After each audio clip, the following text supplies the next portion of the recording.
You're not in any kind of way, slipping back or whatever. Con.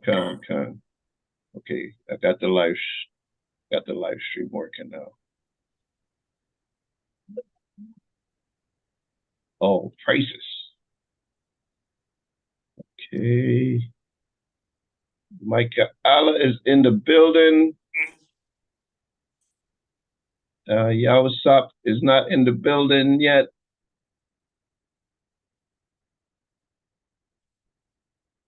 Let me give some access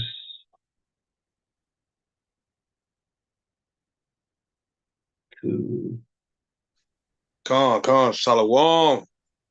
Shalom King. How you feeling today on this wicked day? I'm feeling great.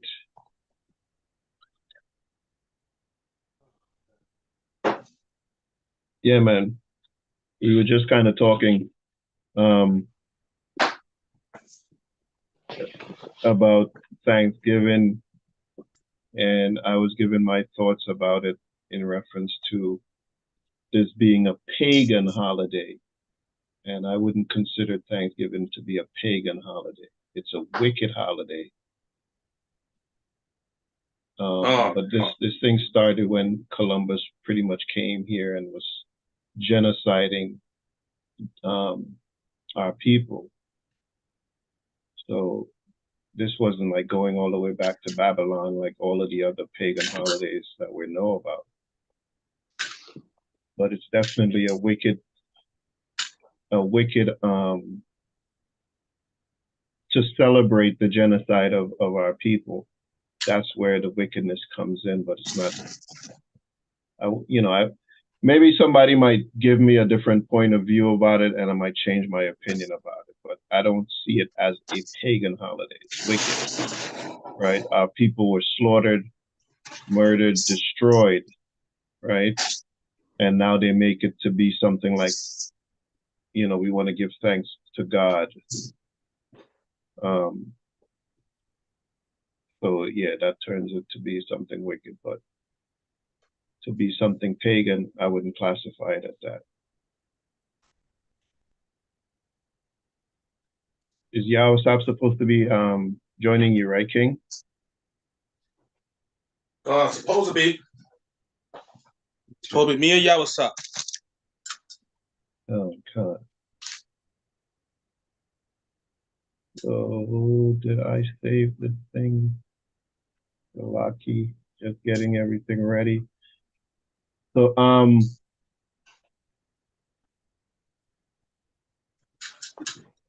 it's 9 o'clock already.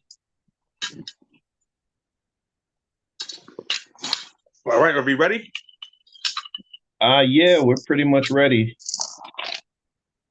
All right, I'm gonna change the screen. Try to.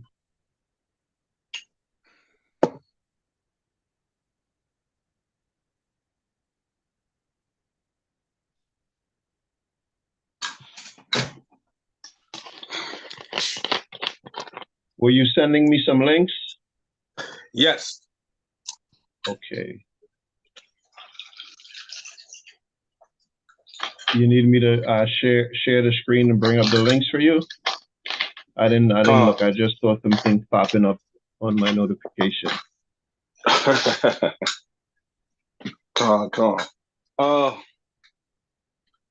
The ones that I wanted first was the one with it's the war dance. Seminole war dance. Okay.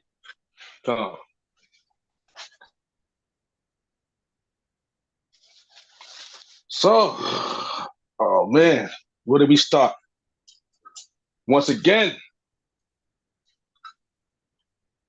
I am the lowest servant here, Makayaahlah. I hail from the house of Israel. We give all honors and glory to the Most High God, Yahweh, by way of His magnificent Son, Hamashiach, Yahweh, who the world ignorantly calls Jesus, and who a lot of our native brothers and sisters renounce because of the wickedness of Christianity and Esau. They renounce it. And they don't want nothing to do with these scriptures. That's why it's very important for us to go out to the highways and the byways to preach the word and show our people that this is not a white man's book. This is your book. And it was stolen from you. It is very important for brothers and sisters like us who have native blood running through our veins to get out there and to show them that this belongs to us. So today is a very a very heavy and saddening day for my Seminole Indians and our Native American brothers. Is a very saddening day, very hurtful and painful day. And that's what a lot of our warriors have to go through. So right now, I would like to beat the drums because it's time for war.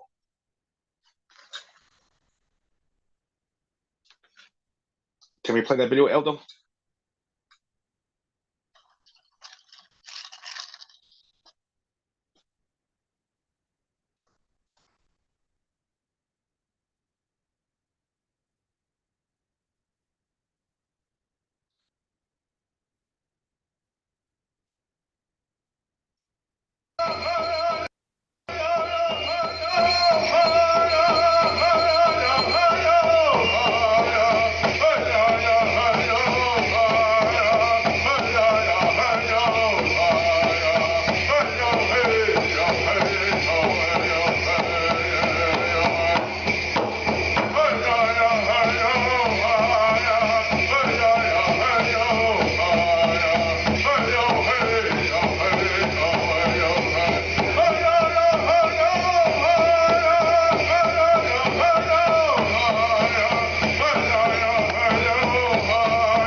Khan.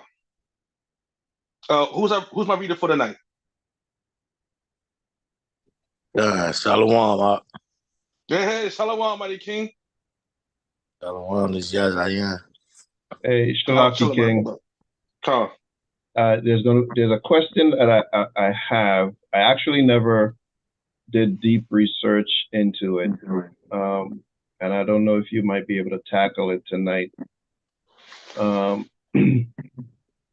And the question is in reference to the Native Americans today, right? Now we understand a lot of the things that happen in terms of how, you know, the so-called $5 Indians came into being and kind of took the identity of the real Native American people. And like we could see a lot of people who are classified themselves as Gad, you know, that look like me and you, right? But then there's a whole slew of so-called Native American Indians that looks like, you know, kind of like the white men with tans. Right? Where do we differentiate who is who? It's like, you know, because a lot of these people, they stole the identity, just like, you know, Amalek did with us. So where do we kind of like draw the line and say, nah, you're a $5 Indian and okay, you're the real deal? Okay. As we go into history, we find out that a lot of our people, right, they have been slaughtered, and like you said, their places have been taken away and been copied by Moab. So a lot of the Indians you see now, they were replaced by Moab. And that's the funny thing. Moab, the Alaskan. So a lot of these Chinese people who came over here with them, they portray themselves as Native Americans or natives, native of the land. Because a lot of people don't like to use the word Native American because Native American means savage, savage American. And look how they got us looking in the picture right here. Like we're savages. So a lot of them that you're seeing are actually of Moab. And then we also got to remember, because I had to go through this with what's the name? Edomite, with blue damn eyes and blonde hair, and she's telling me she's a Cherokee Indian because her father married a Cherokee Indian woman, and she came out. It's just very disrespectful, and you know how again, when it comes to very mighty men and mighty people, they have to replace us. They try to replace us. So it's called again back then that gentrification. Divide, conquer, slaughter, murder, and replace. So a lot of them out there that you see now are of Moab descent. And just like how the ancient Israelites from Abram, the stuff from the forefather, from Abram down to Isaac, was we're going to show that they didn't have the commandments written down on a table, but it also was given to us by word of mouth. Because otherwise, how would Adam, Abram, or Isaac even know of the laws if it wasn't written down until we came out of Exodus, until we came out of Egypt? So it's very hard. It's not too hard, but it's very hard to watch these things and see the destruction of your people by these people, and then they want to claim to be you. As you notice, a lot of the Seminole Indians out there in Florida, right?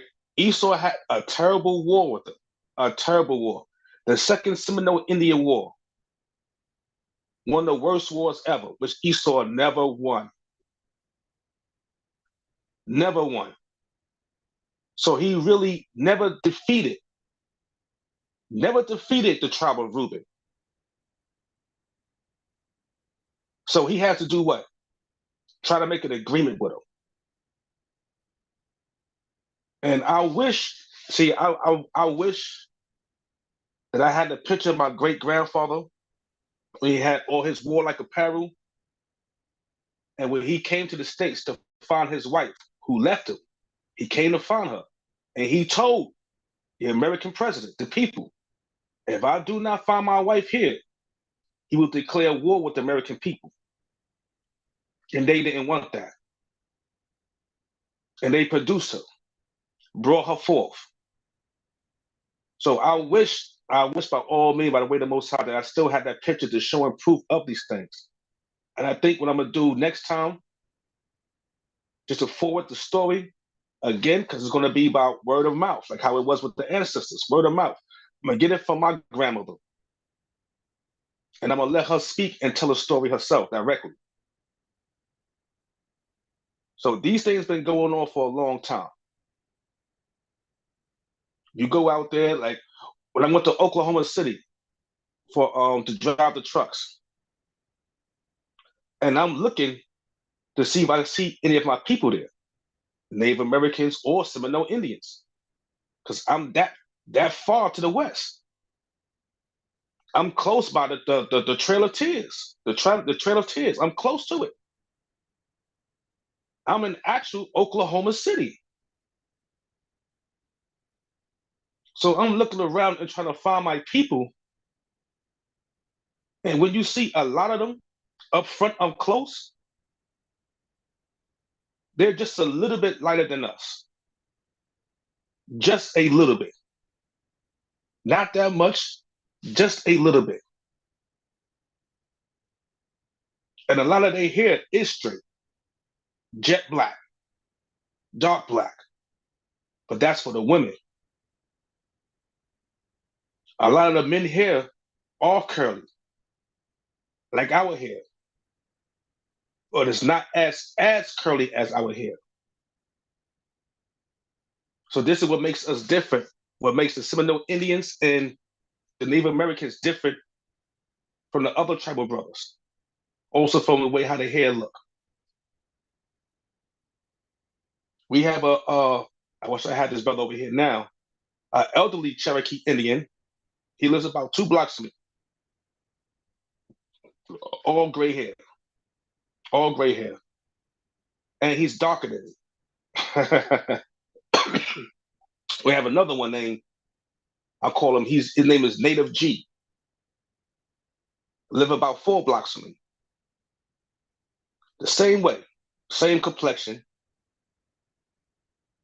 His hair is like our hair, but it's not as woolly as our hair. So what Esau has done is when he mixed our people, he mixed them. He also stolen our identity and assumed the identity of a lot of our people. And they continue to portray that in these movies, in these shows, these scripts, these books. Same way that they did with the scriptures in the Bible, how they try to show us that the true Jews and the true Israelites were pale face.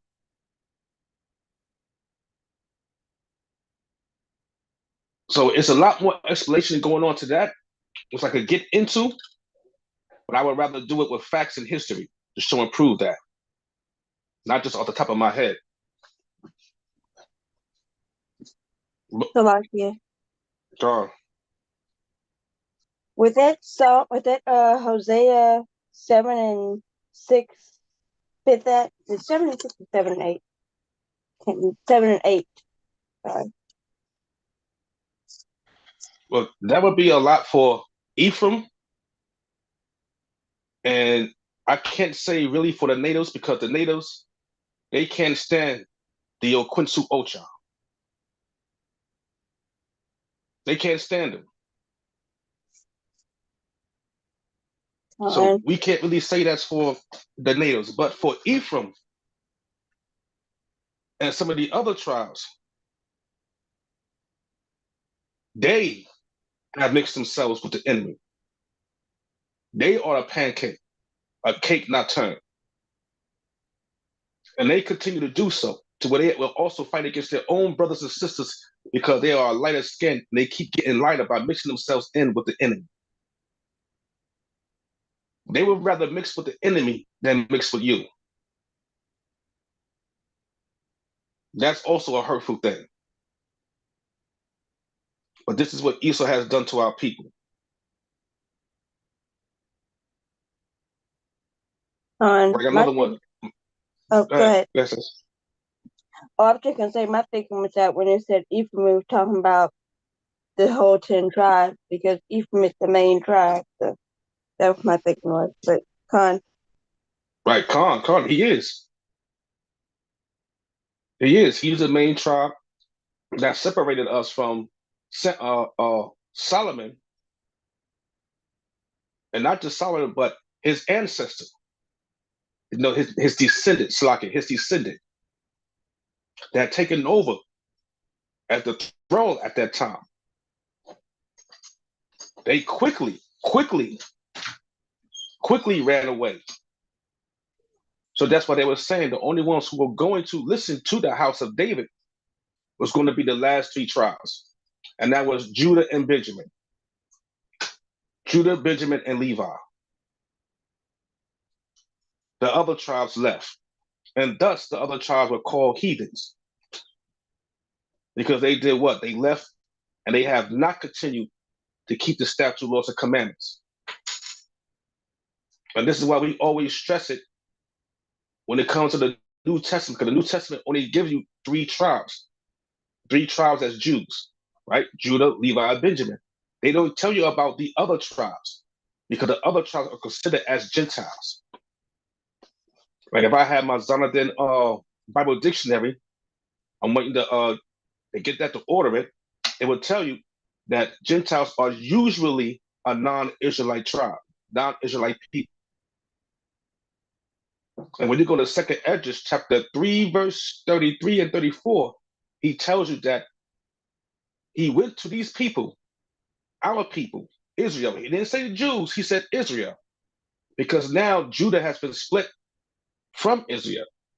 When the non-tribes split from us, they were called Israel, Northern Kingdom, and we are called the Southern Kingdom. So when that had happened, like I said, they was not keeping a lot of the laws, statutes, and commandments. And thus they was called heathens. But matter of fact, let me get that real quick to show and prove that.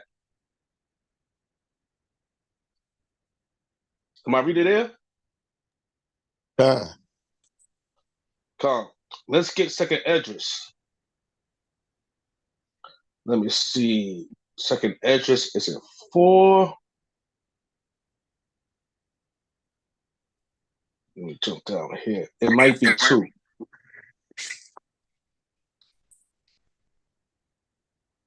Let's see here. Let's go to 2nd Esdras chapter.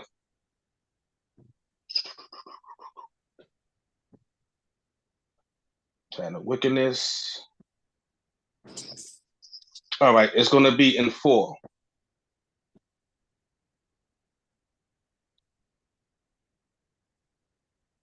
Let's see.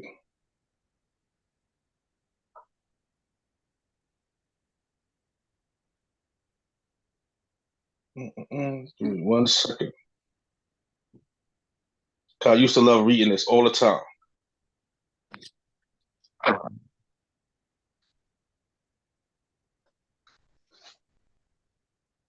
Let me see. Is it 1? It can't be. Let's try it.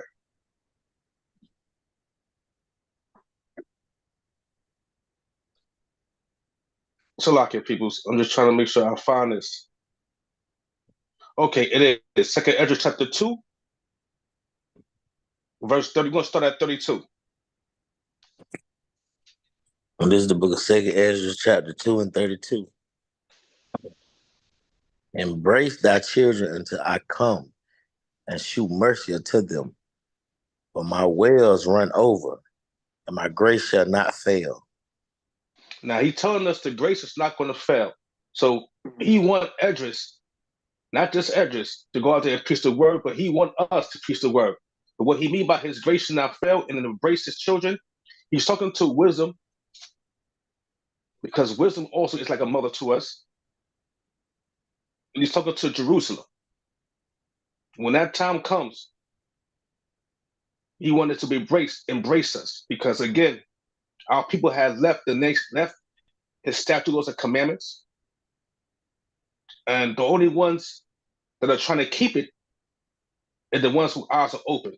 And a lot of them was our people, the Jews.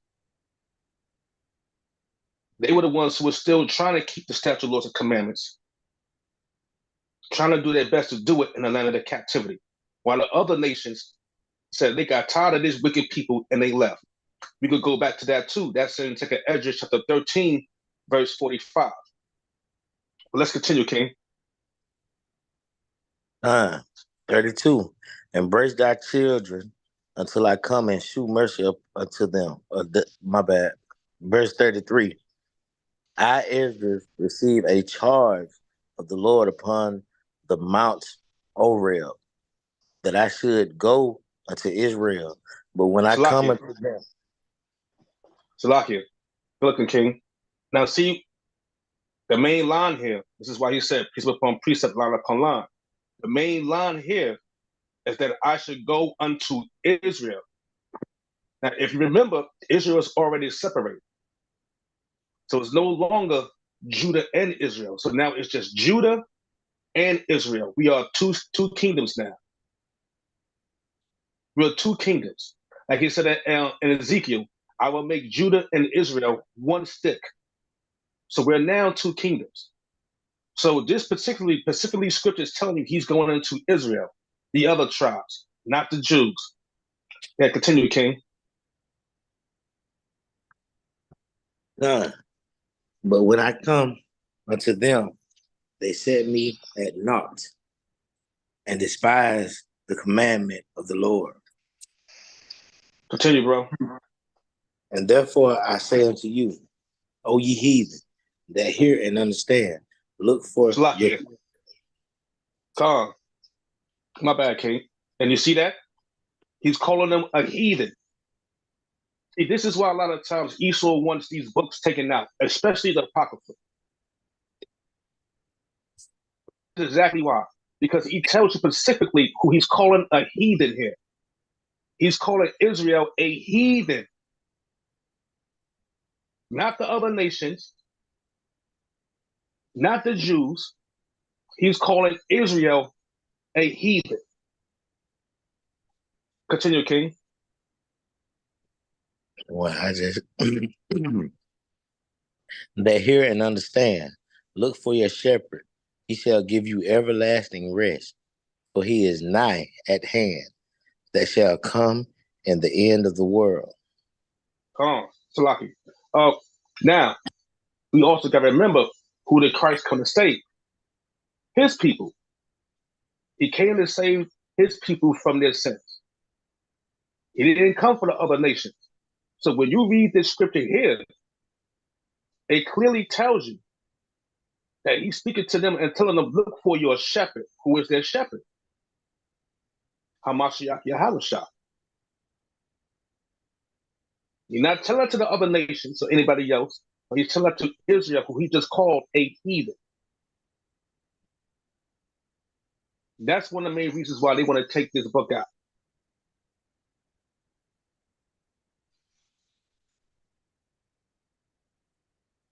Okay, let's get 2 Samuel 6, verse 14.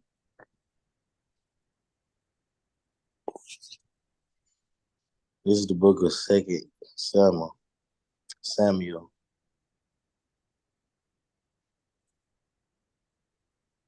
Matter of fact, Salaki King, before we get that, let's finish with the sister's question. Let's get 2 Esdras chapter 13. And I think it's 45. This is the book of 2 Esdras 13 and 45. For through that country there was a great way to go. All right, Salaki. Let's start at 42. Matter of fact, 40. Let's start at 40. This is 2 Esdras chapter 13 and verse 40. Those are the 10 tribes which were carried away prisoners out of their own land in the time of Osea, the king who Salmanasar,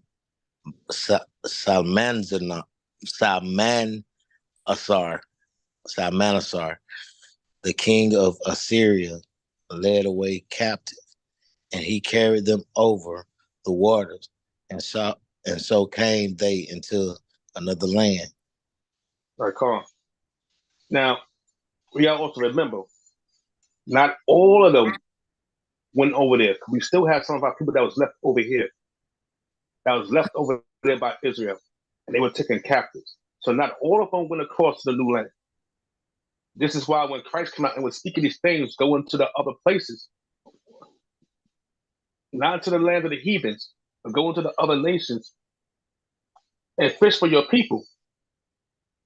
Remember, during this captivity, every captivity, we do what? We scatter.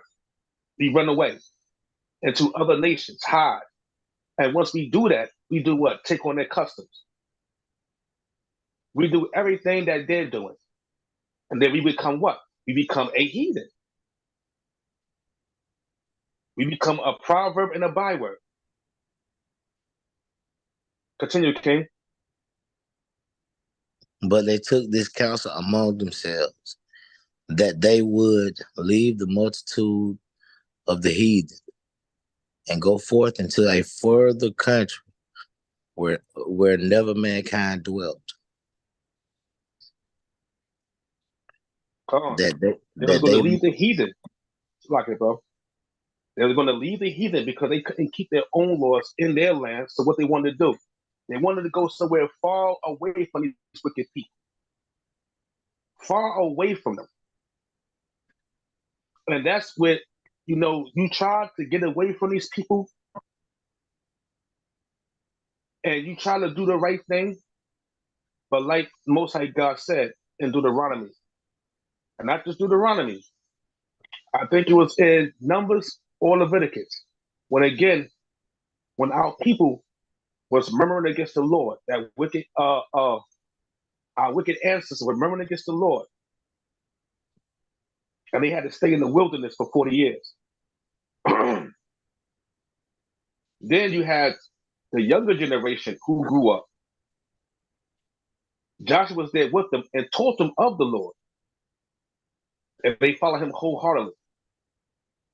After that, you now have another generation that came up that knew not the Lord.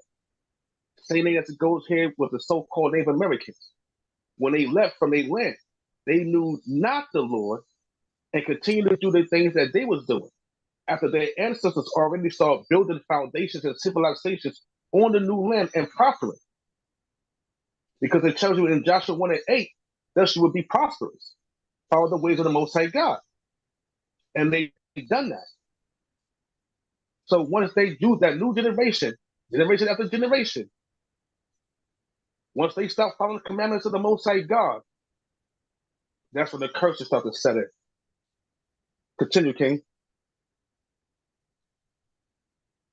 and they enter into Euphrates by the narrow places of the river.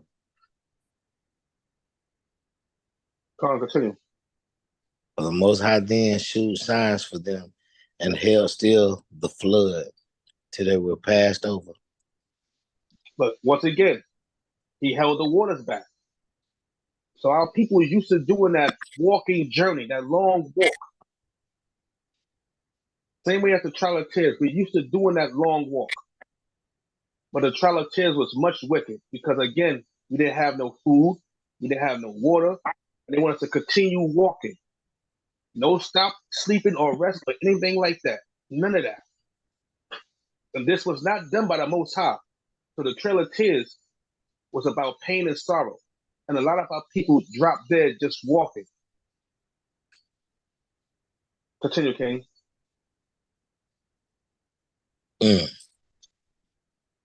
And they entered the Euphrates River by narrow places of the river. For the Most High then shewed signs for them, and held still the flood they were passed over. My bad. But through that You good, country King? You good. there was a great way to go, namely of a year and a half, and the same region is called Asura. Then Like it, bro. Hold on. This was called Asarah. Before they came in America and the colonists came to it, and it was renamed, it was called Asarah. And it was a long way to go. As he tell you, a year and a half. A year and a half of walking. For the Most High God held the water back for a year and a half.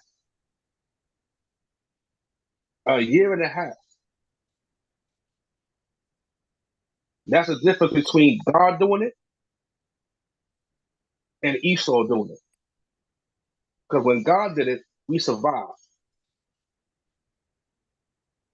I can't tell you if they had food or anything like that, because when you're dealing with the Most High God, again, he got you. He's not going to forsake his children. He got us. Remember, our people wandered in the wilderness for 40 years.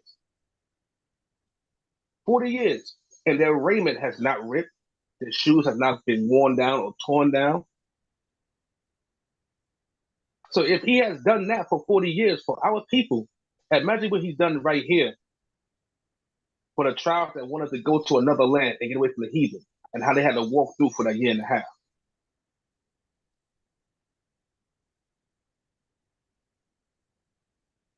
All right, King. Let's jump back to 2 Samuel 6, verse 14.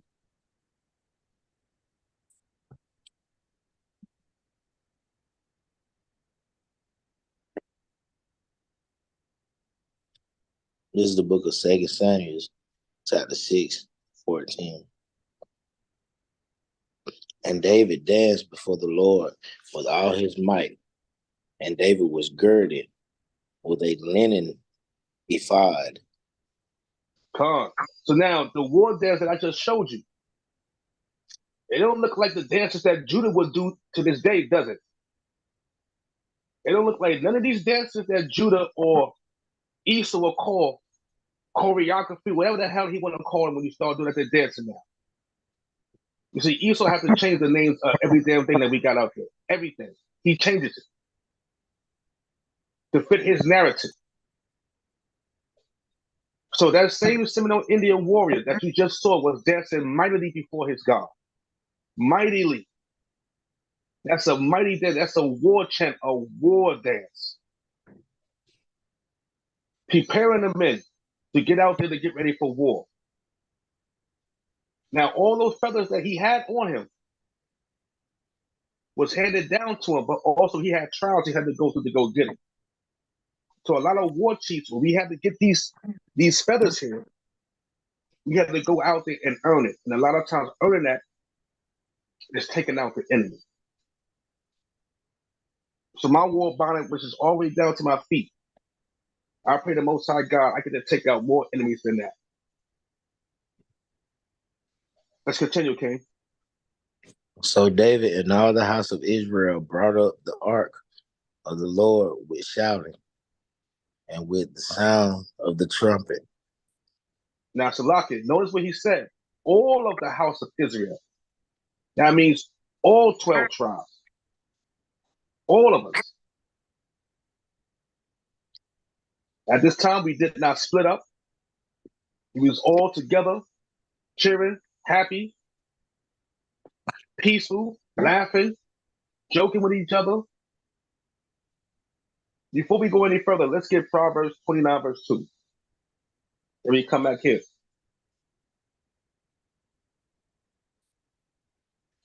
Because that's a perfect precept just for this situation right here. Proverbs 29, verse 2. This is the book of Proverbs, chapter 29 and 2. When the righteous are in authority, the people rejoice, but when the wicked beareth rule, the people mourn. Now look at that. When the righteous was in authority, the people were rejoicing. Now look what they're doing right there. They're rejoicing. They're having a great time, a good time, a good time. There is peace in the land, happiness. Same as when his son Solomon ruled. There was peace in the land for 40 years. No problems, nothing. But as soon as the wicked people, and not just the wicked people, but the wicked people of our ancestors that was doing wicked things against the Most High God, as soon as they came into rule, guess what happened? We go into captivity. We got wars coming against us, and not just rumors of wars. I mean people coming against us. We fighting each other, famine, diseases, and then it splits. So let's go back to 2 Samuel chapter 6, verse 16. And as the ark of the Lord came into the city of David, Mikael, Saul's daughter, looked through a window and saw King David leaping and dancing before the Lord, and she despised him in her heart. Now, Salakia, now, just like how King David was dancing here, a lot of us was doing the same thing at Elder Terrell's wedding. Dancing, having fun, joy, happiness. Happiness, all in front of the Most High God. Following his statutes, follow his commandments, follow his laws, follow his way he said for us to get married. Not anybody else's way, but his way. Not Esau's way, but his way are how we did to get married. And it was a happy moment. A happy moment for us. Everybody got up and danced. I didn't know what the hell I was doing, but I was dancing. And that was the main thing about it. You dance mighty before the Most High God. Let's continue, King. Verse 17. And they brought in the ark of the Lord and set it in his place in the midst of the tabernacle that David had pitched for it. And David offered burnt offerings and peace offerings before the Lord. Come. So now we're going to get down here to Genesis 29, verse 32 to 35.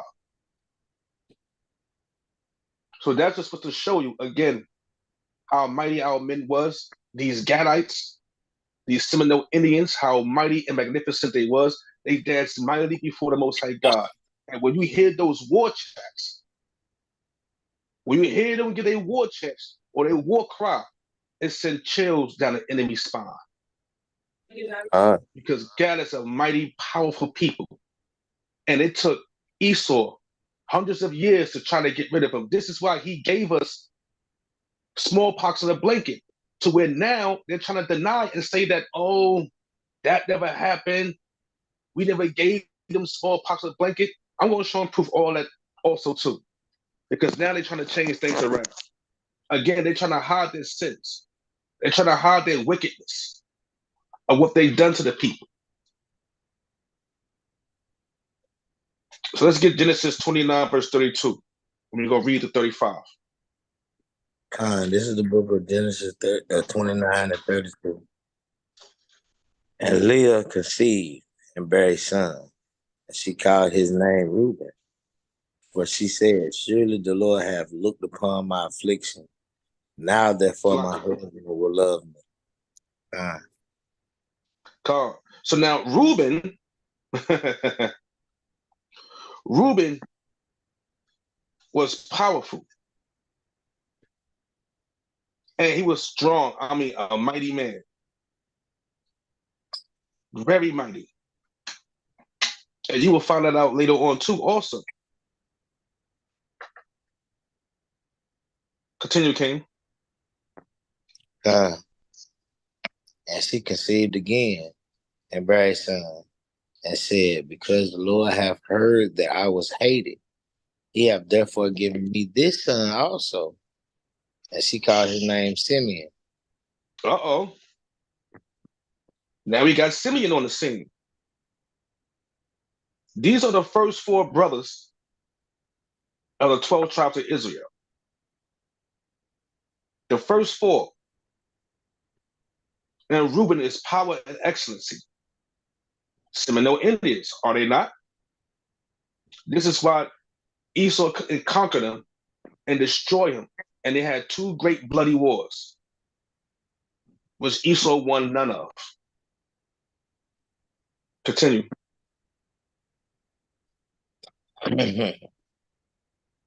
She conceived again and bare a son, and said, now this time will my husband be joined unto me, because I have borne him 3 sons. Therefore was his name Levi. Oh, now we got the Levites. So we already know. Well, we're going to read again what Simeon and Levi has done. Out of the most powerful men of this tribe. So every last one of our men on these tribes that's coming down the line, every last one of them had their strength and they had their weaknesses. But right now, the Most High is going down the line and giving you the first 4 of the mighty men and the mighty tribe that he's bringing forth. That's going to go out there and put in some work. Continue, King. And she conceived again and bare a son. And she said, now will I praise the Lord. Therefore she called his name Judah and left bearing. Ah. So now you got the black man coming up forth. These are the first 4 sons. The first 4. The 4 brothers. The original 4 horsemen. Some of the mightiest men on this earth. all by one mother, and that was Leah. Let's go to Genesis, the next page, 1 through 40. This is the 1 through 4. This is the book of Genesis, chapter 30. And when Rachel saw that she bare Jacob no children, Rachel envied her sister and said unto Jacob, give me children, or else I die. Continue. And Jacob's anger was kindled against Rachel. And he said, am I in God's seed? Who hath withheld from thee the fruit of the womb? Now, the reason why I brought this up, because in that time, when the Most High God uses one of the, when he was angry a lot with our women also, they would be barren, not bear any seed, not bear any children. And at that time, our women loved to have children. They wanted to be fruitful. They wanted to have children, as you can see. So her not having any fruit, any children, she thought she was going to die. She wanted to die. So she wanted some kind of child, something. And Jacob is mad because now you looking at me like I'm sterile. I'm not the one who opens your womb. You know who opens your womb. So he's looking at her like, why haven't you prayed to the Most High to give you a child? Why haven't you done that? But you come to me. You come to me like I'm not working or something. Or like I'm not potent, or again, I'm inactive. Like I can't produce any fruit. Instead of going to the Most High God and asking him and praying him for a child, you come to me. So he was angry with that. And that's how righteous he was, because he knew everything comes from the Most High God. Children, food, clothing, shelter, whatever it is, it comes from the Most High God. But look what she does. Continue, King. And she said, behold, my maid, Bilhah, go into her, and she shall bear upon my knees, that I may also have children by her. Now look at that. So now she's giving him her handmaid. Her handmaid to go out there and have sex with in order to produce children. And she's going to take care of the children. That's not exactly what happened with Moses, but it's similar, because Moses was on the river in a basket, and who took him in as their own child. Now, it never said if the Pharaoh's daughter ever had any other children, but she took in Moses as her child. Also here, it never states it was Bilhah was a heathen stock, or Canaanite stock, or of Israelite stock. It never says that. So we don't know exactly who Bilhah was. It never tells you her background. But we know Leah and Rachel are of Israelite stock. So let's continue. And she gave him Bilhah, her handmaid, to wife. And Jacob went in unto her. Let's jump down to 10. Gone. And Zilpah, Leah's maid, bare Jacob a son. And Leah said, a troop cometh. And she called his name Gad. Look at that. So now, when Leah saw that she was not bearing any more children, she did the same thing. Instead of going to the Most High and praying and asking him to give her children, she goes and do the same thing her sister does. Now, this is also another reason why the Most High God said never to marry sisters. You're not to do that. Because all they're going to do is vex each other. And look what happened. Look what's happening right there. So now, she gave him Zilpah, her maid, to be his wife. And now she born another son, and they called him Gad. And from the beginning, it tells you a troop coming. Why? Because these are troopers. They will ride with you to the end of time.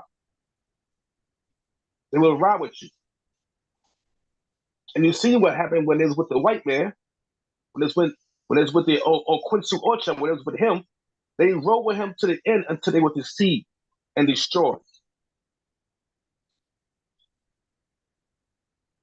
Let's get Genesis 49.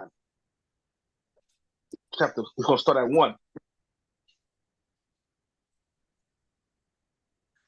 This is the book of Genesis 49 and 1. And Jacob called unto his son and said, gather yourselves together, that I may tell you that which shall befall you in the last days. Look at that. Gather yourself together to show you what's going to befall you at the end of days. This is the last days that's coming up. What's going to befall you during your slavery time? He didn't say the time during when he was going to be in Egypt. He doesn't know about that. He said the last days, the end of days, these days now, this slavery, this time of pain, this time of war, what has happened to our people. But keep going, King.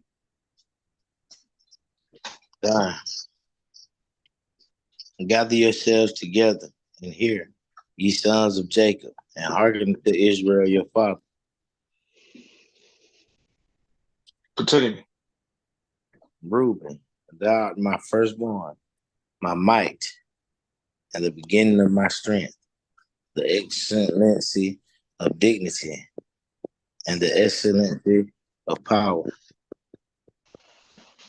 Come on, you see that? Reuben was all about his might. Reuben was his might. Firstborn, powerful, excellence, dignity. Let's continue. Hold on, Salakia. Salakia King, my bad, Salakia.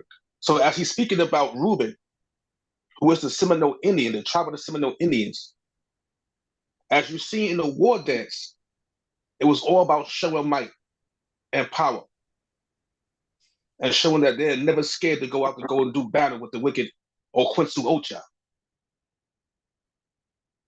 Never scared. Even to this day, the women are never scared. But we're going to show and prove that too, also. In a little small cut that we had up there that a woman was speaking about. But continue, King.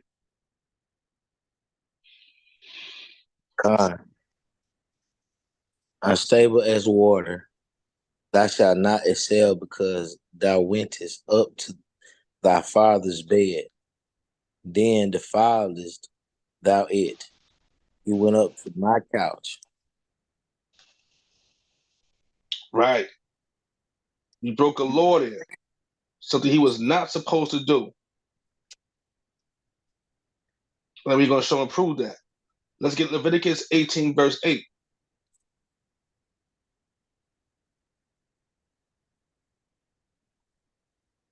Now you see how this goes? This is the laws that was given to Israel after they came out of the land of Egypt, out of the house of bondage. These laws was given to them then. So if he knows of these laws now, that means it was given to him orally, traditionally and orally, passed down from ancestor to ancestor. When he got it, he can't bring it out. This is Leviticus 18 and 8. The nakedness of thy father's wife shalt thou not uncover, It is thy father's nakedness. God, it is your father's nakedness.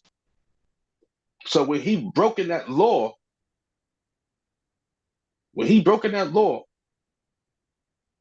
Israel had put a curse upon him. And we had to deal with that. Because you broke the rule of who? Not of his, but of the Most High. As we see here. And let's go back to Genesis 49. Let's start at 5. Now, this is about the first 4 brothers. Right here. The first one. Come, Salaki.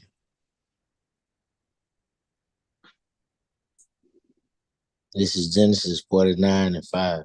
Simeon and Levi are brethren. Instruments of cruelty are in their habitations. Now, look. He's showing you these boys don't play.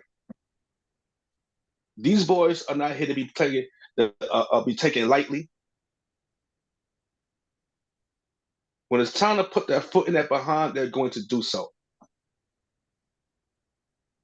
So this is another reason why Esau wants to make sure that we stay divided.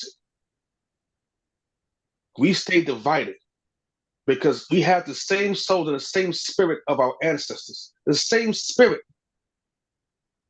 When it's time to come out there and protect our people, to protect your son, your daughter, your wife, or your wives, what happened? You're going to do whatever you got to do. And like he said, instruments of cruelty are in their habitations. Do not take them lightly.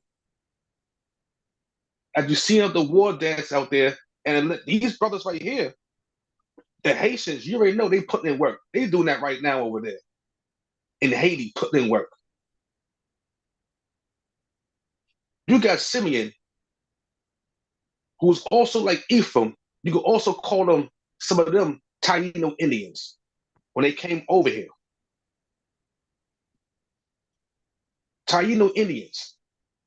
They was also putting in that work. Until the Most High had to what? Had the curses catch up to our people.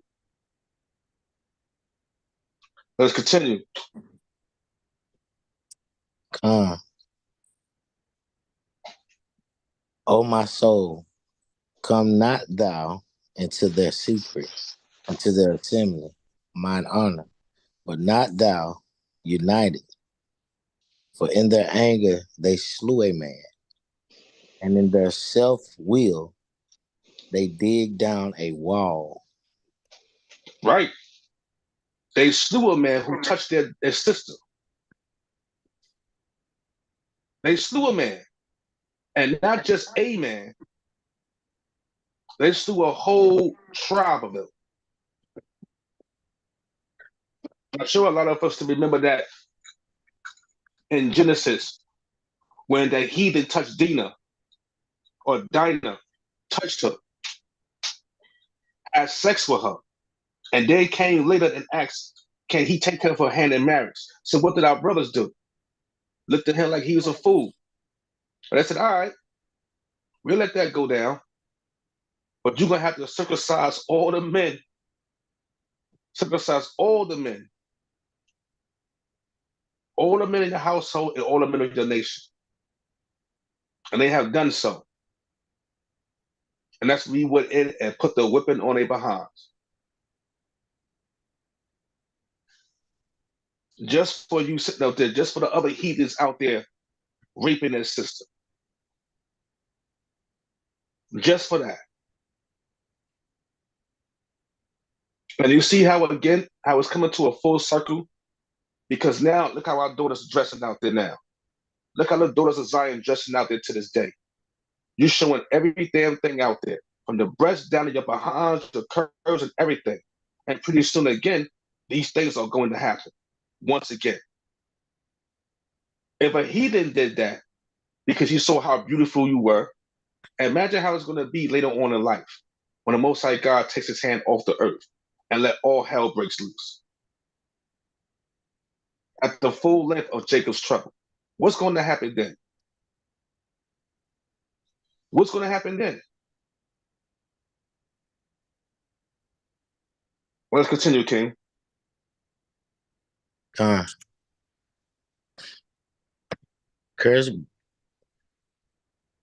Cursed be their anger, for it was fierce, and their wrath, for it was cruel. I will divide them in Jacob and scatter them in Israel. So they're scattered all over the place in Israel, even though they still have their own land and nation. But what he mean by scatter them in all of Israel?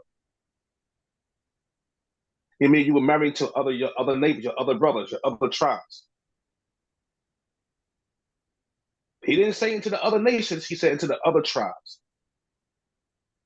Your own brothers.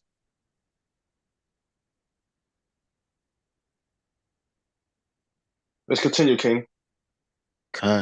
Judah, thou art he whom thy brethren shall praise. Thy hand shall be in the neck of thine enemies. Thy father's children shall bow down therefore thee. So what did he mean by that? He mean like what we're doing right now. We're going out preaching the word to our people. Right now, even our own people despise us. Our own people hate that we're out there preaching the words of God. Our own people hate that we're trying to change and do the will of the Most High. Because remember, they think that this book is about what? It's all about the white man. They think that this book belongs to Esau. They think that Esau written this book because of the lies he put out there to tell them such a thing. And how he used it against us. And we learned that in the book of the Willie Lynch letter. That after generations and generations and generations of slaughtering and murdering our people, what did he do? He started to teach them scriptures from our Bible and had them thinking that they had to serve these dirty, dusty people. They had to serve them, and then they had to forgive them when they had to punish them and whip their behinds and cut off their hands for not picking up all the cotton and cut off their fingers and their feet for not moving fast enough and going in and sleeping with their damn wives before they get married. This is the beginning of Christianity and the lies that's put upon our people. So now that we're breaking out of these lies, the Most High God has put it upon Judah to do such a thing. Because we're at the forefront of all the pain and agony that's coming towards out of all the tribes. You don't see too much on TV about Ephraim doing wicked things against their own people. You don't see that too much. You don't see that too much about Naphtali. You don't see that too much. You hear about Issachar going through with the cartel, the Mexican cartels and things like that. But when you look out here in the streets, you don't see that too much happening. You don't see that too much with Simeon, with Manasseh. Hell, even the Haitians. With Levi, you don't see that too much. It's Judah. We're the ones going out there killing each other, fighting each other, shooting each other. A lion versus another lion. Slaughtering ourselves. And don't even give a damn about it. And now remember, again, what the enemy has done, conquer and divide. So like divide and conquer. So he divided our people. Divided us and have us go against our own brothers, Benjamites. As growing up, I could never understand why are my people with the same damn color, in the same damn hood, why are my people fighting each other? Why do they have that spirit upon them? Goes down to the curses. And those curses were implemented harder on us through Esau and his ways of life, his murderous and treacherous ways of life. So when that time comes, the Most High God is going to use Judah, the one who's the trendsetter right now, The ones who's excelling at a lot of things right now out there in the world. When it comes to doing good, we excel at it. When it also comes to doing wicked, we excel at it. To show and prove that, look at the goddamn rappers. Look at the rappers. Jay-Z, he excels at it. Warlock, witchcraft. Look at Beyonce, she excels at it. Witches. To where she put her hands to the sky, a goddamn demon overcomes her and her face changes colors. Not changes colors, changes the wicked expression. Look at Kanye West. Look at Diddy. Look what he's doing. And the Most High God is exposing these people all for the wickedness of what they're going on and what they've been doing. Expose them, showing that they're all nothing but a bunch of sodomites. And what they're doing is going out there and getting other men to be sodomites, just like them, to excel in wickedness in order to live in Esau's kingdom. Don't forget Baby and Lil Wayne, stunting like my father, stunting like my... How you call another man daddy? How you call another grown man daddy?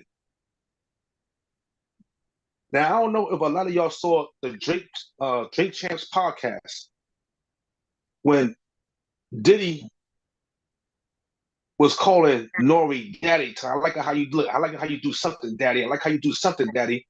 And Nori looking at him like, yo, he's trying to talk over it and ignore it. And Fabulous looking at him like, yo, this dude, he got to go. He got to go.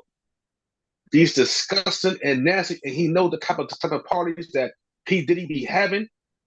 And P. Diddy asked him, why aren't you coming to party with me anymore? You don't come out to party with me.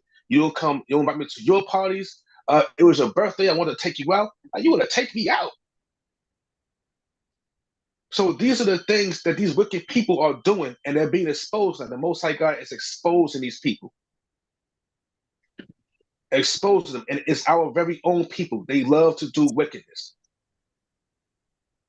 We excel at righteousness, and we also excel at wickedness.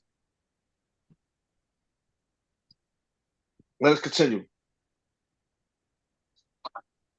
God, Judah is a lion's whelp from the prey, my son. Thou art gone up. He stooped down. He couched as a lion, and as an old lion who shall rouse him up. Well, who's rousing us up now? Who's giving us the spirit to go out there and speak the words of the Most High God? To want to fight and defend for the Most High God? To want to go out there and fight for your peoples? Who's doing that? Who's doing that? Our big brother Yahushua. Our way of our magnificent Father. That's exactly who's doing that. Rousing us up. Because Judah before was just all docile, and a lot of our ancient people, they're docile. They let Esau do whatever the hell he wants. You gotta forgive Esau. You got people out there like David Flynn. You got people out there like these other preachers out there. Okay, their names escape me right now.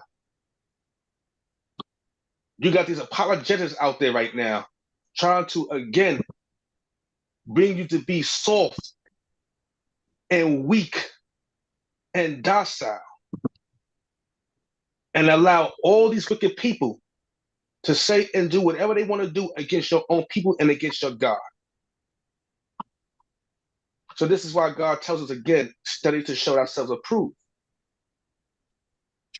Because his servants are out there. And they're ready to go against our people. I know a lot of you have seen it on YouTube where they got these things of how to confront a Hebrew Israelite or how to defeat a Hebrew Israelite with the scriptures. And none of it works. It only works to the brothers who are not studying long enough or studying hard enough or keeping the faith of the Most High God or not keeping his statutes, laws, and commandments. These are the things that's happening. Because when they do bring those scriptures out and you don't know what they're talking about, you're stumbling. And you're the one getting cut. For instance, last night at camp, Amalek comes up to us, and we had 2 new brothers that was there asking us questions. So Amalek comes up to us and asks us what's going on with the war. I'm like, what about it? How do you feel about it? I'm like, first of all, what's your nationality? Who are you? He told me he's Jewish. I said, well, death to all Israelis. So he said, whoa, why are you saying that? Well, again, you're in my land. That's not your land. So I started giving him precepts. And he was asking, started giving him precepts. Deuteronomy 28, verse 48, 45 to 48. Telling him that you're not these people, because again, my people, due to these curses, shall never be the head. You will only be the tail. We will only be the tail. We will not lend to them, they shall lend to us. And these curses shall be upon us forever. So I asked him, aren't your people in rulership? Don't your people own businesses, stores, the Diamond District, and all these things out here? What curses are on your people? And he said, none. I said, exactly. You are not the children of God. Like, well, that's your opinion, but then that's what the scriptures say. See, this is how I know you're not following the Torah, because you don't know it. So just little scriptures like that would shut them down and cut them out. But we have to learn and understand these things. Through the Spirit of the Most High God, you have to learn and study. Because next they will soon be coming after us. Let's continue. Verse 10. The scepter shall not depart from Judah, nor a lawgiver from between his feet, until Shelah come. And until him shall the gathering of the people be. Right. The scepter should not depart from us as the kings on this earth. Why do you think they always say, oh, the black man is king? Where did they get that from? They get that from the scriptures here. They get it from here. Nor a lawgiver from between his feet. See, the same laws that I was bringing out to Amalek last night, because he did not have Numbers 15, verse 38. He did not have that on. He did not have Deuteronomy 22, verse 14. I mean, it's like verse 12, Deuteronomy 22, verse 12. He did not have these things on. But you're telling me you're following the laws of the Torah. You're worried about me if I'm keeping the Sabbath. Do I turn the lights on in the Sabbath? Scriptures tell you, do not be over righteous. Do not be over righteous. Do I turn the lights on during the Sabbath? Man, you don't get out of here. You don't know how bad how bad I wanted to toss him on top of his head. Because the last thing he said, when I showed him that we were going to go back into our land, and I showed him Isaiah 14, 1 verse 2, and also 21. The first thing he said, oh, y'all better get in shape and get ready for war. I'm like, for what? What are you talking about? I'm in shape now. Why don't you come and try me? And he had the other brothers looking around like, well, what did he say? And he telling us, if we getting ready for war, we got to get into shape. Man, actually, we don't have to do nothing but keep the laws of the Most High God. Yahweh will keep us in shape. He would give us new bodies, something you know nothing of. You don't depend on God. You depend on your grandfather, Esau.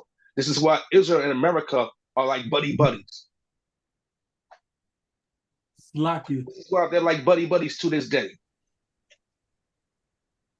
So they didn't go cry to the Most High. They cried to Esau. America has to help us. Every time Israel got into trouble, what do? We cry to the Most High God. They don't. They cry to the other nations.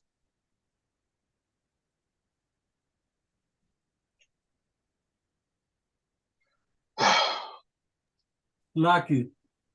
Come on, King. Then you asked him, what tribe is he from? He couldn't even answer that. All right, Khan. And then when he said y'all better get in shape, you saw how fast he left on his bike while he was saying Khan. that? Khan, mighty brother Zebo. Shalom, everybody. Shalom, family. Shalom, my mighty brother. I yield. Shalom. So let's jump down to 19. Verse 19.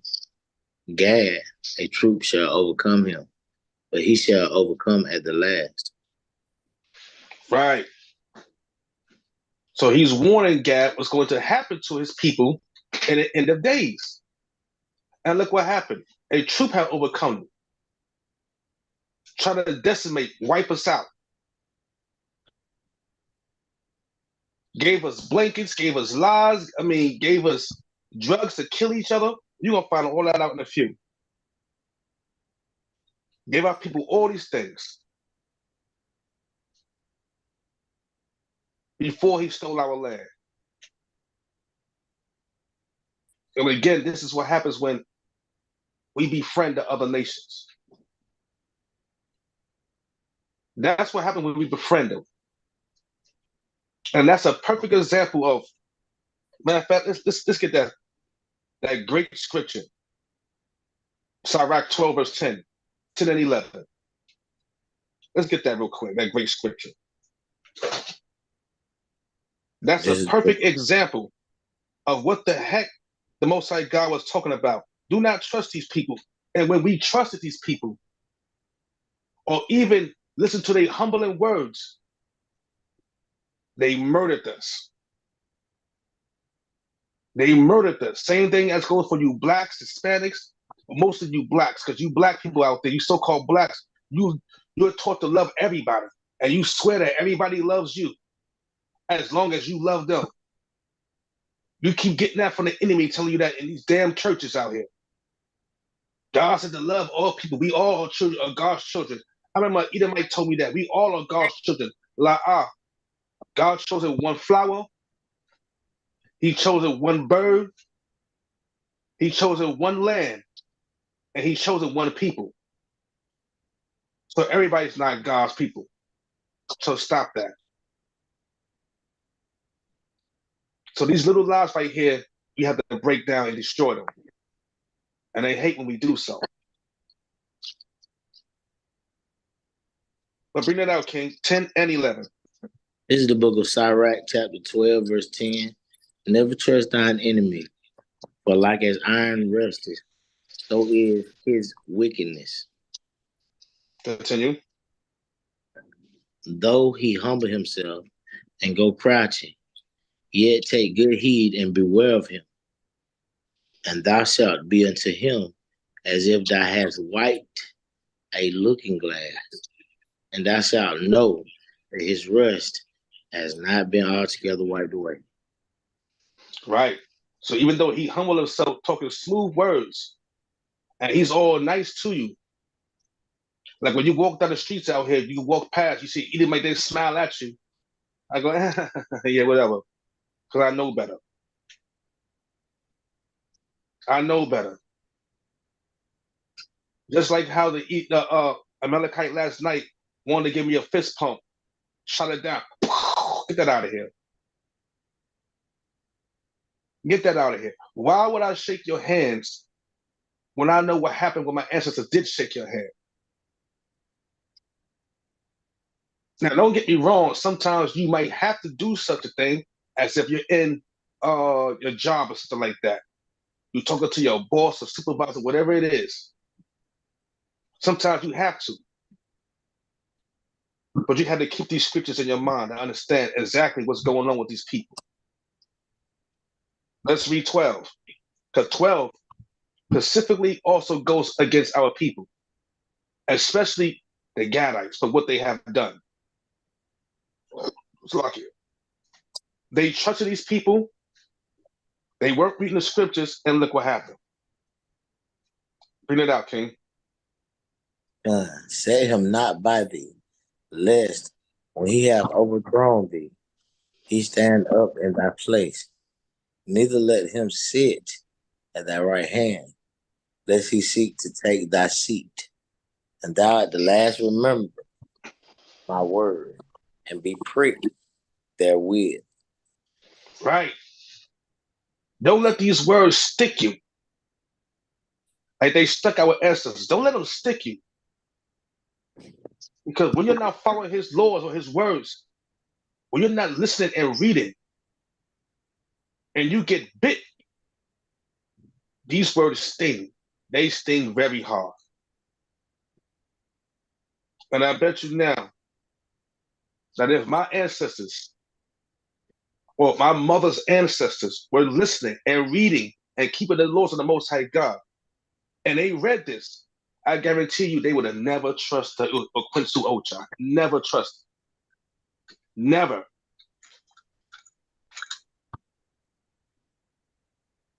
Let's read 13. Son, who will pity a charmer that is bitten with a serpent, or any such as come, not wild beasts? Right. Are you going to pity the charmer that has been bitten by the serpent? You've been bitten by the serpent. You was playing with the snake. You allowed the snake to come into your assembly, and now he's bitten you. Just like he gave you smallpox with a blanket, like when a snake bites somebody and you get snake venom, poisoning. It's the same thing. The same exact thing. You will let the snake into the congregation and you got poisoned with smallpox.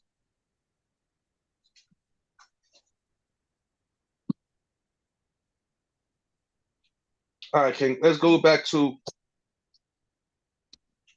Numbers 32. We're going to read from 1 to 23. This is the book of Numbers, chapter 32. And verse 1. Now the children of Reuben and the children of Gad had a very great multitude of cattle. And when they saw the land of Jazar and the land of Galilee, that behold, the place was a place for cattle. Now, Salakia. Now, as you notice, Gad and Reuben are always sticking together. As you read through the scriptures, Gad and Reuben are always there together. Let's continue. Con, the children of Gad and the children of Reuben came and spake unto Moses and to Eleazar the priest and unto the princes of the congregation, saying, Continue. Ataroth and Dibon and Jazar and Nimrah and Heshbon and Elileh and Shebam and Nebo and Beon, even the country the country which the Lord smote before the congregation of Israel, is a land for cattle, and thy servants have cattle. Continue, King. Con. Wherefore said they, if we have found grace in thy sight, let this land be given unto thy servants for a possession, and bring us not over Jordan. Go on, continue. And Moses said unto the children of Gad and to the children of Reuben, shall your brethren go to war, and shall ye sit here? Look, now Moses is asking them, you want to stay back behind while the rest of your brothers go out to war? That's not, is that what you planning to do? Because again, we just read in Genesis 49, verse 1, all the way down to 19, that Reuben is of power, might, and excellence. And Gad is a trooper. We just read it about these two men. So Moses asked him, are you going to leave your brothers here? He's just trying to figure out what kind of spirit are they in. Let's continue. And Moses said unto the children of Gad, and to the children of Reuben, shall your brethren go to war? And shall ye sit here? Continue. And wherefore discourage ye the heart of the children of Israel from going over into the land which the Lord hath given them? Right. So now you're going to discourage the heart of the Lord. If you're sitting here, you're going to discourage the hearts of your brothers when they go out to the war because they need their big brothers. This shows you right here, we need each other. We need each other. In all kind of situations, war, whatever it is, famine, problems, we need each other. We need each other to survive. And that time is going to come again. When our Jacob's troubles hit,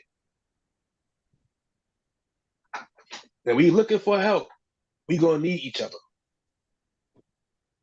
We definitely will. And the Most High is going to provide. He's going to provide for us. Let's continue. Thus did your fathers when I sent them from Kadesh Barnea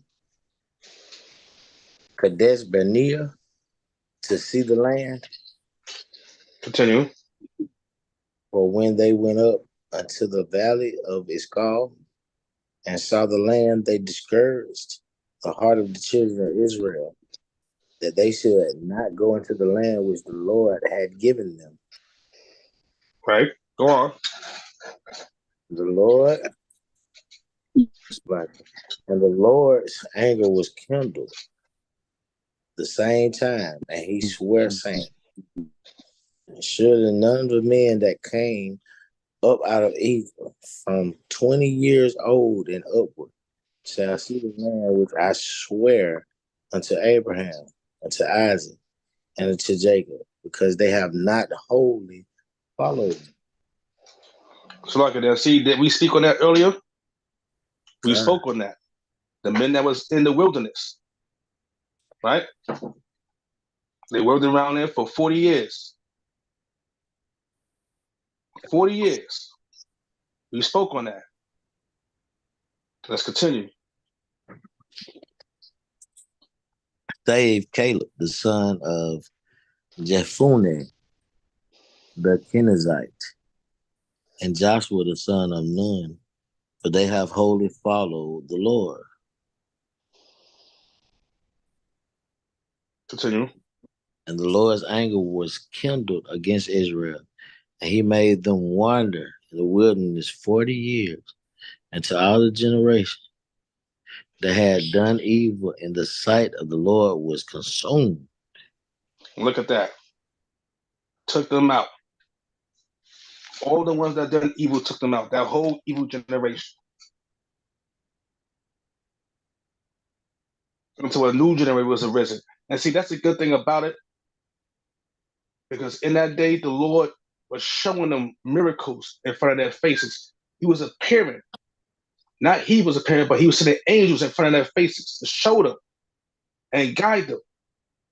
So he was right there with them as a father is with his son, holding his hand.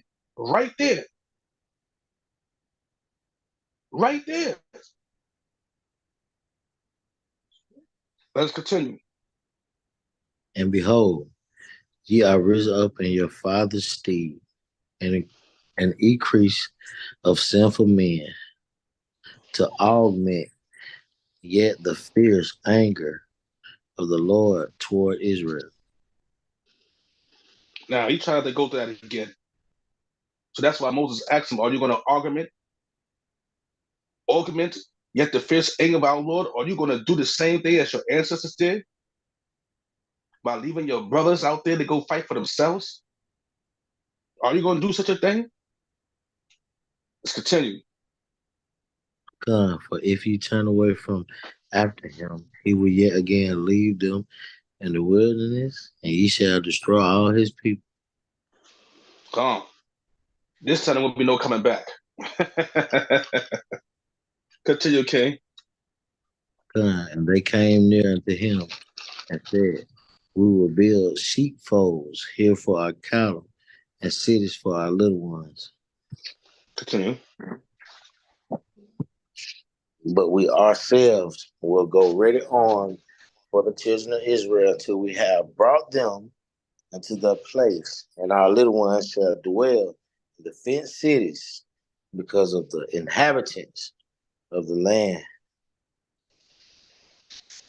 Right. So now they're going to stay back and just build it. But they're coming, ready and armed. So that's why I wanted to show you that war dance before to see how much of a warrior they was. So they always had that war chant, that mighty war chant. When Gad is in the building, there's a problem. When Reuben is with him, now they got a major problem.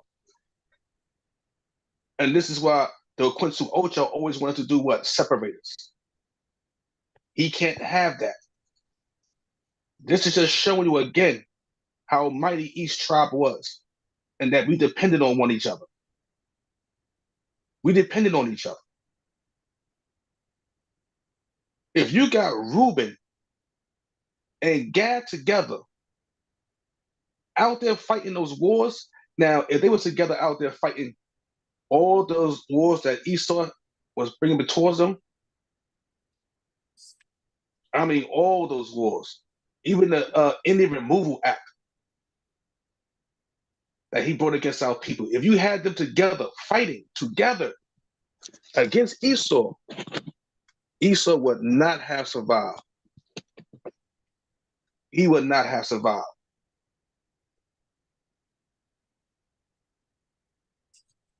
Let us continue. God, we will not return into our houses until the children of Israel have inherited every man his inheritance. Look, we ain't going nowhere. We're going to stand here and fight with our brothers. And see, that's that real brotherly love. That's that brotherly love that we're missing. That's what we need to come back. We need that to fight for one another, to be there for one another, not to be there for the damn enemy, not to have Eve go out there and be the gatekeeper for the damn enemy, want to stop us from telling that Esau is the damn devil that the Bible speaks of. We don't need that. Fight for your people. Fight for your God. Where's the love for your people? Where's the love for your God? But you show love to this damn wicked people who don't even love you. These same wicked people who got sundown towns and down in every goddamn neighborhood out here. And what Cap showed me about the sundown town we got in Long Island, right here in Long Island, not just in Long Island, but out there in New Jersey. I'm like, God damn it, this. But yet you trying to tell me y'all love my people, but we got sundown towns right here in New York City, sundown towns out there in Iowa, sundown towns out there in Cleveland, Ohio, sundown towns out there in Indiana, sundown towns out there in Virginia, South Carolina, North Carolina. Lucky. Come. In Westchester County, right here in Yonkers, upstate New York, right here, not too far. Look at that. Yonkers County. Up there. These sundown towns right here in our area. And you mean to tell me you have more love for them people than you have for your own? That's because it's called divide and conquer. But let us continue.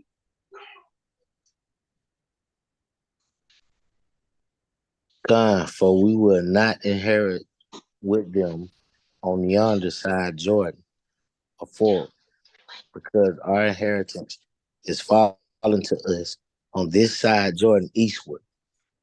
Continue. And Moses said unto them, if ye will do this thing, if you will go on before the Lord to war, and will And go all remember, the Most High God is a man of war. Exodus 15, verse 3.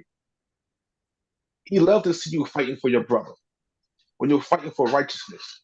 Why do you think when Moses slaughtered the Egyptian, they didn't say that he slaughtered him with any kind of weapons? He did that with his hands. Why do you think when Moses slaughtered that Egyptian, the Most High God has blessed him and hid him from everybody else? Now, you knew that was a whole day. Now, same thing out here where things be happening. The police be right there. Somebody's always there to take a picture or put you out there that you did this, you did that. So the Most High God had let Moses escape because he was doing what? Protecting his brothers. And again, his brothers was going against him. Are you going to kill me like you killed that Egyptian? So you're like, damn, I know now. If they already heard of this, everybody heard of this. That spread through all of Israel at that time. All the Hebrews knew about that. And if all the Hebrews knew about that, you can better believe the Egyptians knew of it too. And at that time, they was waiting to get Moses out of there. They was waiting for that because you got a Hebrew who was taken in by Pharaoh's daughter and was living the fat life. And remember, they think that the cattle, we who are shepherds, we are an abomination to these people. They know that. They said it themselves. So when we go out there and fight for our people, when we go out there and risk our lives for our people, the Most High God will bless us. It's time for us to come back to that nationality, that kind of spirit, that kind of heart. Continue, King. God.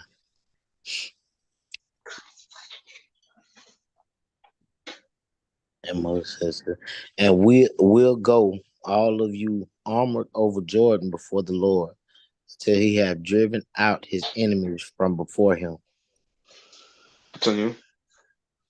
and the land be subdued before the Lord. Then afterward ye shall return and be guiltless before the Lord and before Israel, and this land shall be your possession before the Lord. Go on, continue. But if ye will not do so, behold, ye have sinned against the Lord, and be sure your sin will find you out. God, you cannot escape. That's all he telling them. You will not escape. You're going to pay for your sins. That's some strong words for brothers out there. You go against the Most High God, you're going to pay for your sins. You cannot escape it. And we have not escaped our sins. As you can see, he put us into slavery. Did he not?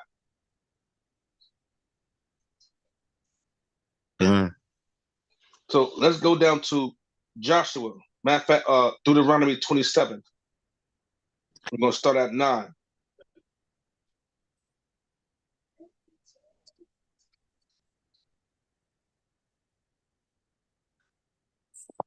This is the We're going to book start from of 9 to 13.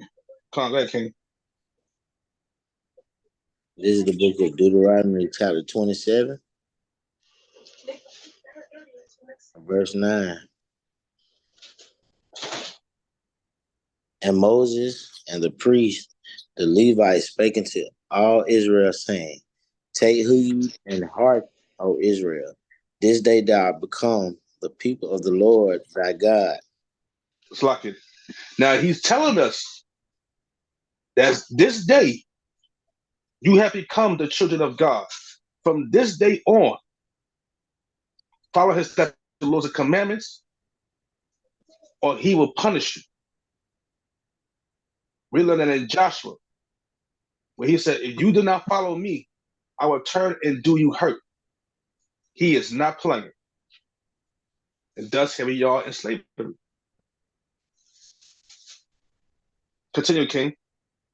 And thou shalt therefore obey the voice of the Lord thy God, and do his commandments and his statutes, which I command thee this day. Come on, continue.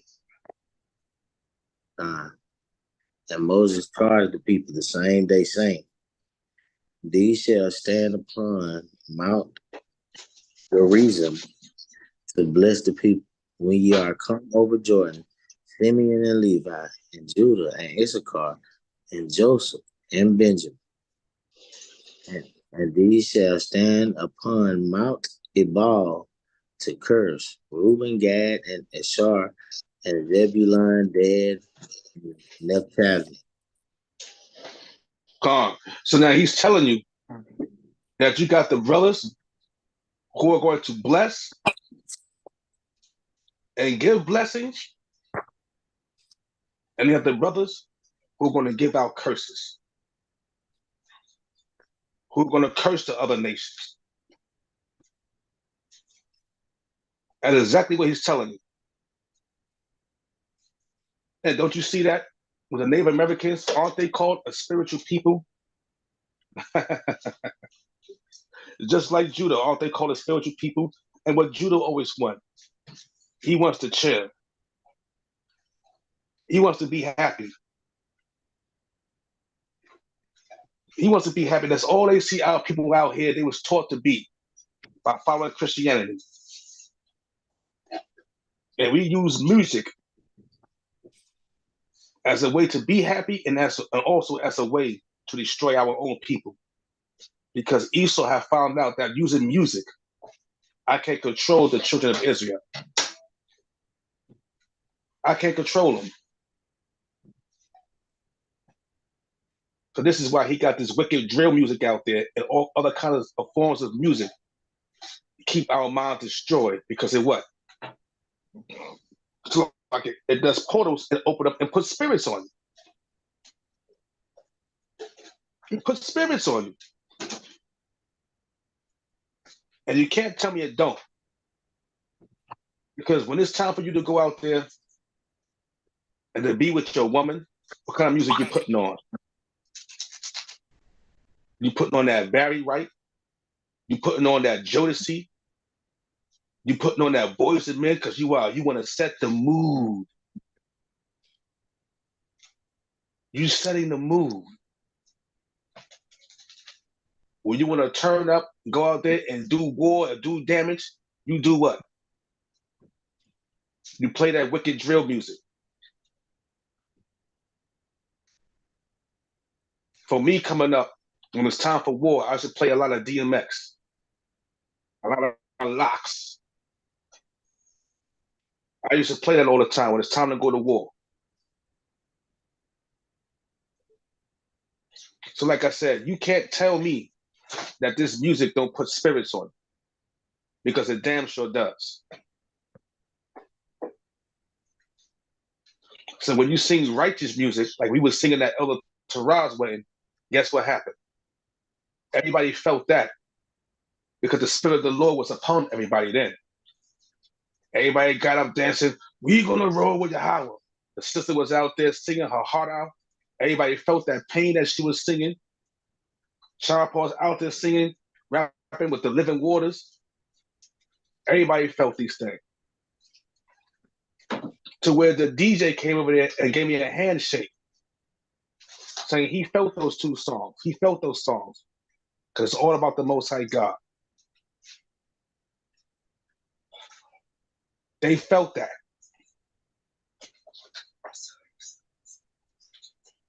Let's get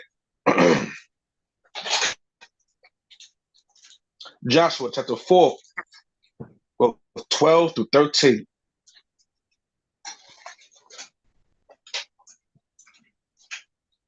The book of Joshua, chapter 4, and verse 12.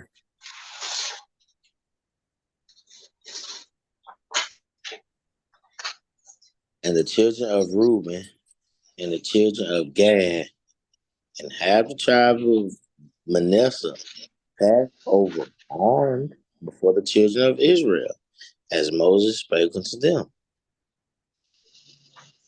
Now, look, again, Reuben and Gad, hand in hand. Once again, Native Americans, Seminole Indians.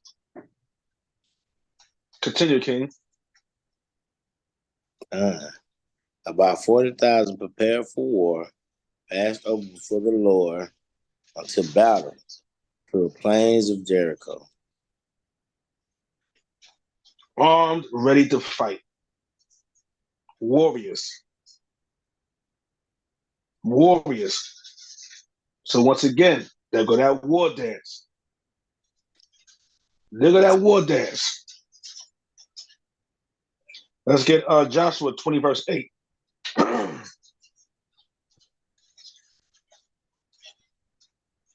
This is the book of Joshua, chapter 20 and 8. And on the other side of Jordan by Jericho, eastward, they assigned Bezra in the wilderness upon the plain out of the tribe of Reuben, and Ramah, the Gilead, out of the tribe of Gad, and Golan is Bashan out of the tribe of Manasseh. See, what I'm showing you here again, as you can see, it's always Gad and Reuben together. Gad and Reuben, hand in hand, out there ready to fight for their brothers and sisters. Same thing like we should be doing right now. Let's get the next page, 21, verse 7.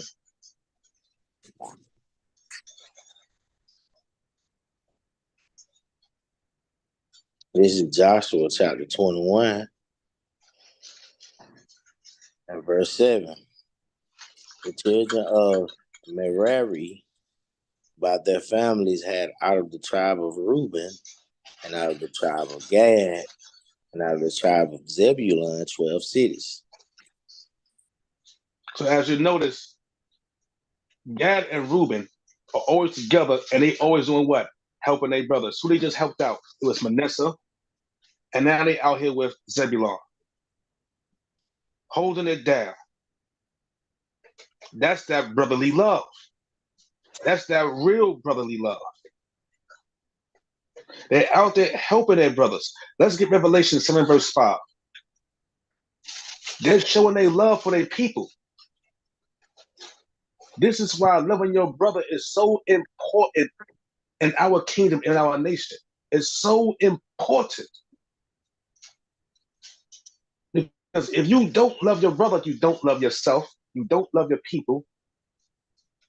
You hate your own. You hate yourself.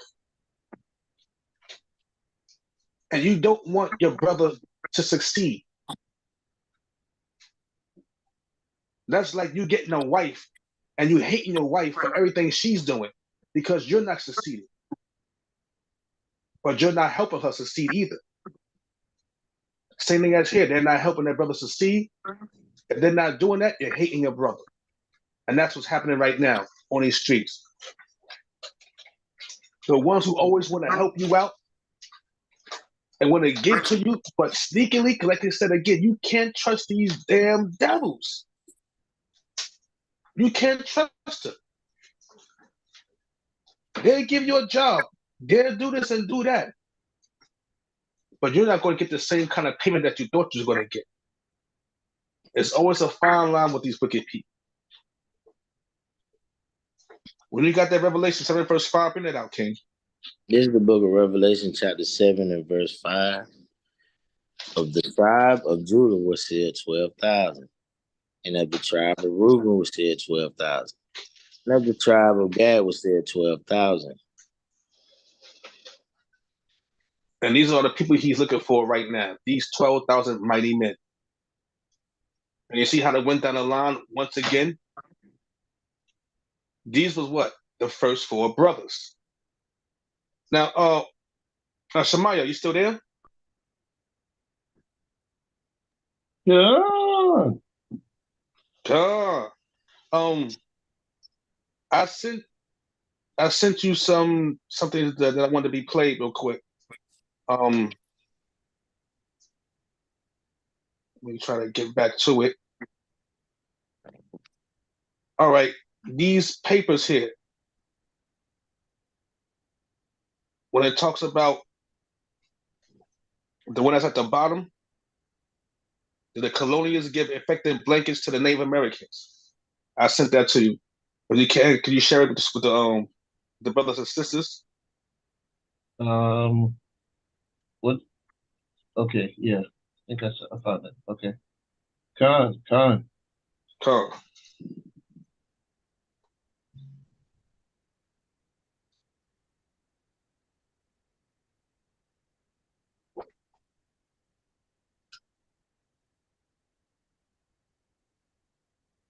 Here you go. Come. Now, this right here, oh man.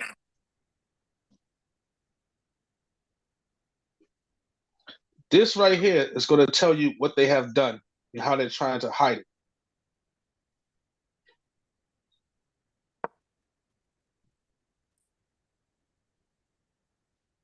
Can you see that, brother?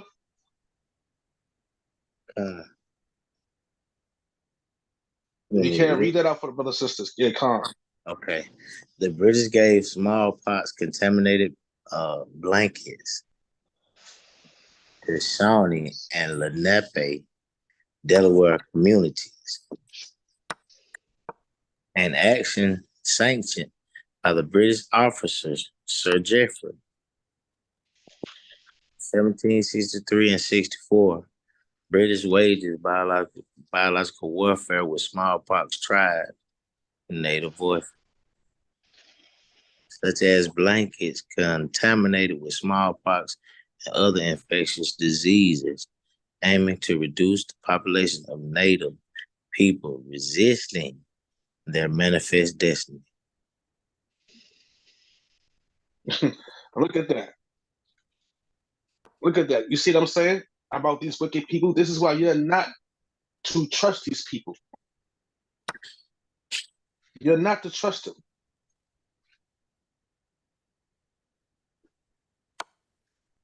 All right, I'd like to send you another one too, if you can bring that out. Salakia. Carl says. Can we get Psalm 55, 20, and 21? Carl, read it out, King.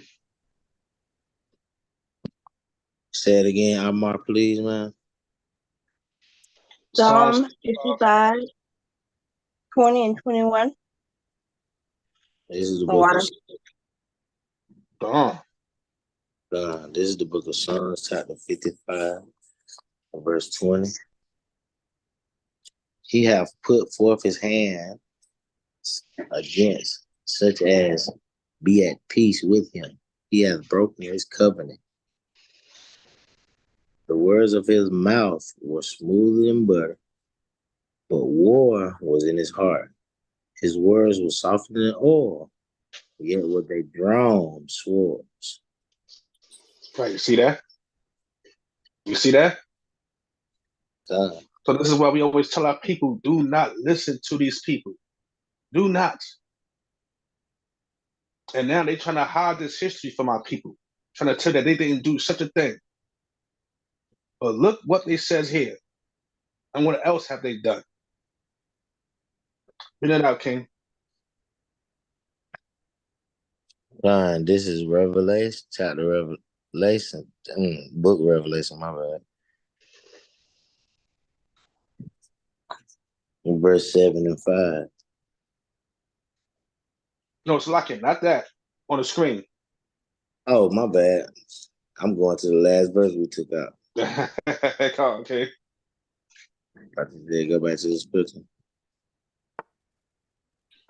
On June 16th, 1763, Captain Simeon Ecuyer wrote to his superior colonel banquet informing him that the Lenape, Shawano, and Mingwe tribes were laying siege to Fort Pitt during a smallpox outbreak. The message moved up The chain of command reaching Jeffrey Amherst, who responded. Could it not be contrived to send the smallpox among these disaffected tribes of Indians? We must, on this occasion, use every stratagem in our power to reduce them. In further correspondence, Colonel Banquet promised to try and infect tribes with blankets from smallpox patients. Earlier that year, William Trent and Trader of Fort Pitt documented an attempt to infect the tribes in his journal.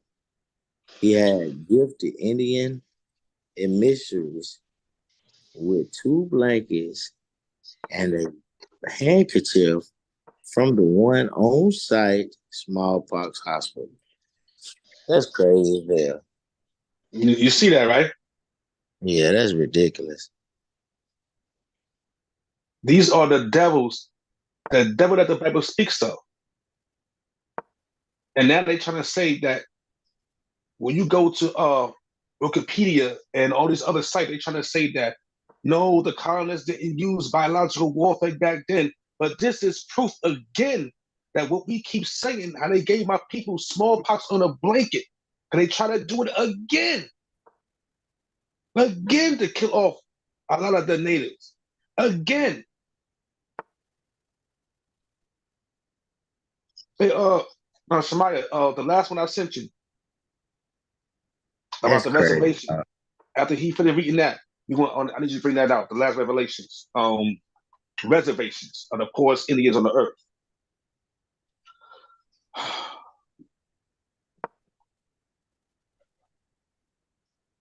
Despite the widespread belief that foreign militaries employed biological warfare to decimate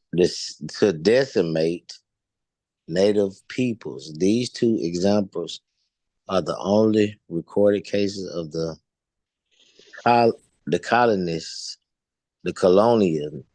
colonialists attempting to infect tribes with smallpox using blankets. And when I say recorded, I mean by white colonists, not by tribes. Accounts by the tribes seem to be largely ignored, or their credibility called into question. Get an A. The Victor writes history. Vibe yet.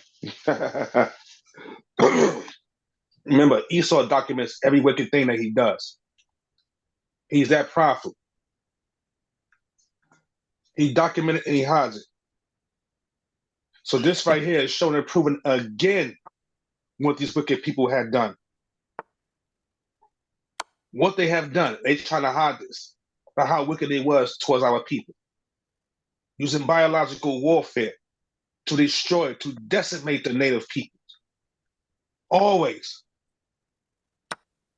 All right, Shemaiah, could you bring out that last thing that I sent to you? We're not going to play all of it. We're just going to play like maybe the first 5 or 6 minutes of it. But then I have to pass it on to Brother Yawasop. I know he got some mighty things to say. I don't want to take up all everybody's time.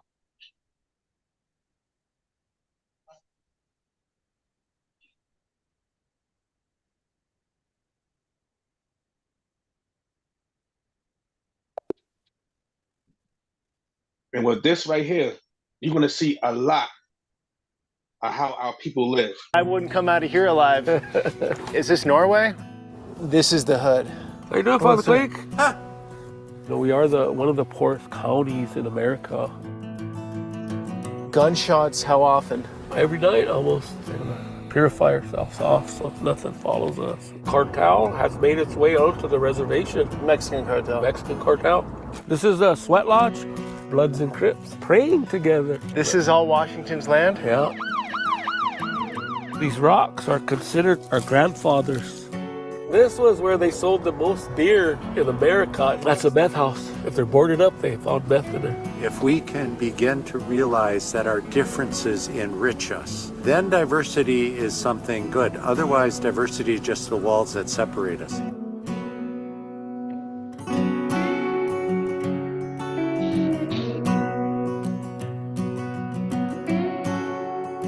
As you notice, this is how they're living in the poorest towns of these areas. Like it says in the curses. Deuteronomy 28, 16 and 17. Curse shall you be in the city, and curse shall you be in So the where am field. I? Scandinavia? Is this Norway? Proof right here. Where are we? You're out here at the Thunder Valley Housing Development. You're the Lakota expert, right, Roger? Yeah, I'm a historian. You're the OG around here? Yeah. I would say if there's someone to represent the Oglala Nation, it'd be him. Okay. I've been teaching for 26 years at our local Catholic Jesuit school. Oh, wow. So you're Catholic? I was a little baby when I was baptized, but I practiced the traditional ways. So, Okay. yeah, you could say I guess I'm Lakota Catholic, but more a recovering Catholic, I guess you could say. Gotcha. So I just drove in from Crow this morning. Made it out alive, huh? Made it out alive. That's what they said about you guys. They said I wouldn't come out of here alive. I love the talking in between the tribes. I've noticed that. Oh yeah. There's a lot of rivalry. I mean, the Crows were the ones who scouted for the cavalry against us. Wow. Nice place. Thank you. This is cool. Beautiful. We have a mortgage on a home, and I think like a lot of misconception is that the government gives us houses, or like we get money from our tribe, which we don't. So you're paying for this So full outright? Yeah, we got a mortgage, and then the Thunder Valley Community Development really helped us with the process and purchasing the home, and Okay. gave us the education. These houses are set up too because there's 1, 2, 3, 4, 5, 6, 7. Yep. 7 houses set up in a semicircular form, and her entrance faces the east. Traditionally, that's how our teepees would have been set up. Oh, okay. With the leader in the center, like right here. So that's why I call my daughter's house is the chief's house, because it's in the center right here. And the 2 at the end are the warriors who guard the entrance. And so everybody that comes in, they're supposed to come in through that entrance way over there. So I was told the last few days actually in Montana on the different reservations I've been on, they said, 2 things. Pine Ridge is the most dangerous and Pine Ridge is the poorest, which first impressions, different than what I thought I'd be getting into. And it's not all like this, obviously, but well, I mean, economically per capita, we are one of the poorest counties in America. you guys are so far in here. It took forever to get here from the last town, like an hour and a half. Oh yeah. So if you notice, all the roads that lead off the reservation, that's also by design. And that's the way of the government keeping us poor. So all the money goes off the reservation. So what I'm realizing in my journey through native lands is every reservation has different jurisdiction to some degree. For example, yesterday on Crow, I learned that, people could homestead from outside the reservation. White people or any people could come in and homestead. So some of that land is not owned by the Crow, even though it's in their reservation. In their boundaries, yeah. What about here? Here, Lakota. the majority is tribal land. In modern times, I know because of fractionation, unless you have a title to it, you can do whatever you want with it. You own it. You could sell it. So you could sell it to anybody? To anybody, yeah. No, if you have a title. But if it's tribal land, you cannot sell it. It belongs to the tribe. Okay. But in reality, all the land belongs to the federal government. Really? Yeah, it all belongs to the federal government. This is all Washington's land? Yeah, this is all. Technically? Yep. Lakota, this is from the Battle of the Bighorn, okay? That happened in 1876. So the Lakota got the fame, the Crow got the land over in Montana, and the Cheyenne got the shaft. And that comes from a Cheyenne friend. Like I said, I'm part Cheyenne also. So. Okay. Yeah. And a lot of that is, on a lot of reservations, there's mixes, right? Yeah. They're between the tribes. Yeah, especially in modern times, like Darwin's a Navajo. I met my daughter, through. Yeah. Through, of course, modern technology and the internet. Tinder? You guys use Tinder out here? No. In our traditional way, we didn't marry. You know, if you married within your Kioshpa, you couldn't do that because you're all relatives, right? Okay. And so my grandfather told me, you can't marry nobody from here. You're related to everybody, so you got to find yourself a wife from somewhere else. That's good advice, huh? Yeah. Otherwise, everybody's gonna be inbred, you know. Slakia. I think it's more in the '90s. I just want to show that little clip. It's more on it. It's about 40 minutes. But I just want to show that little bit clip right there because that shows us again how our people are living due to Deuteronomy and the curses. Like he said, this is the poorest reservation, and it's all about design. How Esau had made the roads to go out of the reservation, so they couldn't get no money. They couldn't get any help, nothing. It's all done by design. This is the wickedness of these people to make sure they destroy our people and keep our people poor. And as you see, you got a Native American talking about he got baptized. Where the hell did you learn to get baptized from? Unless it was forced upon you. How was forced upon you? That means Esau, that so-called white man that was there talking to him, like he said at the beginning of the video, I didn't think I would make it out here alive. Because you know the wickedness that your people have done to all the natives out there. You know that. So this is why he didn't think that he was going to make it out of there alive. And then he spoke to us again by telling us that now the Bloods and the Crips are down there where he's at. In Dakota, down there where he's at. And that's his children. That goes to another scripture. Isaiah 3 verse 12. So all these things are going to put our people. Yeah, it's just going back to the question again. It's like you look, like I just did a search, right? Mm-hmm. And the search was Native American movie stars. And and this is what came up. This is what's portrayed, but this is not the original. I don't think any of these people are the original to what they really look like. So it's like, this is what they tell us they look like, and what we see today, even what we just saw in the clip, they take on that persona. But it's like, when you read the book that Aria was bringing out the other day, right? 101 facts, or 3 facts about the Native American Indians. I can't remember the name of the book, but I mean, we see totally in history that they were reclassified, right? And then the $5 Indians came in, and this is what literally has always been pushed to say this is what they look like. Mm-hmm. So it's like, I look at that, and I look at what they're saying. They're living in a situation, that may not be the best, but that's kind of because they stole an identity. So it's like, I'm looking at it, I'm like, are these really the people, man? These are, because I've seen people who, again, look like you and me.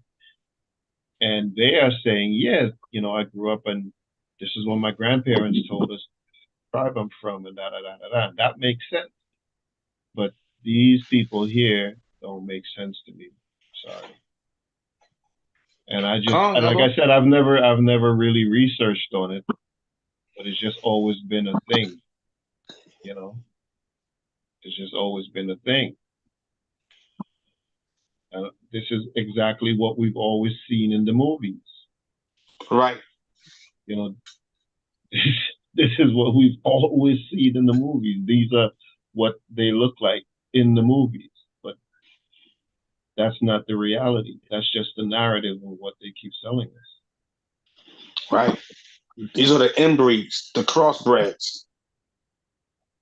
right? Look at that, right? And a lot How of them look Asian. you know,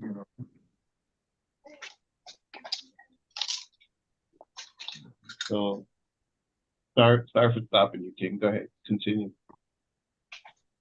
Nah, that's all good, Elder. Because again, like I said, we know these things. They will continue to try to hide us. And we know that our ancestors are darker than that because I'm a living example. Our grandmother's a living example. My mother's a living example. Even my rib, she's a living example. She's a living example. Her father's a living example. He's from Cherokee. And he don't look nothing like them. Nothing like these people that they want to have to show the narrative of how they really look, because they don't want you to know that Gag was just as dark as we were, even darker. And so a lot of these people here, again, like we noticed, they're what? Mixed or converts. Converts mean that they stayed in here with our people, like in where's that movie they got out there where the Equinsu Ultra has snatched away Pocahontas. Pocahontas. They don't tell you that they raped her and they stole her from her land.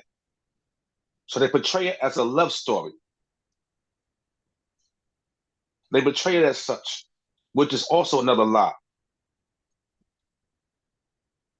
And they don't show you that she was darker than that. Much darker than that.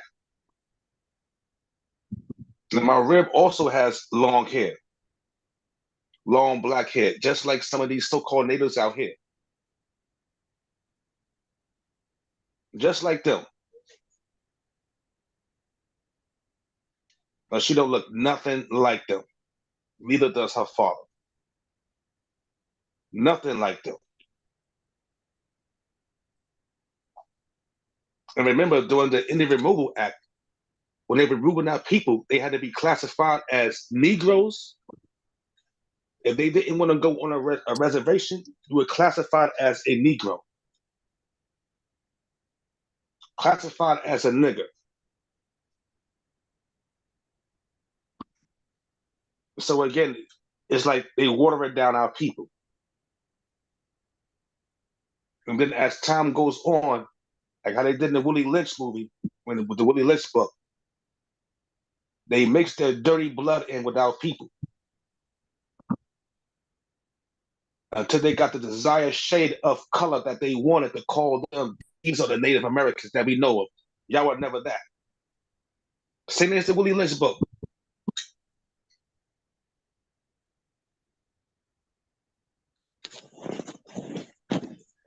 So with that, man, all praises to the Most High. I didn't want to take up too much time from the brother Yawasat. I know I had to give him time also. If he's still on. Yawasat, you still on? Hi, King. Shalom. Shalom, everybody. The mighty lesson, King. I was here taking notes, trying to get just a few things. I wasn't gonna go over too much stuff, but I was definitely a mighty lesson, brother. Come on, the water. We're not gonna put more in. Pretty soon, it's gonna be my turn to take some notes. It's my turn to take some notes now, King. All praises. All praises. God. Shemaiah, you could give me ability to share the screen. Yeah, you got it, King. All praises. I sent you a few. Shalom, King. All praises to the Most High. Mighty lesson by our brother, the mighty Makayaahlah, HOI, New York, New Jersey, in the building. Water. All praises. Let me see. Hold on one second. All right, I'm gonna just share the screen. Pretty much just gonna go Yazian out of Deuteronomy 28, just to showcase that the curses that were placed on Israel was also placed on the Native Americans, and then go through a few videos to explain some of the curses that we have. So if you got it real quick, can you bring out Deuteronomy 28 and verse 18, Baba Kajal? This is the book of Deuteronomy, chapter 28 and verse 18. Cursed shall be the fruit of thy body, and the fruit of thy land, the increase of thy kin, and the flocks of thy sheep. So the scriptures is basically, explaining that as you are Israelite, and when you don't keep the laws, statutes, and commandments, that these are the things. Of course, we already know that these are the signs and the wonders that are going to be placed upon the children of Israel. So the fruit of our womb would be cursed, the crops of our land, the flocks that we have, like the sheep, the bison, the buffalo, the calves, the herds, the goats, all of the different type of animals that we would have herded and shepherded over, right? And we know our people, the Native Americans, they definitely were shepherds. They led a shepherd lifestyle with the bison, sheep, with the buffaloes, and there was a lot of evil and wickedness that was done. We left off with that in the last lesson, that over 4 million bison was killed, and that was part of the treaty that Esau and that the Americans had made with us, that they wouldn't touch the bison. But we see, that they broke that treaty with us, right? So let's go into a video real quick. See if I can share the screen.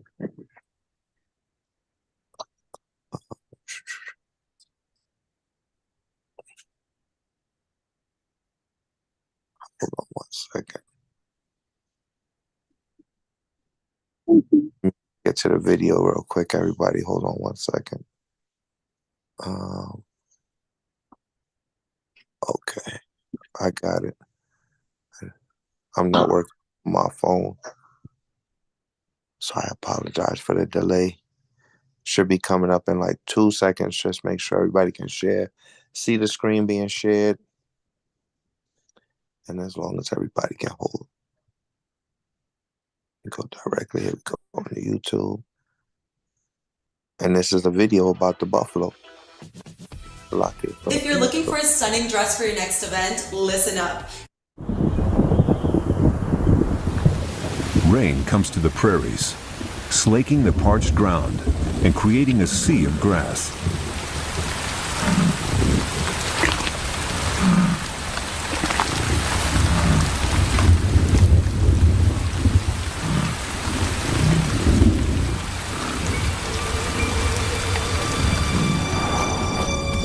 In the past, rain brought a time of plenty for the buffalo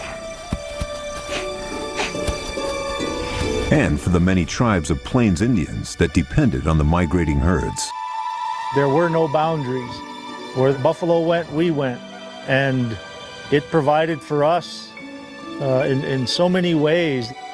They were the main source of food. And then the hides were used for clothing, lodges. The bones were tools, weapons. We depended on this animal so much that it became a spiritual connection. There's something in your heart that tells you, this is our brother, this is our family. That sacred relationship was reinforced by dances and ceremonies. A painted buffalo skull carried prayers to draw the wandering herds close to the village and offer thanks for a successful hunt.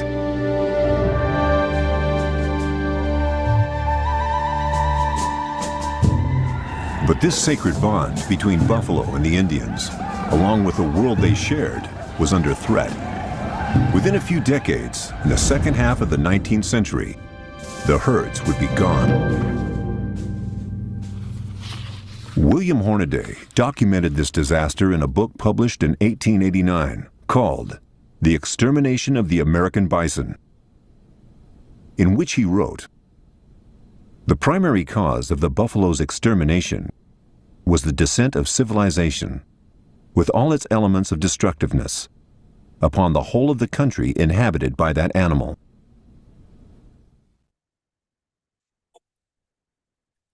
So we see that, the buffalo was used by us for many different things, right? We used the buffalo, the tribe of Gad, the tribe of Reuben. They used the buffalo for a lot of different things: clothes, tools, food. They used it for shelter, and the Edomites just came in and wiped the buffalo out, where they're nearly extinct, and they actually have to use breeding on like reservations and breeding in zoos to actually bring these animals back because of the wicked atrocities that Esau has done to the tribe of Gad and the tribe of Reuben, and by violating that treaty that they had along with us, right? And again, that was part of the curses. That was because as a people we failed when it came to keeping the laws, statutes, and commandments. And so that was part of the curses, like we just read in Deuteronomy, right? If you could stay in Deuteronomy 28, but we're going to read from 30 to 33. Baba Kashaw. This is the book of Deuteronomy, chapter 28, and verse 30. "Thou shalt betroth a wife, and another man shall lie with her.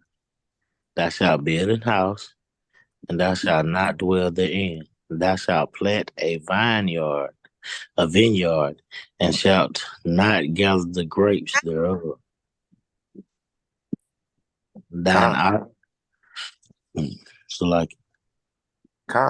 Right? So we would plant we would build, we would farm, and we wouldn't be able to enjoy these things, right? And so you see, it said we will betroth a wife, but another man shall ravish her. And that's what's still happening to our Native American sisters till this day, right? Our Native American sisters are being kidnapped, are being trafficked, and are being sold on the black market by Esau, and nobody says anything about it, right? So that's why you'll see sometimes the Native Americans sisters, and which again, the Native Americans, as we learned in the last class, that's even a proverb and a byword. That's like calling us a nigger.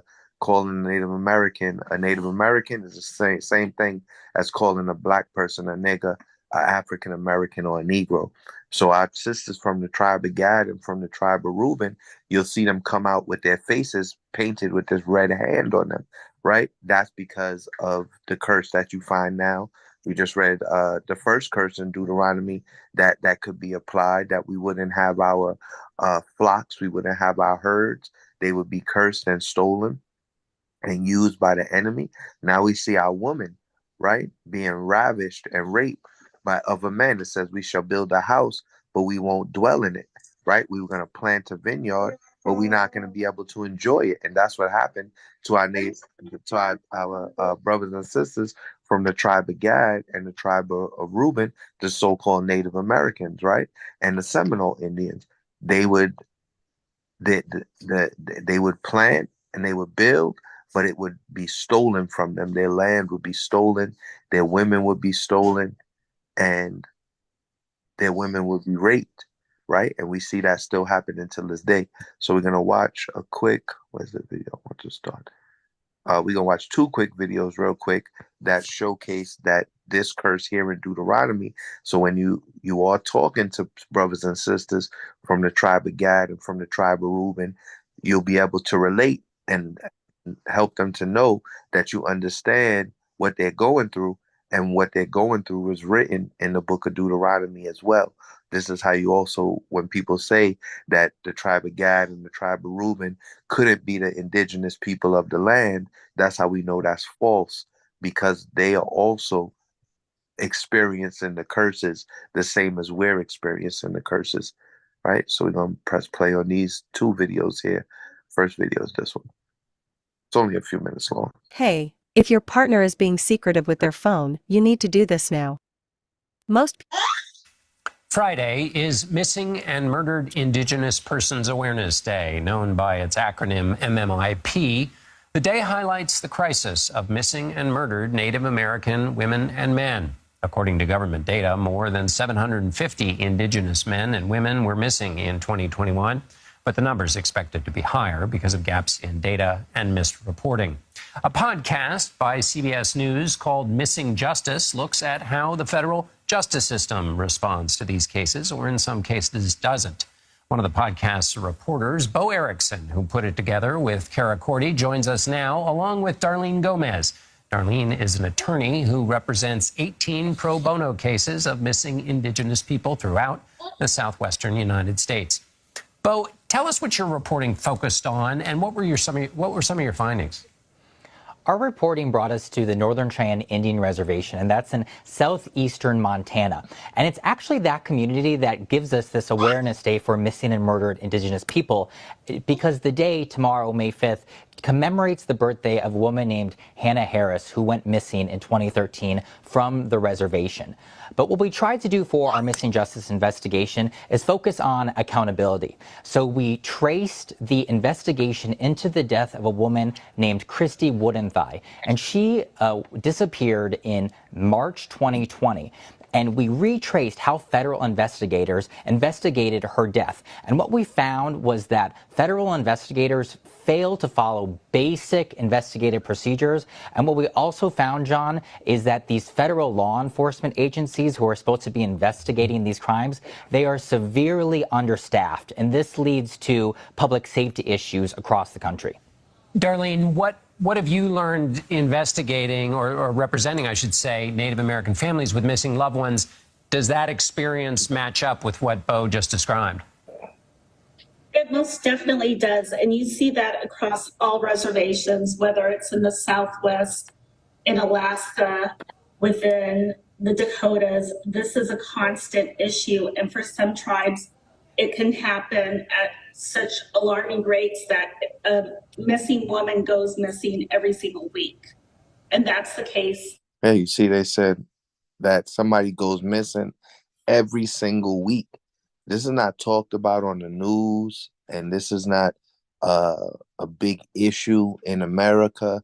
You don't see it on local or on national news, right? Because nowadays with the digital news, we can watch news. You know, if you watch Pluto or if you watch Roku, you can get news from Texas, from Chicago, from Sacramento. It goes in alphabetical order, going all the way from Baltimore all the way across the country till Sacramento. So why don't we hear about our our brothers and sisters from the tribe of Gad and the tribe of Reuben going missing, along with the southern tribes, or all of the so-called African American sisters that go missing, and you don't hear anything about it, right? One, because it's Esau doing the kidnapping. Esau is kidnapping our sisters, raping our sisters, and murdering our sisters, and we don't hear nothing about it. And that's why we shouldn't be celebrating this wicked holiday called Thanksgiving.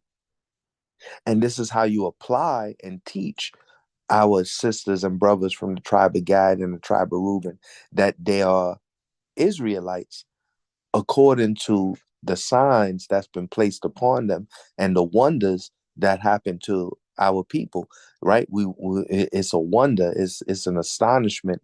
It's like, why is this happening to us?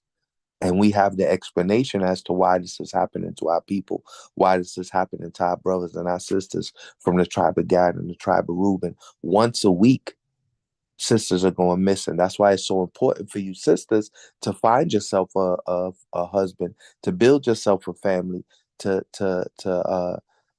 protect your children, right? It's so important for us brothers to want to protect our sisters and protect the children in our nation.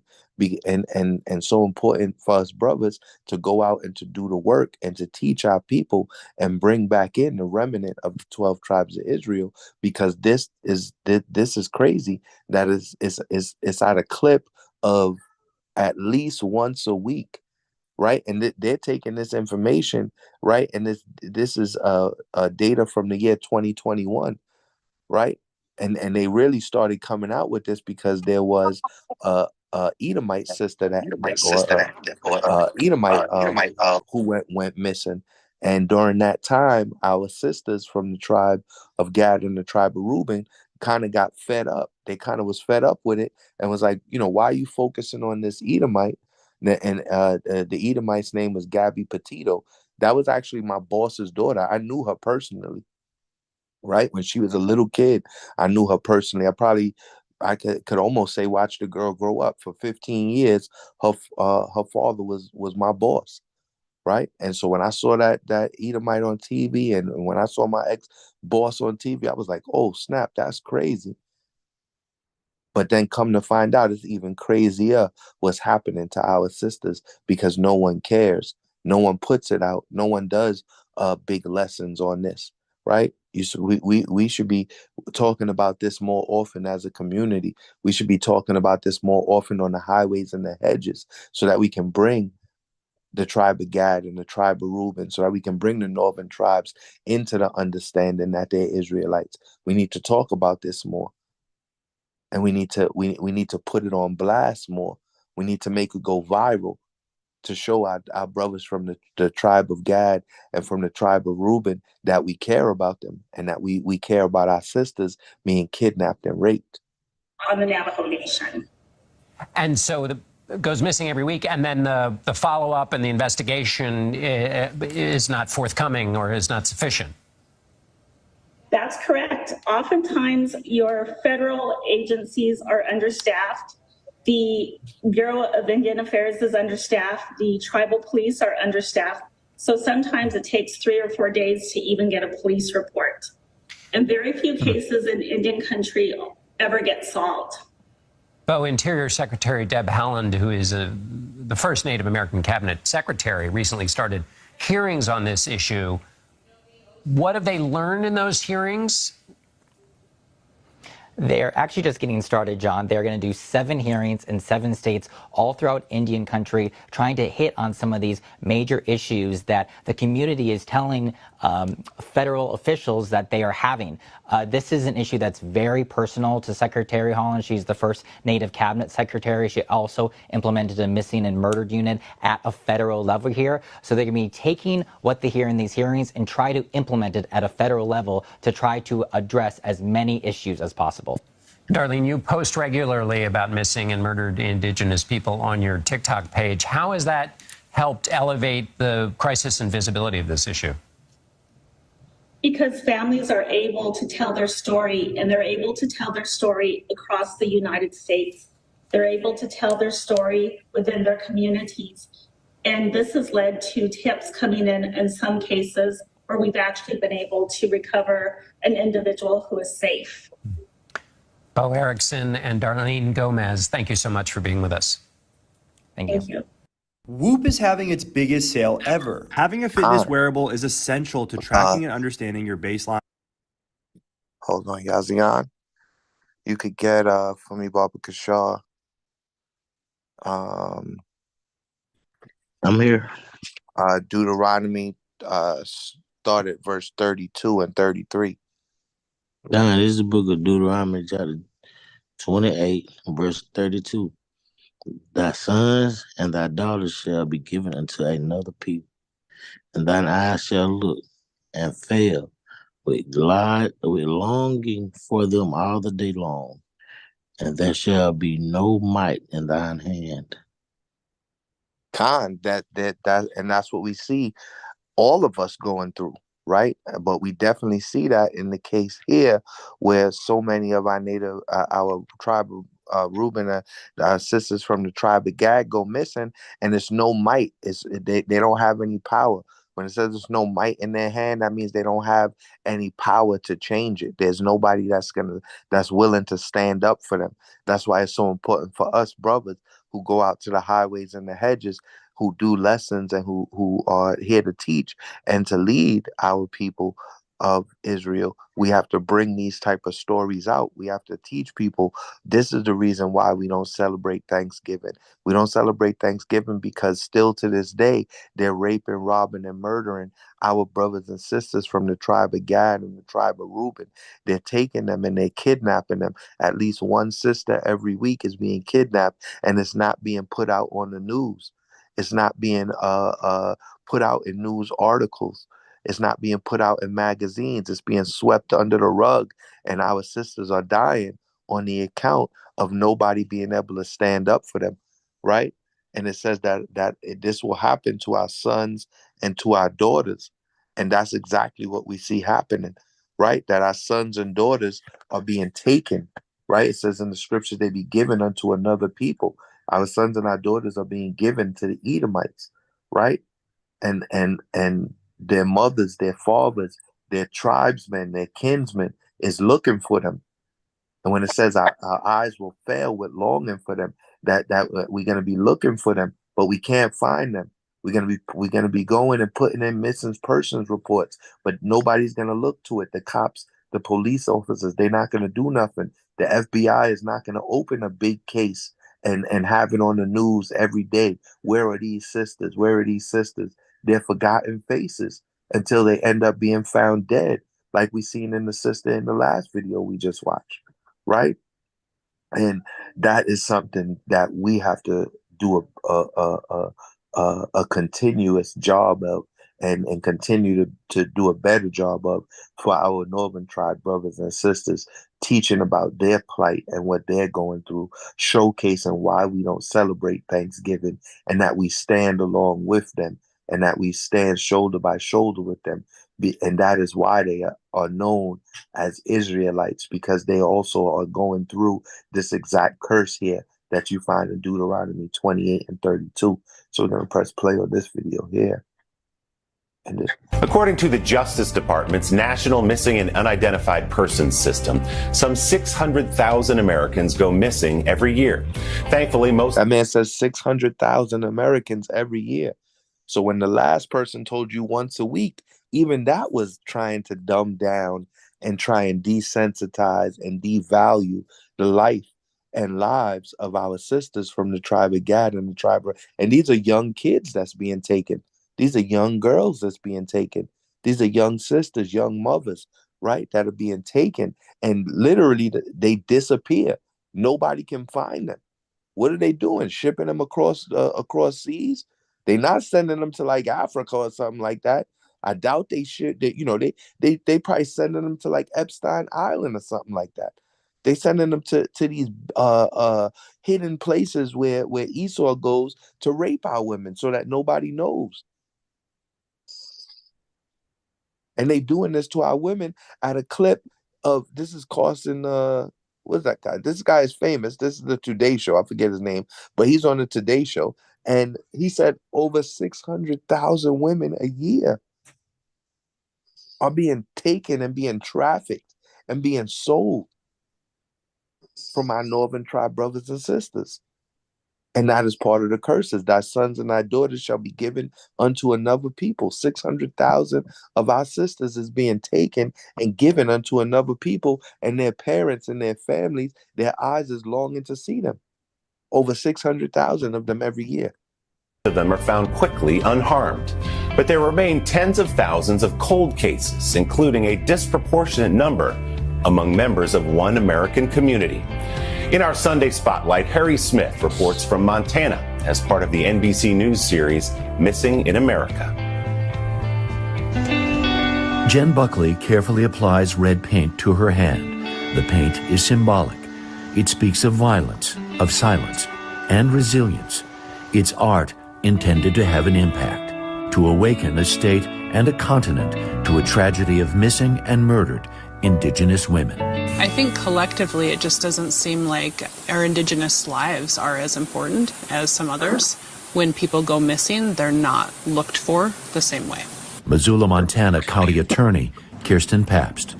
It's an epidemic. When you look at the numbers, 25 to 30% of our missing persons are Native, when they only make up about 6 to 7% of our population. There are issues of jurisdiction. Whose problem? tribal or municipal, and state, local, or even federal law enforcement. What do you think the roots of it are? I think you have to go back hundreds of years to colonization and cultural degradation of our Native American cultures. We're to the point now where we have to do something different. For an epidemic mostly unnoticed and rarely publicized, that something different fell to Buckley, who was an enrolled member of the Chippewa Cree tribes out of Rocky Boy, Montana. I just came up with maybe I'll just see if anybody wants to get their picture taken with the red handprint on their face to raise awareness. So that's how it started. And then I just started to think, like, what is a large-scale thing that people see that they have to see? And I just I don't know, there's billboards. Lamar Billboards donates the space, but Buckley and her project are on a shoestring budget. I can raise the $200, it's up for a month, and then it comes down because I gotta wait till I have the next $200 to put it back up.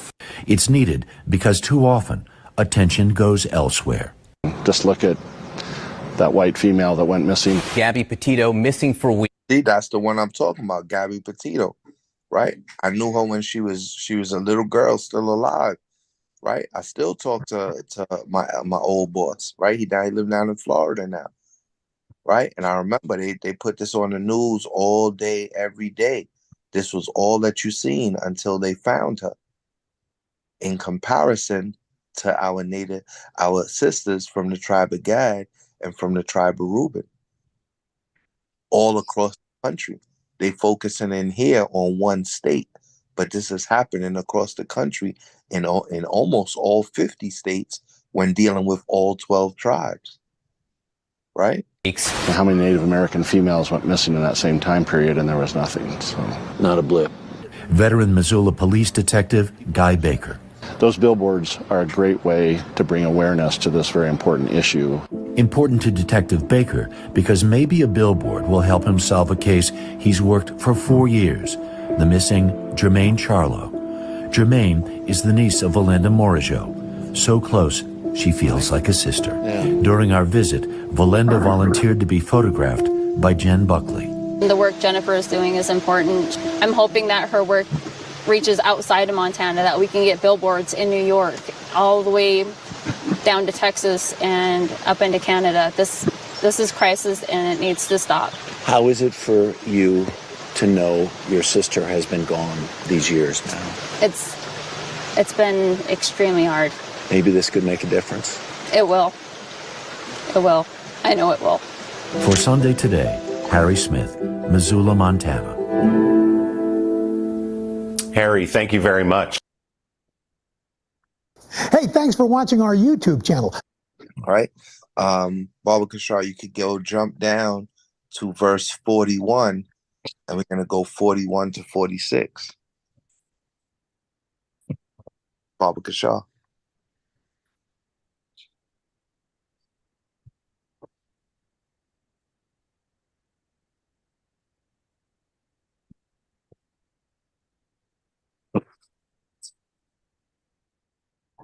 You still there, Yazi?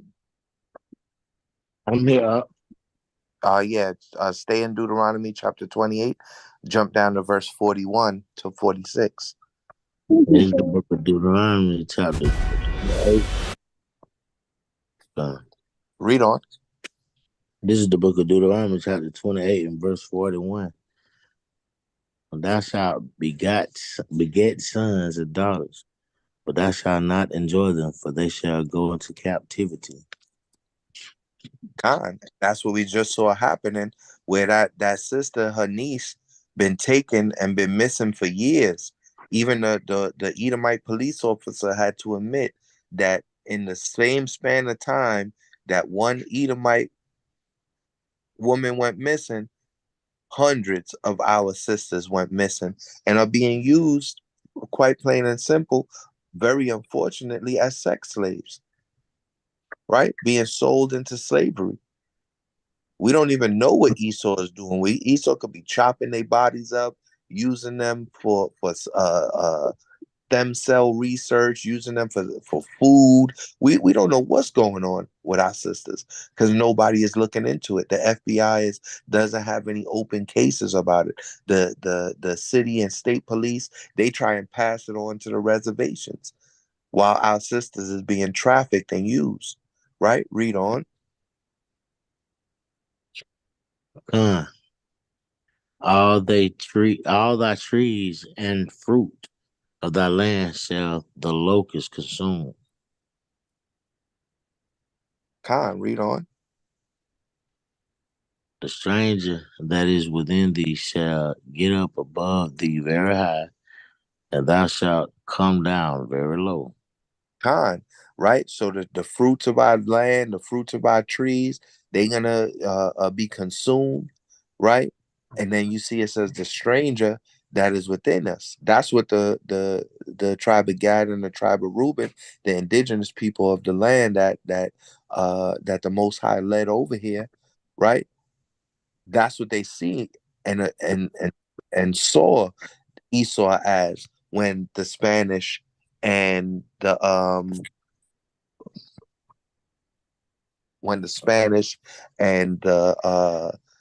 French and the English, the Pilgrims, when they all came over here, they seen them as strangers, and they still see them as strangers. And now you see the strangers have risen high above them, right? And they would eat that. That's even sometimes why they look at us as strangers, because we get all these different, when you don't, you going through welfare and Section 8. We still live in the ghetto and in the hoods, but we gonna look at a reservation now and see how high the stranger has come above our people, right? The stranger of this land is Esau and Edom, and the stranger has ravished our women. The stranger has taken over and devoured our crops. Everything that they grow now is what they got to grow corn in such abundance. We don't even eat real corn anymore because because Esau cooks and makes just about every product that we eat has some sort of cornmeal in it. So all the corn that's grown is GMO, it's genetically modified, because they need so much at such a high rate, right? It's been devoured by the locusts. And then you look at what's happening to the animals of this land, right? They just said the other day they just had to put down a whole bunch more chickens in like 2 different states. They ended up having to put down chickens because of the bird flu. And what are they going to do? Replace that with fake chicken meat. That's really why they're killing off all the chickens. That's really why all of a sudden the cows, they have like a tick that kills cows, that's murdering cows all across the country now. Why? Because they're gonna eventually, the famine is already happening. The pestilence and the famine is happening right before our eyes. So they're gonna come and they're gonna give us fake chicken. They're gonna give us Beyond Meat and all this fake food so that we can start consuming and getting used to that. And then that'll be another carcinogen that we eat, and something that causes cancer, something that causes diabetes and high blood pressure and gout, right? So let's go ahead and watch this video real quick. You can stay where you at, Barbara Shaw. We're gonna jump right back in. Salakia for the commercial show.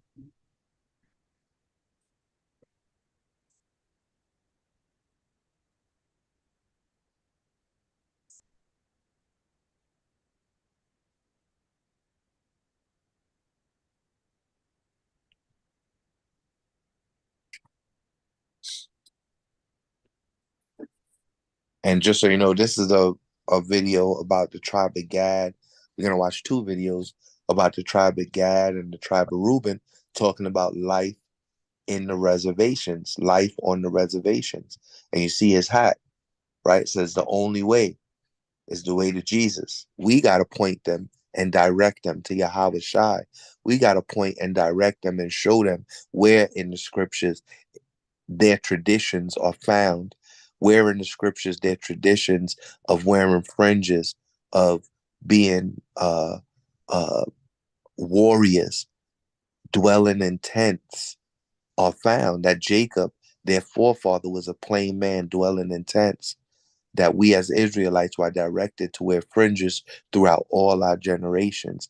In Numbers 15, we got to be able to showcase and show them in the book of Deuteronomy the curses that would apply to them as we read it now, and showcase them and say, look, this is why this is happening, because we forgot our heritage, because our enemies, the stranger that dwells amongst us, Esau and Edom, they sought to wipe us all out from being a nation, like it says in Psalm 83. And they sought to take our heritage, and we forgot our heritage, right? And because we forgot our heritage and we forgot who we are, that we are a tribal people, these things are happening to us because we're not keeping the laws, right? Hold on. Hold on. Oh, I messed up. Hold on, I hit the wrong button. The lock here. Gotta wait for it to finish. Sorry about that. There we go. See the man crying. Reservations is the hood.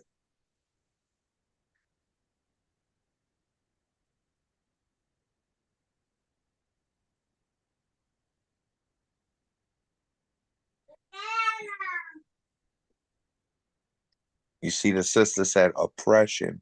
So they're going through the same oppression because they're going through the curses as we are, right? And so they're being oppressed on these reservations. The women are being ravaged and raped and kidnapped. The men are being forced into low-paid wages, right? And basically operating as slaves. And if they want to even get a job or come in and operate within the society that we operate in, they got to renounce the fact that they're Native Americans and leave the reservation. You got to pick one or the other. Pick one ghetto for another one.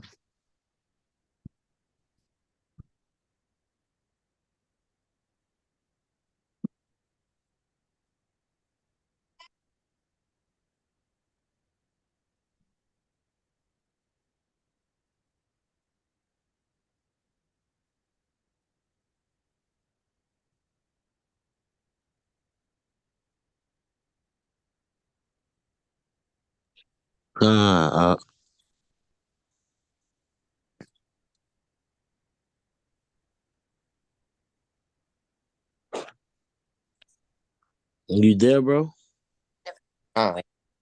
Can you still see the video or no? I can't see. I ain't. Oh, hold on. I might have to share the screen. I'm sitting here watching the whole video myself. Hold on. Man, I don't see no video at all. I ain't seen one from the jump. Let me go back in. The whole those last 2 or 3 videos I played, you didn't see them? I ain't see none. All right, hold on. Did anybody see the videos that I was just playing? Can you see the screen?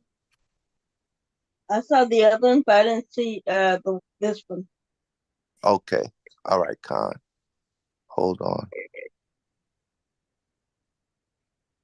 All right, let me know if y'all can see this one. This one is on the reservations. Can you see that one? Sorry. Oppression. Small. So that was where the sister just said oppression. They're doing a word association. This video is called One Word. So they're doing word association. The word association is with reservation. And the next video we're gonna actually watch that will take us to an actual reservation. But here you have our brothers from the tribe of Gad and from the tribe of Reuben explaining what life is like on a reservation, how they are just as much, if not even more so, in poverty as we are out in the ghettos and in the communities that we have been placed in and live in. They experience the same things, right? So like it says, you'll be cursed in the city and cursed in the field. So that's why they go through these curses that they're experiencing, because they're actually Israelites.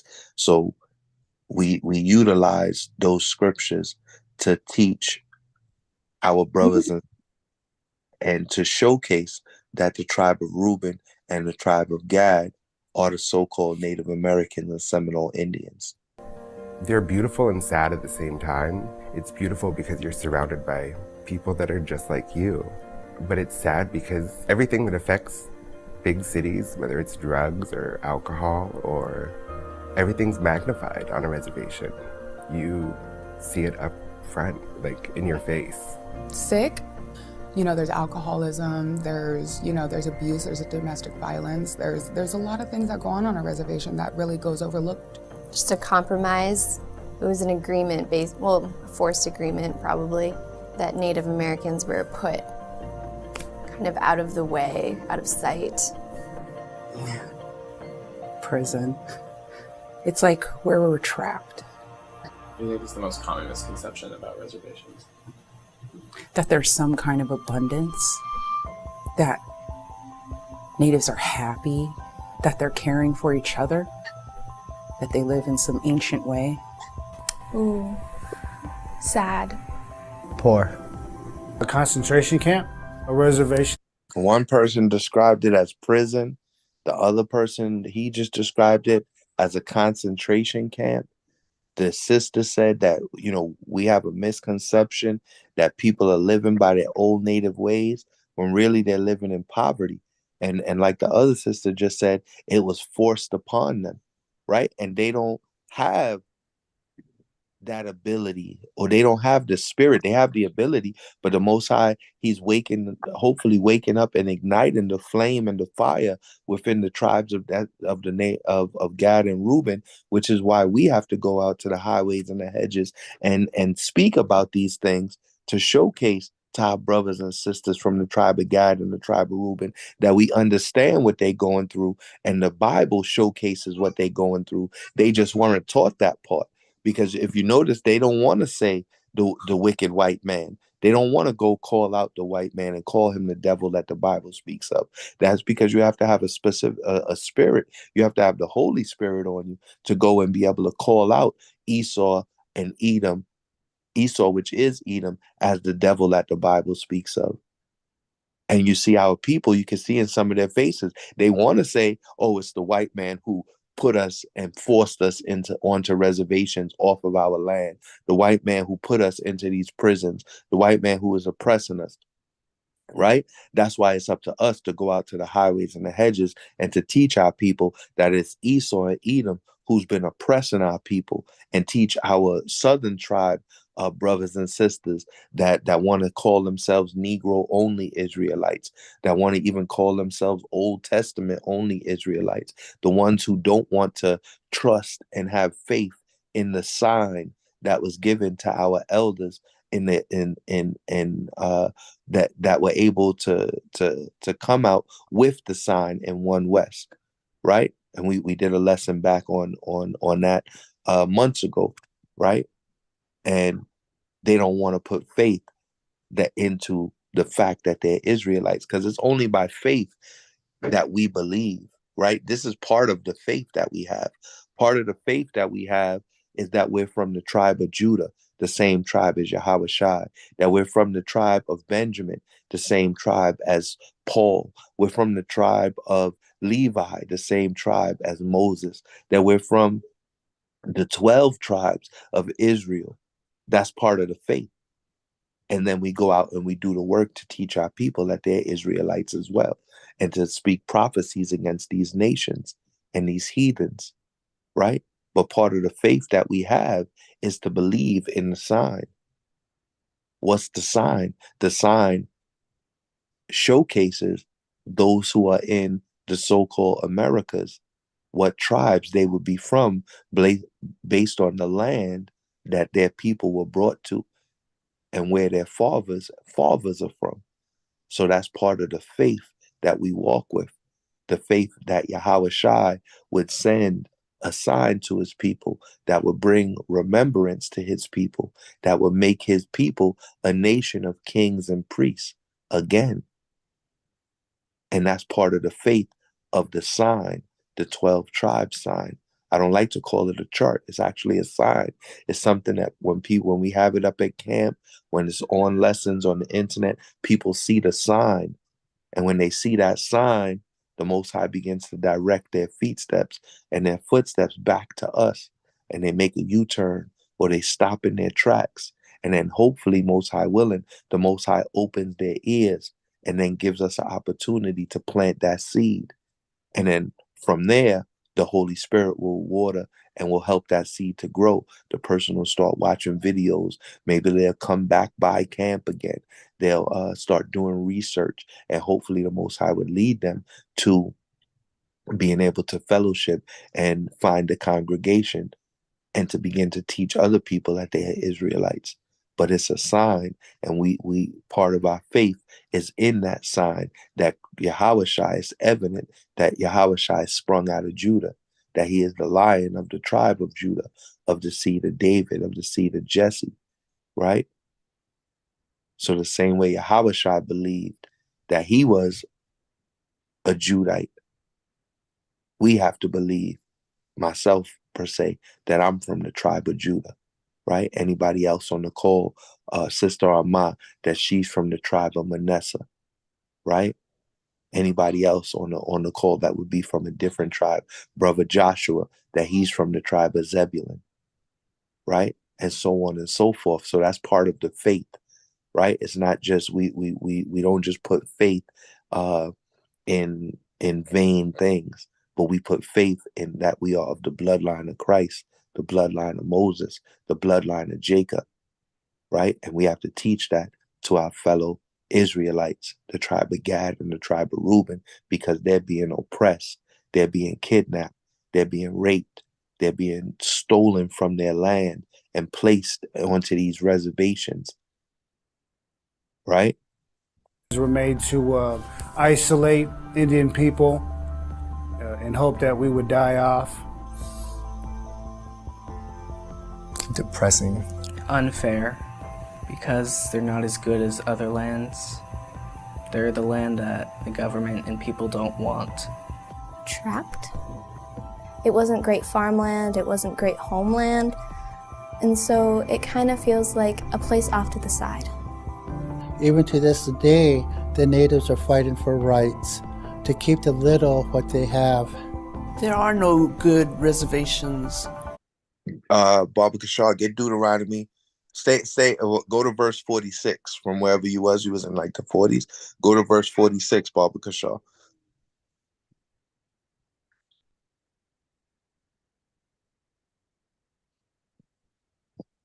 When you got it, Yazigan, bring it out. Deuteronomy 28 and 46.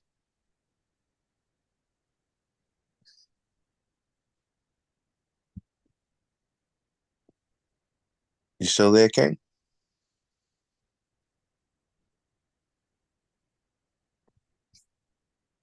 Can y'all hear me? Hello? Okay. Yazian, you still there, brother?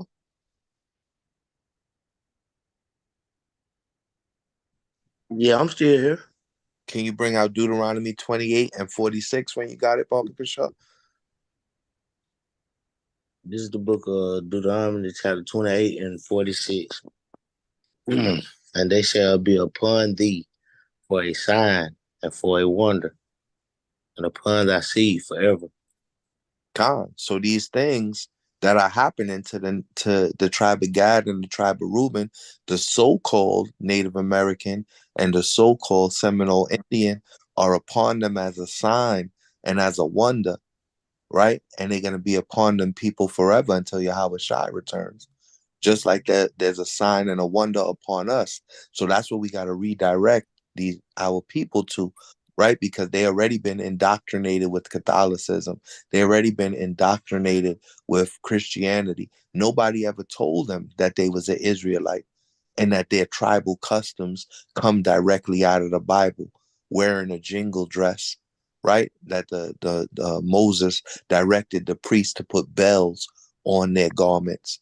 And that's where the jingle dress comes from, right? Nobody told our Native American brothers and sisters that they would be a tribe of kings and priests, that they would be warriors, right? And so we have to redirect their understanding of the Bible to understand that it's their history written in the Bible as well. And that's why we follow the sign, right? That sign, Israel wants a sign. Israel always looks for a sign.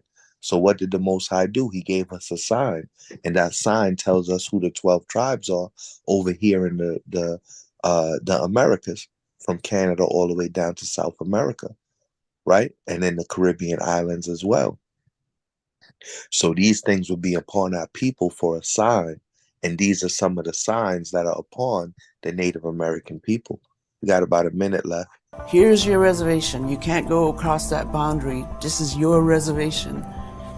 And I grew up on a Navajo reservation, and we're one of the few lucky people that got to remain where our homelands are. But there are other reservations where people were forced there, and they can't fend for themselves like they used to do in the old days. You can't hunt anymore, you can't fish anymore, because you're just stuck on a reservation on these substandard housing, living in third world country conditions. See, the sister's saying that they can't hunt the way they used to hunt. They can't fish. And we looked at the video earlier, how hunting after the bison, hunting and even going fishing, hunting and stuff, that was stuff that was part of their tribal culture, right?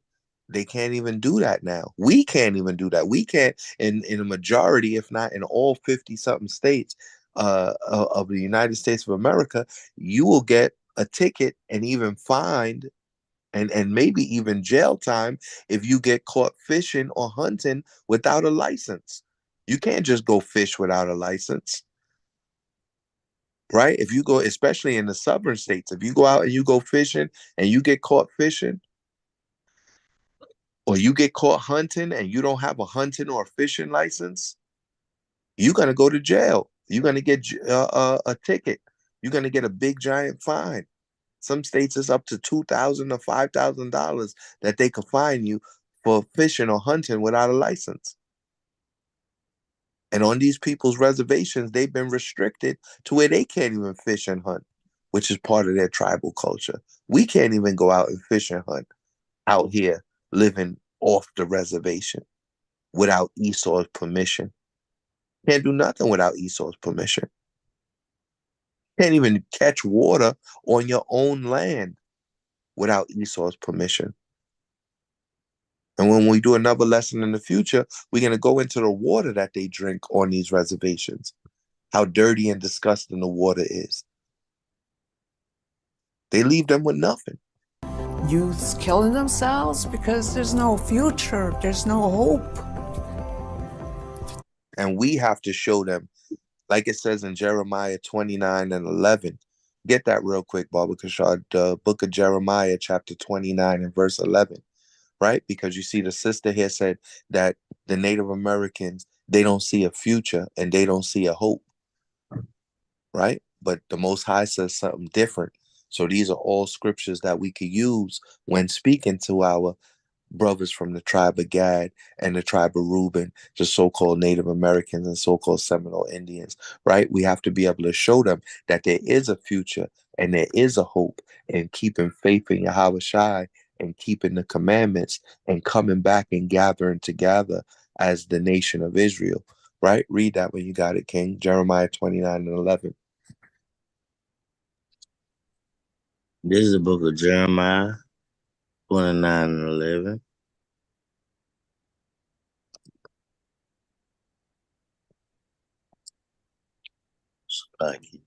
For I know the thoughts that I think toward you, saith the Lord, thoughts of peace and not of evil, to give you an expected end. God, Most High, he says he knows the thoughts and the plans he has for us. Those are plans that's going to give us a future, plans that's going to give us a hope. What is that future? That we will rule over the nations. What is our hope? Our hope and our trust is in Yahweh Shai, that he will return as a thief in the night and gather together all 12 tribes the 12,000 from each tribe that would govern and be the governing body of Israel and gather together a number so numerous that nobody could count, because Israel, we would be as numerous as the stars and give us rulership over the nations, right? Alongside Yahushua and the 144,000. So that's our future and that's our hope. So we have to teach our Northern Tribe brothers and sisters that they do have a future and hope when they begin to understand that they are Israelites, repent, and keep the commandments and keep faith in Yahushua. That's a reservation to me.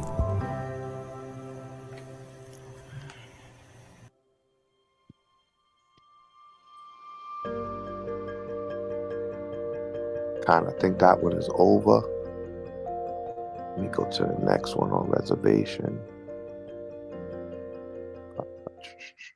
Get this one right here. Go on. Flavor on. I'm in the driver's seat. Right? Tonight, we're on. Checkers flavor is on at $1.99. Choose pepper jack barbecue, A1 Swiss, or bacon cheddar crisp.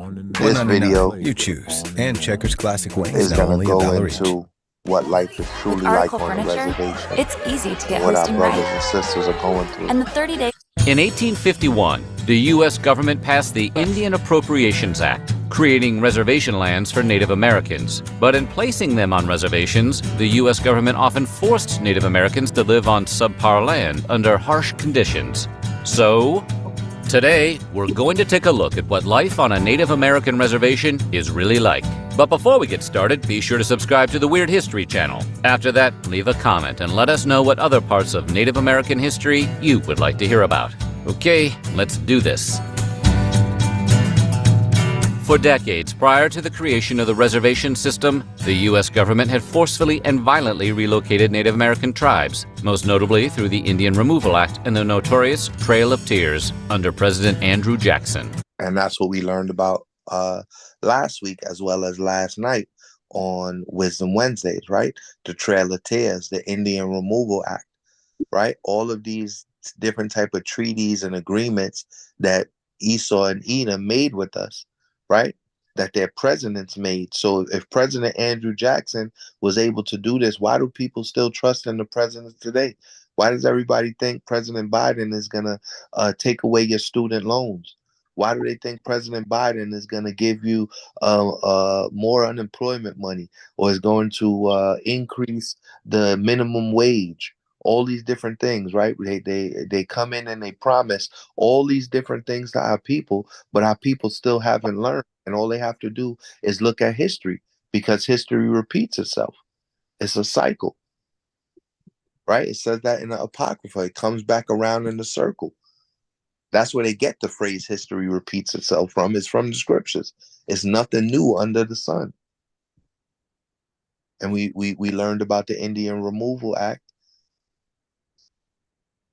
and the Trail of Tears, and how President Andrew Jackson violently took our people off their land and didn't give them what he promised them.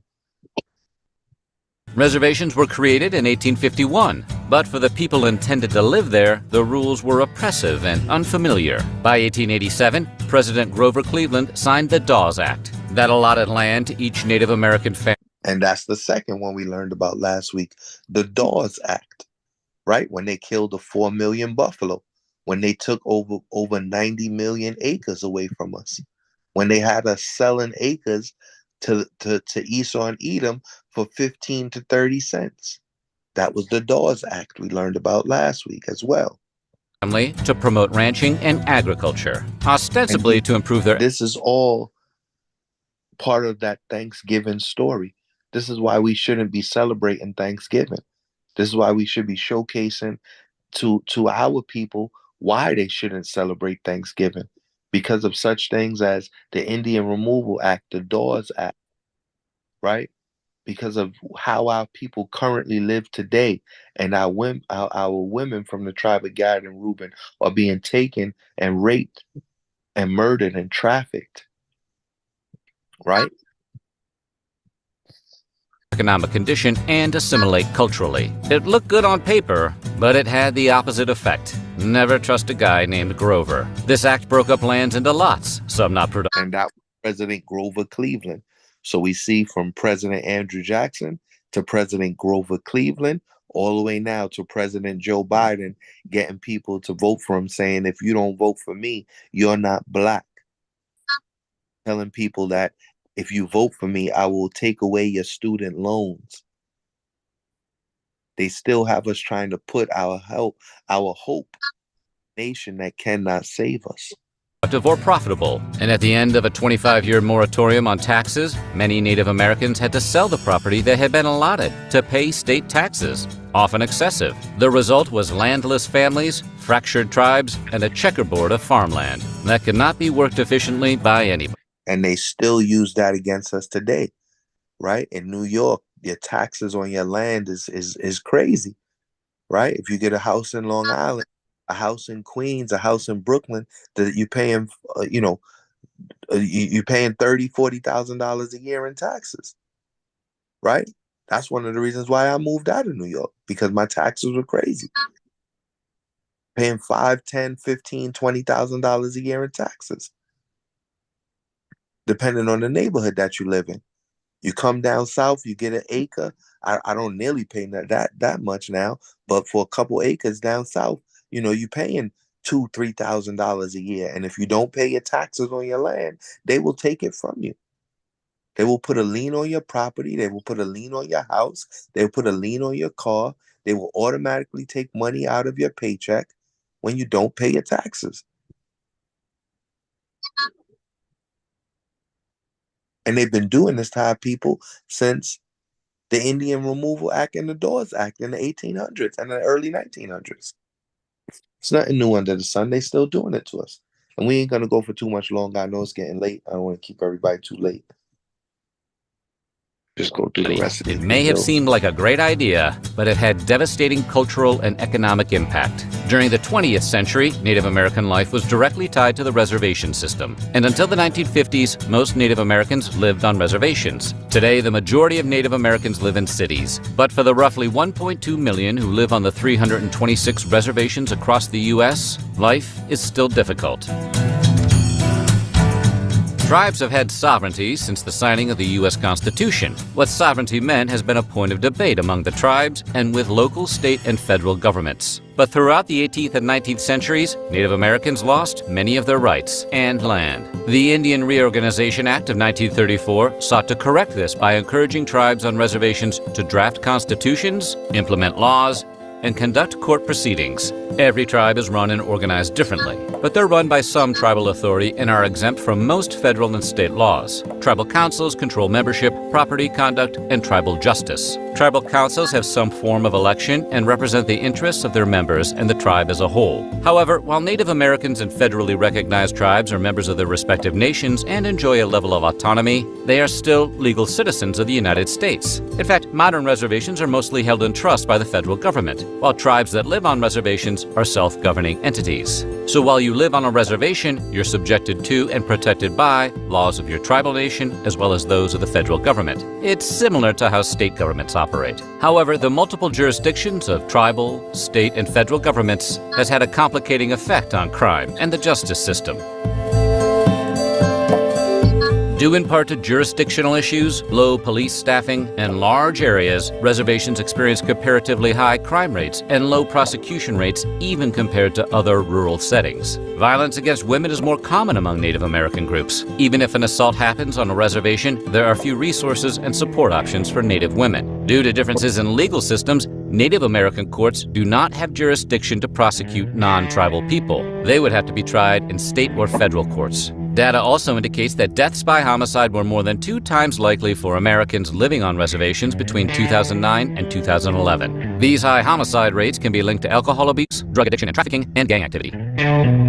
There's great income disparity within the 574 federally recognized tribes, largely due to gaming activity. But extreme poverty exists for many tribes, and reservations have been compared to developing countries. In 2014, the median income for all Native Americans and Alaska Natives was just over $37,000. But some indigenous people living on reservations reportedly earn less than $10,000 a year. That's well below the national poverty threshold of $12,500. $1,000 for a single-person household. In fact, Northwestern University estimates that up to 1/3 of all Native American households has income below the poverty line. For example, Oglala Lakota County, South Dakota, home of the Pine Ridge Reservation, has a per capita income of just $8,768, the lowest in the nation. Many reservations lack running water and electricity, and residents often live in shacks, trailers, and broken-down houses. That overcrowding is a result of limited resources, with households struggling to survive. Grandparents, parents, and children live with family members who cannot afford housing of their own.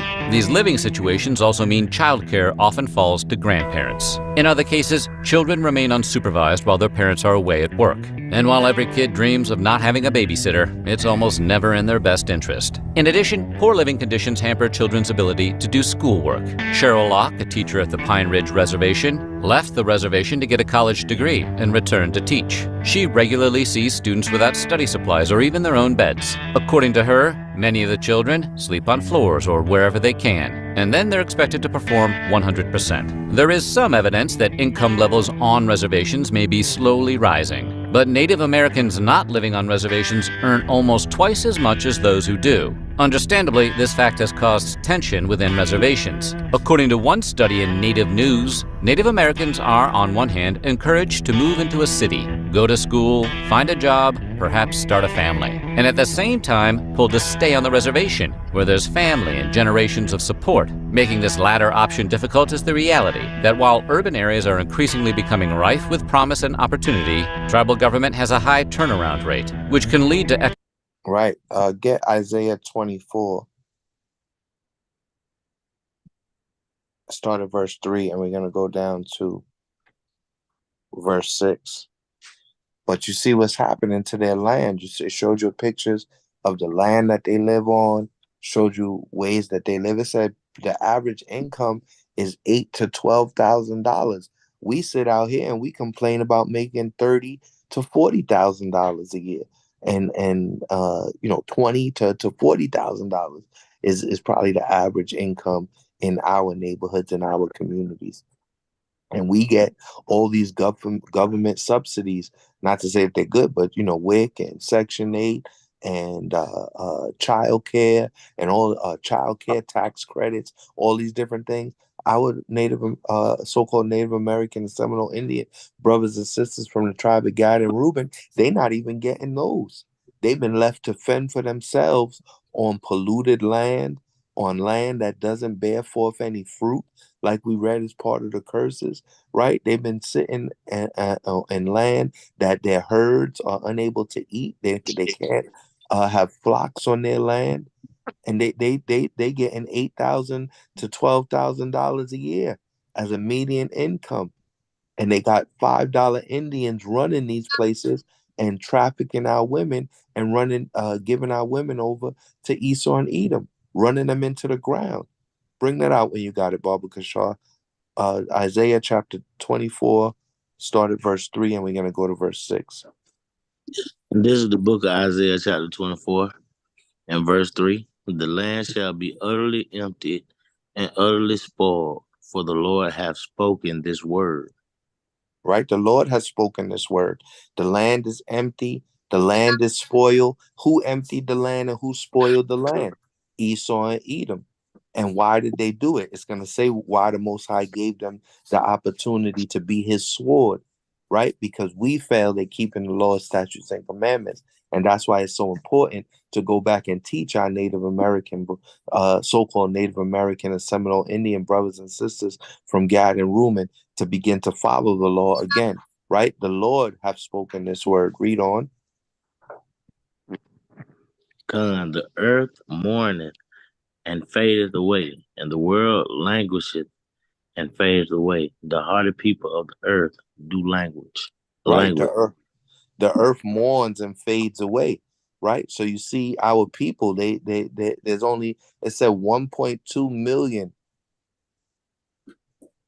of our people left. That's what they counted on these reservations. And it's still to this day, you see them being forced to come off to live on the reservation, or to pick coming out of the reservation and not being able to represent their tribe and represent their culture, which is part of the curses. So this is making the earth mourn, right? This is their culture, their history, their heritage is faded away.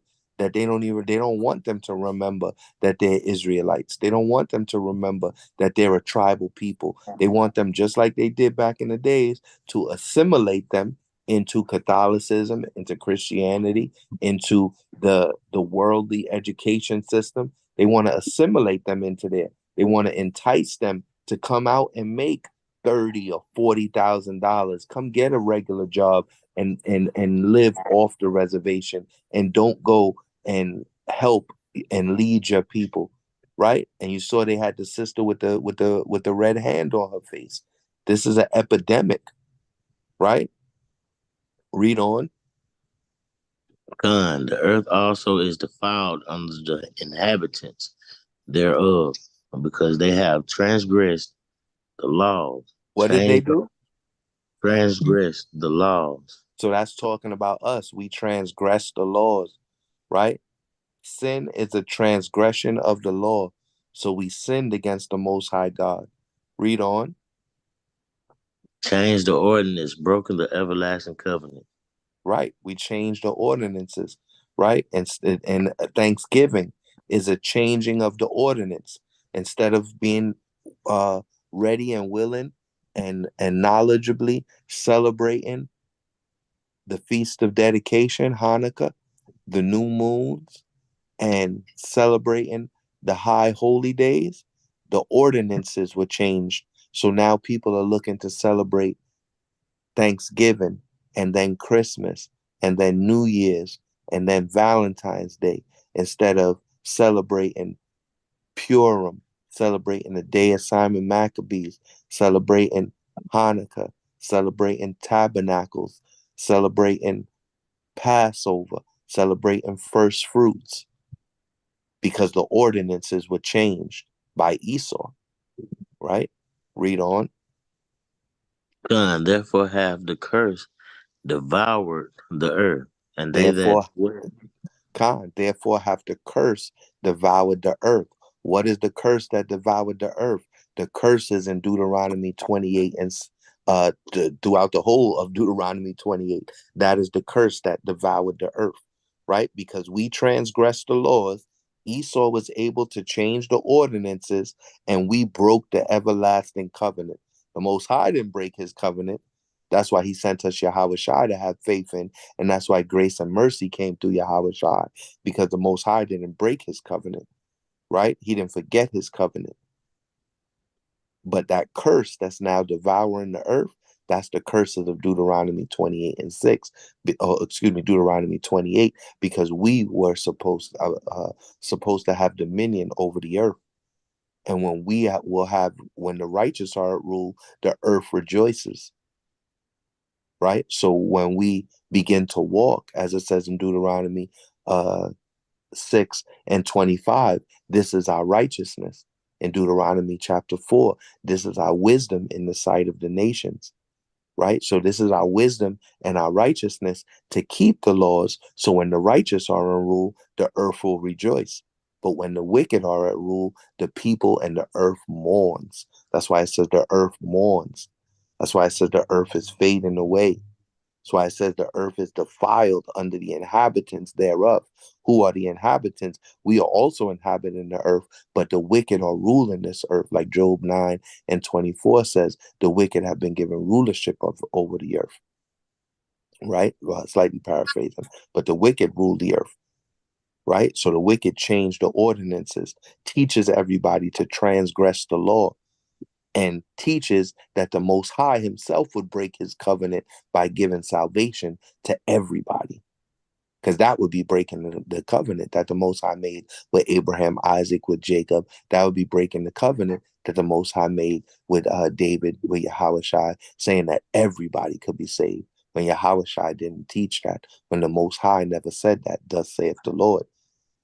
That's why it says here when we first started, it says, for the Lord hath spoken his word. right? And the curse that's devouring the earth is the curses in Deuteronomy 28. It's devouring the people that is supposed to have dominion over the earth. Read on. And they that dwell therein are desolate. Therefore, the inhabitants of the earth are burned, and few men left. So that's talking about the judgment that's going to be coming upon the earth, right? The inhabitants of the earth are going to be burned. They're going to be burned with a fervent heat. They're going to be burned in the nuclear fire, right? And few men are going to be left. Those that are going to be left are going to be the remnant of Israel, and those that are meant to serve the remnant of Israel. That's going to be the few men that's going to be left, right? Economic uncertainty because the majority of jobs are tied to tribal government. Dustin Monroe, a member of the Blackfeet Nation, echoed this by saying, people are drawn off reservations because of instability. Of course, you could always get a job at the casino if government work isn't for you. While federal and tribal government jobs make up a majority of the employment opportunities on many reservations, the reservations themselves often depend on tourism and gambling money to survive. When Congress passed the Indian Gaming Regulatory Act in 1988, it opened up tribal lands to unrestricted gambling enterprises. Since then, tribal nations in 29 states have opened casinos, bingo halls, and other gambling businesses. The revenue these businesses garner varies by state and location, but annual revenue for all Native American gaming reportedly exceeds $32 billion. While some Native Americans believe the act has helped to stabilize reservation income, others find it controversial. Along with gambling, many reservations receive income from tourists. Some host traditional events to teach visitors about their culture, while others feature nature reserves and other recreational activities. Everything I did for him, and no matter what, nothing was ever good enough. He was... Native Americans living on reservations rely on Indian Health Services, or IHS, for medical care. Unfortunately, the IHS has been underfunded since its creation in the 1970s. The IHS receives a lump sum of money each year to treat and care for all Native Americans living on reservations, regardless of need or number. While more than half of Native Americans now live off-reservation, the healthcare gap between Native populations and other Americans demonstrates the continued lack of access, opportunity, and information among Native groups. Clinics on reservations often have limited hours, don't let patients make appointments, and lack important equipment like MRI machines. According to Donna Keeler, the director of South Dakota Urban Indian Health, federal prisoners receive more care than people living on reservations. Both drug abuse and alcoholism are also prevalent. Technically, 2/3 of reservations in the U.S. are mandated dry by the tribal governments to combat high alcoholism rates. But there are bars and liquor stores just outside reservation boundaries, so the effectiveness of these dry laws are often minimal.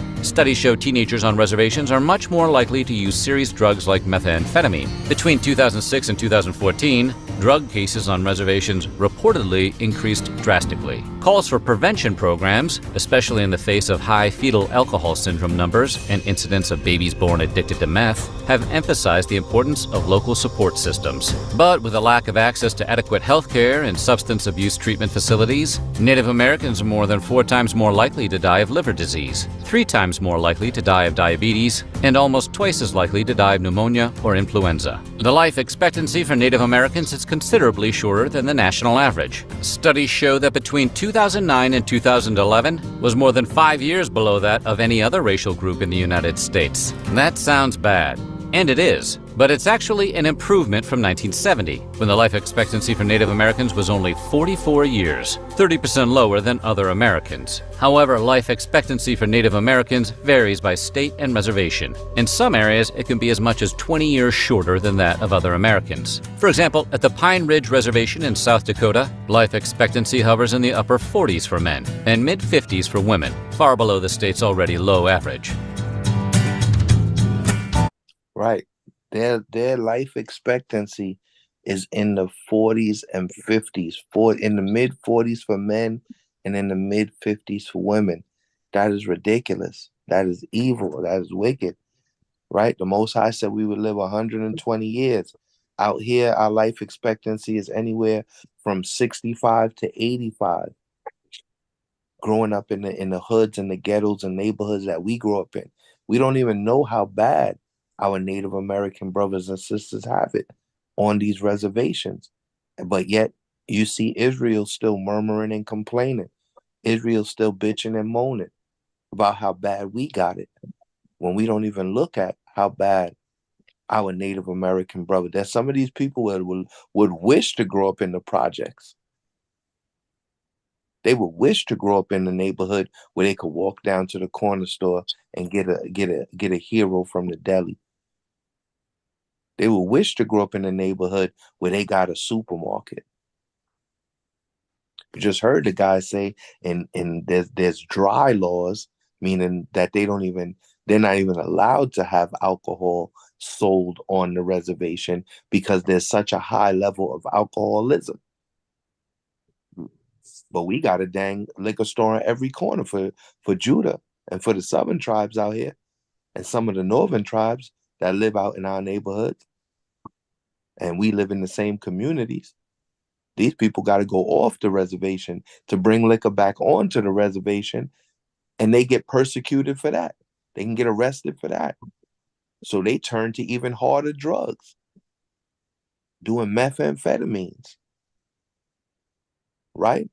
Get Isaiah chapter 33. We're going to start at verse 1, and we're going to read down to verse 8.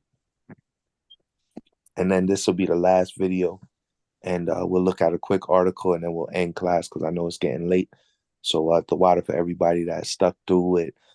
Beautiful lesson that Makayaahlah and I was able to put together. All praise to the Most High, and I hope you've been edified. We're gonna end with this scripture here in Isaiah. Oh no, we got one more scripture I'll bring out, and then we're gonna look at a quick article after this. So the water for everybody that was able to stick with us. Hope you had a great lesson. Hope you're able to get some notes, and if you learn one thing, then we definitely did our job, and appreciate that you all were able to stick with us and to get something out the lesson. Bring that out when you got it, Barbara Kashar. Isaiah 33 and verse 1. Son, this is Isaiah 33 and 1. Woe to thee that spoileth. So who's the one that spoileth? It's talking about Esau and Edom. Esau and Edom is the spoilers. They spoil the land. They spoil our people, right? They give us WIC. They give us Section 8. They give us high-paying jobs and make us think we above our people. They put us in the middle class and make us think we better than the people in the lower class. They keep the people down in the lower class by giving them grandfathered rents and so on and so forth, and keep us in the ghettos. Then they move some of us out the ghettos, and we think we better than those that are in the ghettos. Then they make some of us rich, and we look down on the people that's at the bottom where we came from. So it's Esau who spoils us, and he spoils us at every level of his society that he created. Read on. And dealeth treacherously, and they dwelt not treacherously with thee. Right. Esau deals treacherously with us, right? And we didn't deal treacherously with him. Esau dealt treacherously with us when he said, and he saw us rebuilding the temple. He wanted to destroy the temple. He said, raise it, right? And he wanted the temple to be destroyed. He dealt treacherously with us when our foremother sister Ruth from the tribe of Benjamin was dealing with Haman. Haman tried to deal treacherously with Ruth and Mordecai, and with the tribe of Benjamin and all of Israel that was in captivity at that time under Xerxes, right? They tried to deal treacherously with us. They deal treacherously with the tribe of Gad and with the tribe of Reuben. They deal treacherously with the tribe of Judah, the tribe of Benji. And you see what they still doing to the tribe of Levi.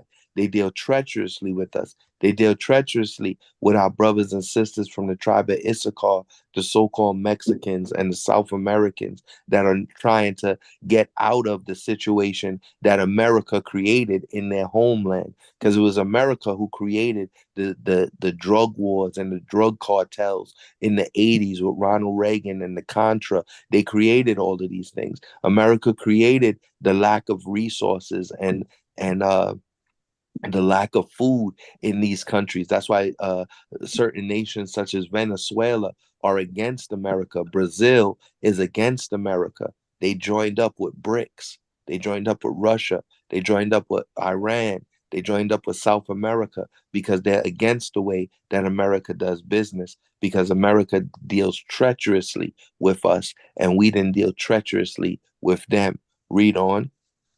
When thou shalt seize to spoil, thou shalt be spoiled. When thou shalt make an end to deal treacherously, they shall deal treacherously with thee. Right. No matter what, Esau is always going to try and be that spoiler. They're going to come and they're going to act like, oh, we're going to do everything right. We're not going to do anything wrong. But that's when they're going to continue to do their wrong that they do. They're going to act like, oh, we're not going to deal treacherously with you. We don't, everybody could take off their masks and everybody don't have to get the jab. Next thing you know, they're going to come out with something and they're going to put another biological warfare on the people, right? It started back with West Nile virus, the swine flu, the bird flu, and now all of a sudden they hit us with the C-19, and now everybody went from getting flu shots to then getting the C-19 jab. So they deal treacherously, and even when they try and make it seem like they're not, oh, we're gonna come and we're gonna increase minimum wage, we're going to pay off your student loans, we're going to give you more money for rent, more money for WIC, we're going to give you money for child care, we're going to give you child credits and earned income credits, all of these different things. Deep down inside, they're still dealing treacherously with us, right? Read on. O Lord, be gracious unto us. We have waited for thee. Be thou there armed every morning. Our salvation also in the time of trouble. Right. So we got to teach our Northern Tribe brothers and sisters that it's the Most High we got to put our hope in. The Most High has been gracious to us, right? And we're waiting on the Most High, and that the Most High is going to be our salvation and our very present help in times of trouble. We got to teach this to each other. We got to teach this to our fellow Israelites. This is what we have to focus on when teaching them. Once we help them to recognize that they are Israelites through the sign that was placed upon them, like it says in Deuteronomy 28 and 46. Once we teach them the sign that they're Israelites, once we show them the sign that they're Israelites, we then have to teach them that the Most High, He shed His grace upon Israel through Yahweh Shai, and that we are waiting patiently, enduring for Yahweh Shai to come, and that He's going to be our salvation and our present help in times of trouble. Read on. At the noise of the tumult, the people fled. At the lifting up of thyself, the nations will scatter. God, as a lifting up, when it says at the lifting up of thyself, it means at the lifting up of Israel, the nations are now being scattered. And that's what you see. The nations are scattering from America. Instead of coming to America, like the movie Coming to America, instead of trusting in America, instead of everybody, at one point would come and the Statue of Liberty was a sign that send me your poor, send me your downtrodden. Everybody could come to America, the melting pot. Now everybody's starting to see how treacherously America has dealt with its own people, right, within America, and how treacherously America deals with the rest of the world. So now Israel is being lifted up. And as Israel is being lifted up, the other nations are scattering, which is why we see World War III happening before our eyes, right? At the noise of the tumult, the people fled. What is that tumult? That tumult is America being put into the trouble that is being put into, and their allies fleeing from them and going and being allies with America's enemies, Russia and China, Iran, Brazil, the BRICS, right? That's the people fleeing because Israel is being lifted up. That's why it says at the lifting up of thyself. So when Israel is being lifted up, and when Israel lifts up the name of Yahweh Shai, when we lift up the name of our Messiah, our Mashiach, Yahweh Shai, the other nations are going to begin to scatter. They're scattering and going into the valley of decision, into the valley of Jehoshaphat. Read on. Uh, and your spoil shall be gathered like the gathering of the caterpillar. The caterpillar, as the running to and fro of locusts shall he run upon them. The spoil was us, right? We was the ones who that they spoiled. We was the ones who got spoiled. We was the ones who got our heritage taken.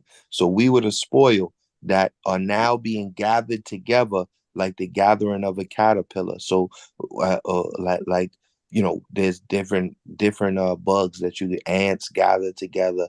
The scriptures say take note of the ants, so on and so forth. So we being gathered together. So that's talking about the nation of Israel being gathered together, and the rest of the world is running to and fro. They can't figure out how all of these people figuring out that they're Israelites, because we're teaching them through the scriptures. We're teaching them by Shema Mashiach Yahushai, right? And the rest of the world is now starting to go to and fro. They don't know what to do about it. So that everybody's picking sides. They taking their trust out of America, and now they starting to team up against America, right? And like it says, the locust he shall run upon them, right? So that's going into when you read in Revelation about the different world wars that's happening, right? And the third world war that's soon to come. Read on. The Lord is exalted, for he dwelleth on high. He hath filled Zion with judgment and righteousness. Right. So he filled us with judgment and righteousness. He filled us and made us a nation of kings and priests. His judgment and his righteousness are his laws, statutes, and commandments. Read on. God. And wisdom and knowledge shall be the stability of thy times, and strength of salvation. The fear of the Lord is his treasure. So we just spoke about that in Deuteronomy chapter 4. It would his laws, statutes, and commandments would be our wisdom in the sight of the nations. In Deuteronomy chapter 6, and I think it's verse 25, the last verse, keeping his laws, statutes, and commandments would be our righteousness. So that's why it's talking about when it says he filled us with judgment and righteousness and with wisdom and with knowledge. What did he fill us with? He filled us with the knowledge, wisdom, and righteousness and judgment of his commandments, of keeping faith in Yahweh Shai. That's going to be the stability of our times and the strength of our salvation, speaking of Yahweh Shai, and keeping the commandments in Yahweh Shai HaMashiach's name, right? And keeping faith and having the same faith of Yahweh Shai. If you ever Google that, you will see is Christians talk about having faith in Yahweh, in Christ. They say, I got faith in Jesus, when the scriptures say that we should have the same faith of Jesus. It says those that have kept his commandments and the faith of Yahweh Shai in Revelation 14, as well as in Revelation 22. We have to have the same faith of Yahweh Shai.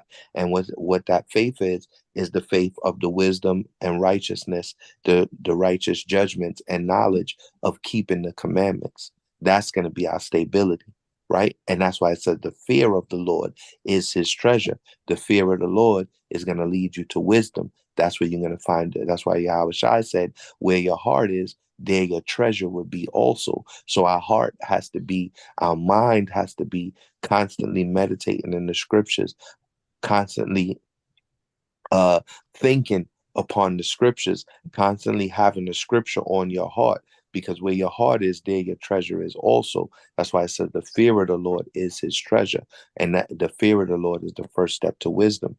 Read on, verse 7. Behold, the valiant ones shall cry without. The ambassadors of peace shall weep bitterly. Right. So when it says the valiant ones, it's talking about the politicians, the pastors, the imams, all of these people who are supposed to be educated and supposed to have this worldly knowledge and supposed to have their what's it called, when they go to school as a Christian, I forget what kind of, they're not cemetery. I forget the name of the school.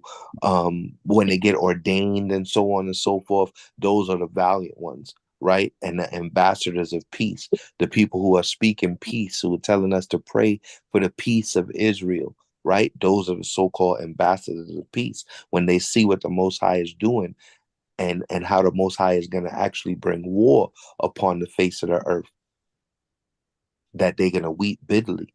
When they say peace, peace, really there's war, right?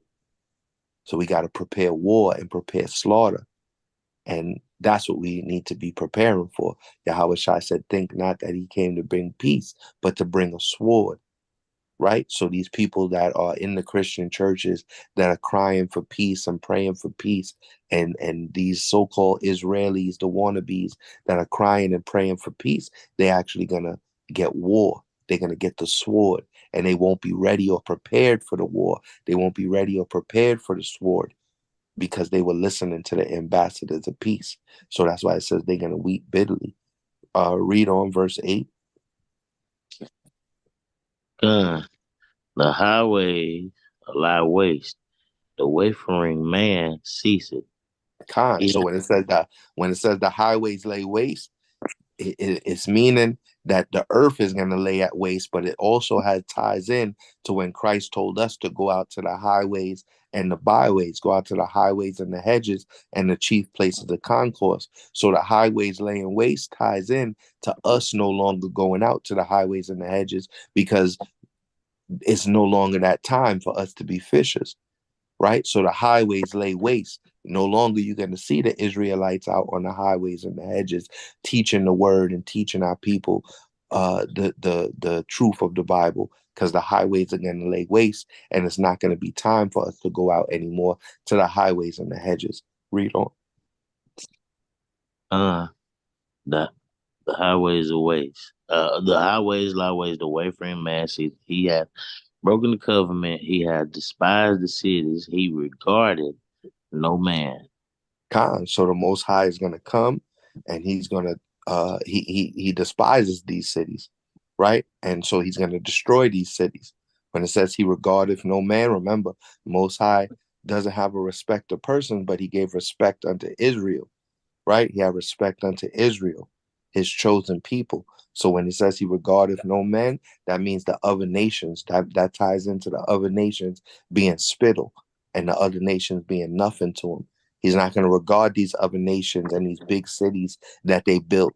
They're going to think that he broke the covenant that he made with Abraham, Isaac, and Jacob, because all these other nations and these other people are going to be destroyed till there's very few of them left, just enough that they would be able to serve Yahweh Shai in Israel, right?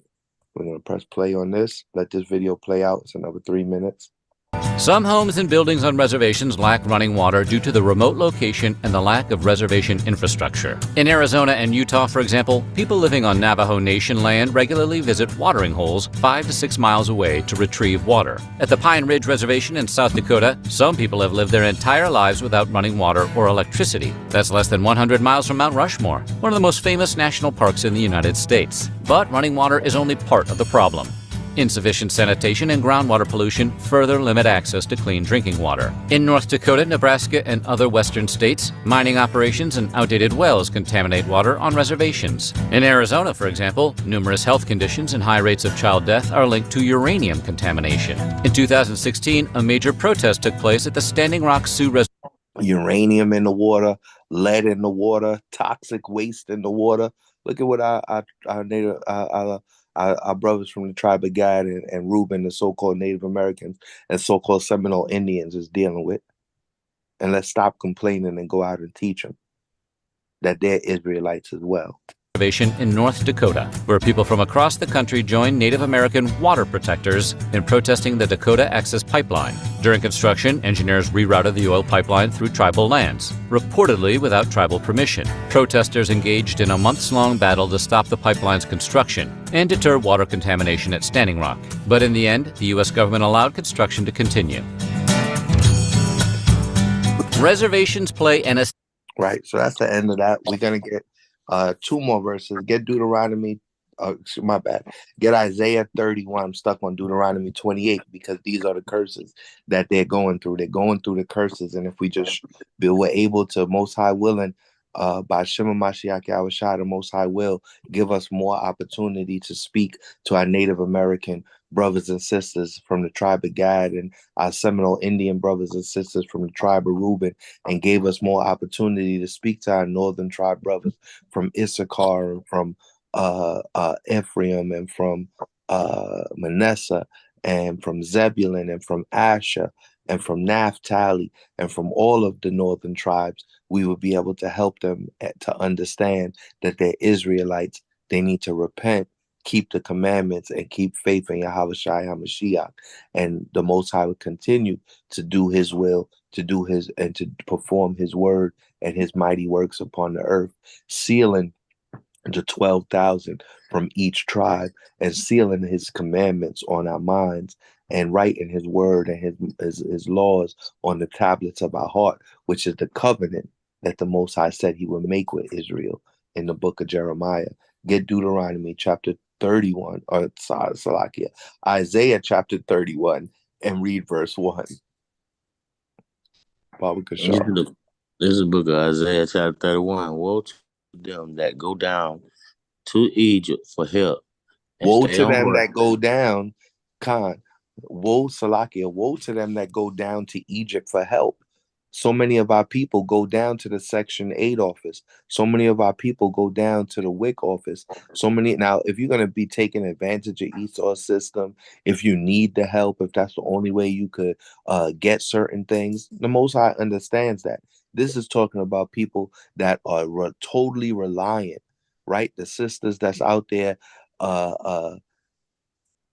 just making babies so that they can get more money out of Esau's system and have no intention of working, don't want to work, don't want to take care of their household, just producing kids and letting their kids rip and run the streets until their kids get killed in the streets or end up killing somebody else in the streets through violence or through drugs, selling drugs in their community that don't care about their children. Also a part of the curses.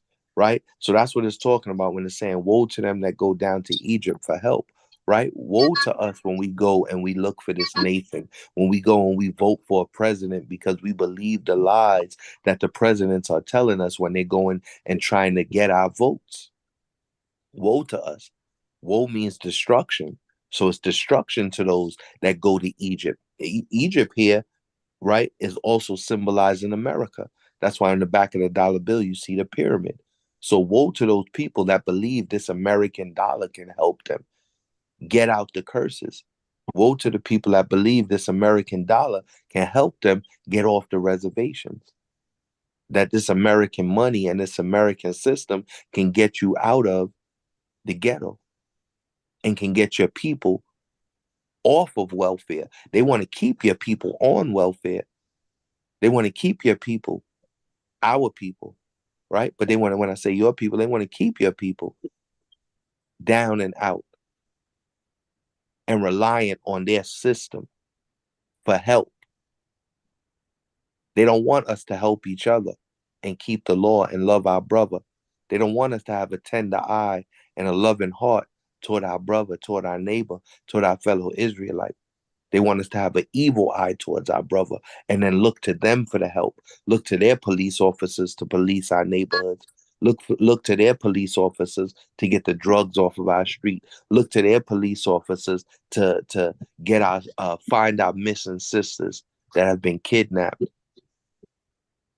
To find the rapist in our neighborhood. To find the drug dealer in our neighborhood. That's why it's so important for us to go out to the highways and the hedges and to point these things out to our people that it's wickedness and it's wrong. And they need to stop looking to Esau. Stop looking to Egypt. Stop looking to our slave master for help. Because he's not going to help us. Right? You could drop that and get the last one. We're going to go to Psalm 55 and verse 20. And we're going to read a couple of verses there. Let me get one more thing. Oops. And let me get Isaiah 55. Nope, Psalm 55 and verse 20. And let me know if you still see the screen. It's an article from the History Channel where it says broken treaties with Native American tribes and the timeline. You can see that, right, guys? Con. So it says from 1778 to 1871, the United States signed some 368 treaties with various indigenous people across the North American continent, right? So you see there a whole bunch of Edomites standing with one of our young sisters. Who knows what they did to that sister? Right, but they made a treaty. They started having treaties and making all these treaties between the between the Revolutionary War and the aftermath of the Civil War.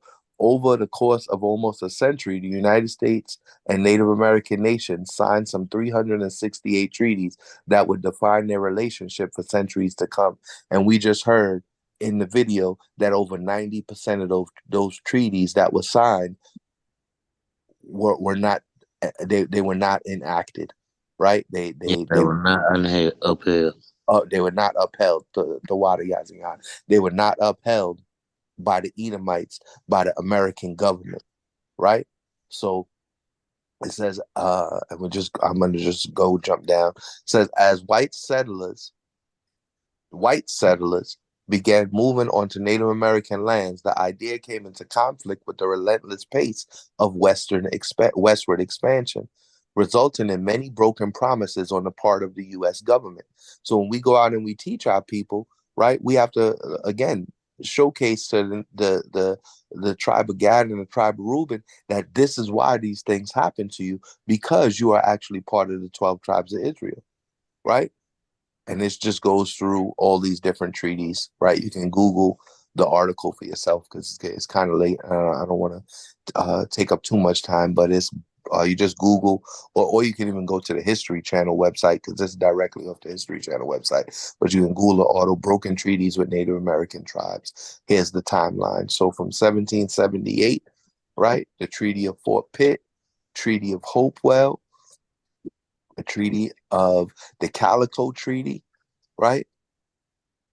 And you go through all of these treaties and you'll see Treaty of Greensville, 1795, right? This is a famous one with Tecumseh.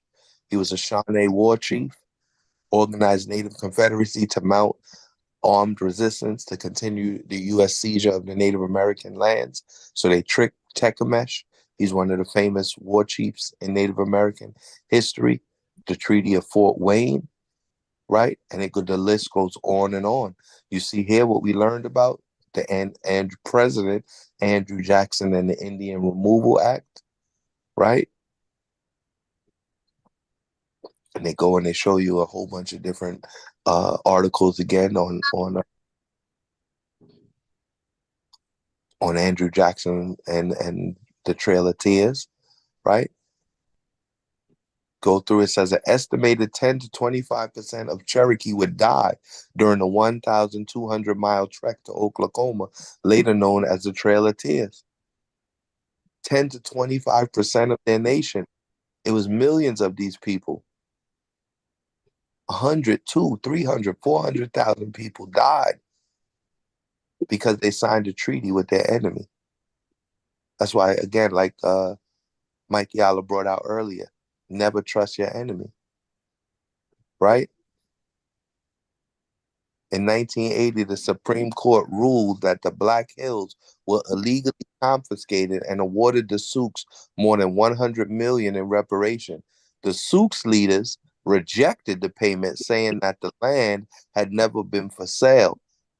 So you see the Sioux leaders stood up. They was like, we don't even want your $100 million in reparations, because that's not even worth what the land is truly worth. Yazian did the math last time. I mean, we talking in the billions.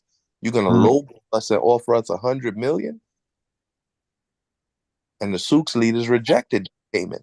So you know they Israelites. They was rejecting the reparations. Even our people still say, "Look, we don't want no damn reparations. The land was never for sale. You shouldn't have took it in the first place, right?" And then you can just go on, and like that's the lady who wrote the article, I guess. And again, you can go on and check out some of the videos and some of the other treaties that the Native Americans signed, because they didn't go through all 300 of them. But again, there's over 300 treaties that were signed. And read that for me when you get it, Barbara Shaw. Psalm 55, we're going to go from 20 to like 23.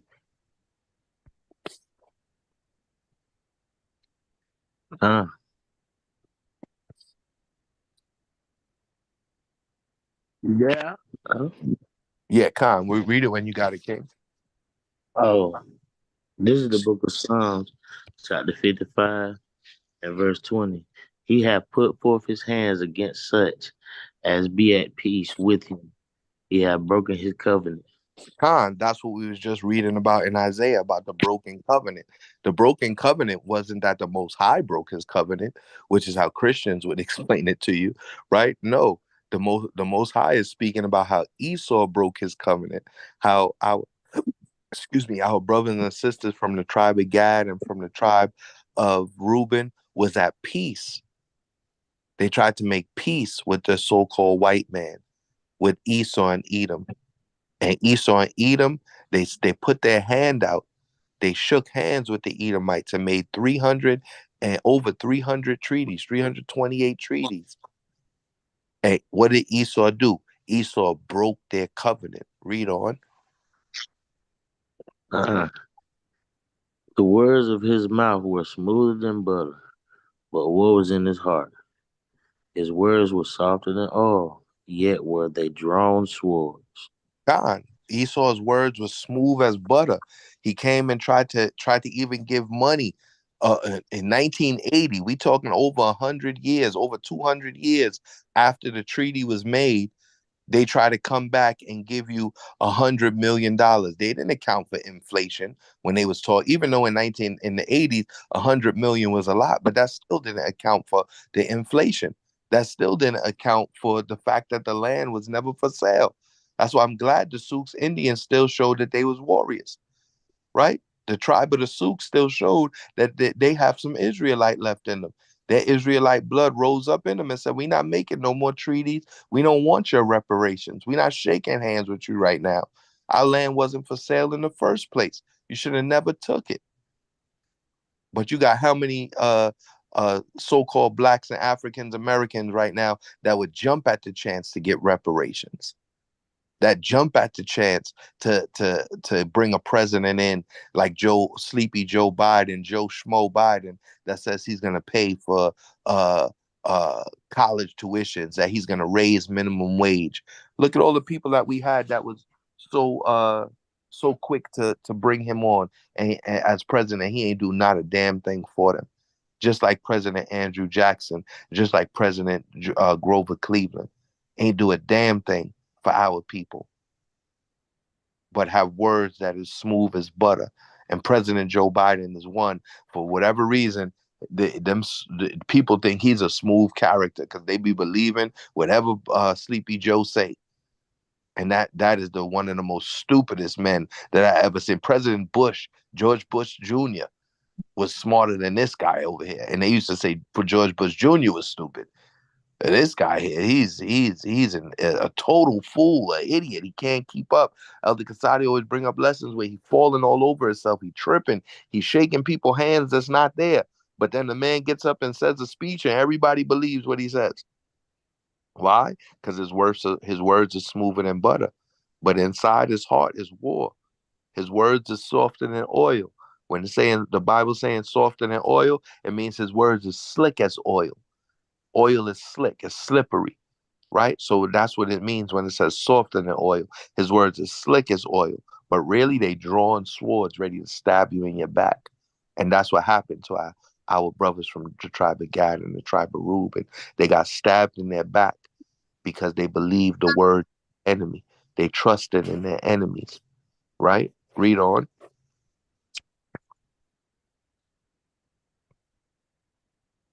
Cast thy burden upon the Lord, and he shall sustain thee.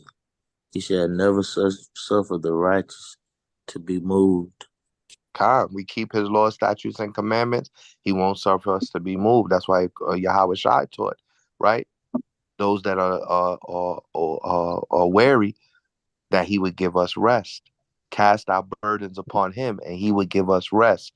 This is the scripture that Yahweh Shai was relating back to when he said, cast your burdens upon me, and I will give you rest. Those that are weary and heavy laden, cast your burdens upon me, and I will give you rest. This is the scripture that Yahweh Shai was referring, right? Read on.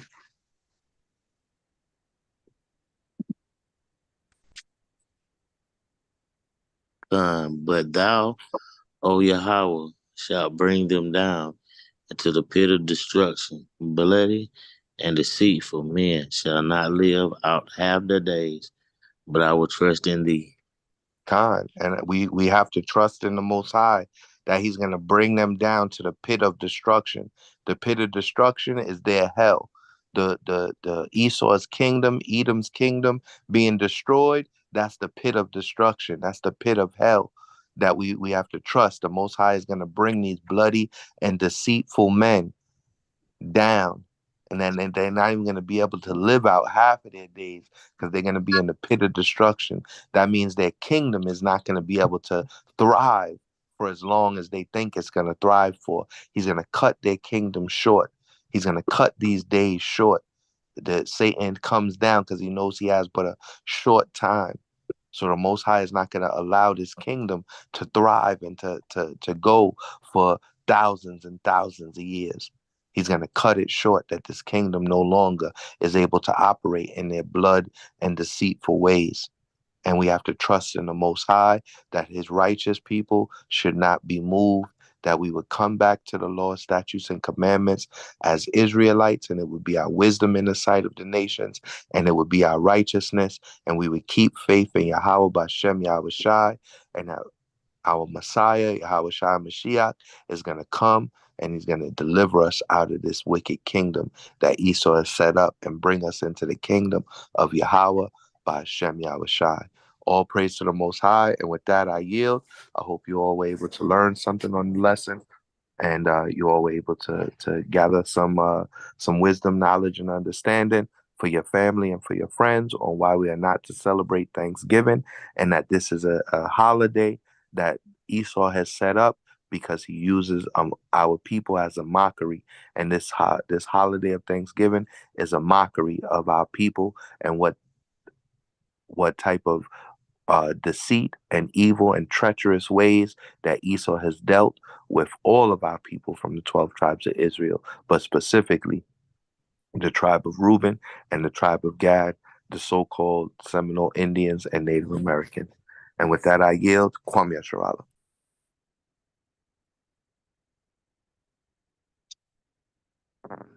Yasharala. Yasharala. Khan. If you're still on, Mike, you can close it out.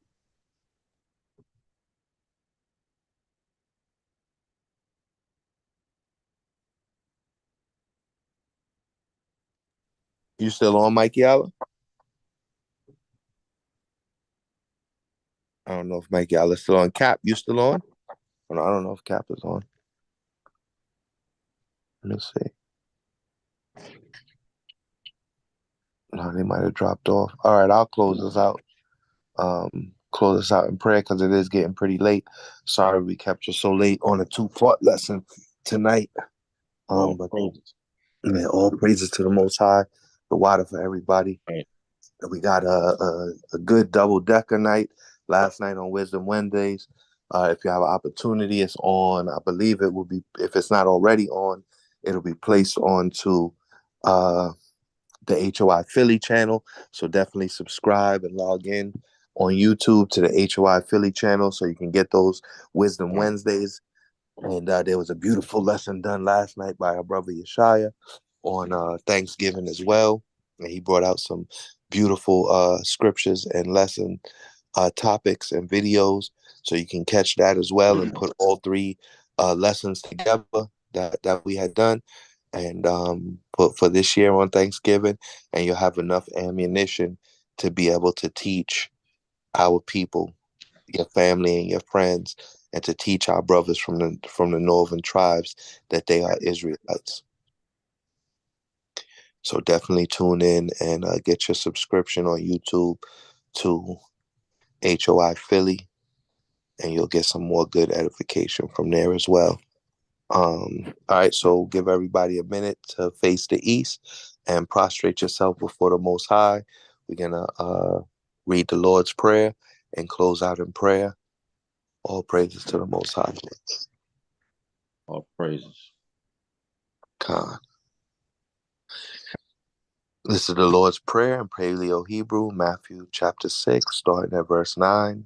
Abanawa, Shabbat Shemayim, Kadash, Hayah, Shemka, Yahweh, Malakwivka, Taba'a, Retazaka, Hayah, Aisha, Barataza, Kawa, Hayah, Bashemayim, Natalanawa, Lakam, Kal, Yawam, Wasalaknawa, Kabawafinawa, Kasalakinawa, Kabawafinawa, Wala'a, Dabayanawa, Banasanayam, Abal, Habashinawa, Man, Rai, Kaya, Laka, Hamalakwa, Wahala, Wadabara, Laliawamya, Aman. Man. And this is the book of Deuteronomy, chapter 4, verse 6. Excuse me, chapter 6 and verse 4. Shema, Yasharala, Yahweh, Allah, Hayanawa, Yahweh, Ahad, Shema, Yasharala, Yahweh, Allah, Hayanawa, Ahad, Shema, Yasharala, Yahweh, Allah, Hayanawa, Yahweh, Ahad. Hear, O Israel, God is one, the creator of Israel, the Shema, found in Deuteronomy chapter 6, starting at verse 4. All praises to the Most High, Yahweh, Ba'ashem, Yahweh Shai, Abanawa, our Father which art in heaven. We thank you for bringing us together and gathering your children, gathering your people and your children all together, that we would come together, O nation not desired, that we would come together one, and the 12 tribes of Israel will be found in Yahweh Shai. We ask you, Heavenly Father, to continue to do your work, continue to do your will, that your word will not return unto you void. Continue to rise up Israel, continue to rise up your people, that we come together and we would love each other, we would operate and teach each other your Lord's statutes and commandments, and that we would begin to do your will and to do your work and continually give you glory, honor, and praise. And we thank you that you will bless us, Heavenly Father, to be able to come together as a congregation, that we'll be able to fellowship together and operate and deal with each other righteously and with wisdom and with honor, giving you all the glory and the honor and the praise, Yahweh B'Shem Yahweh Shai.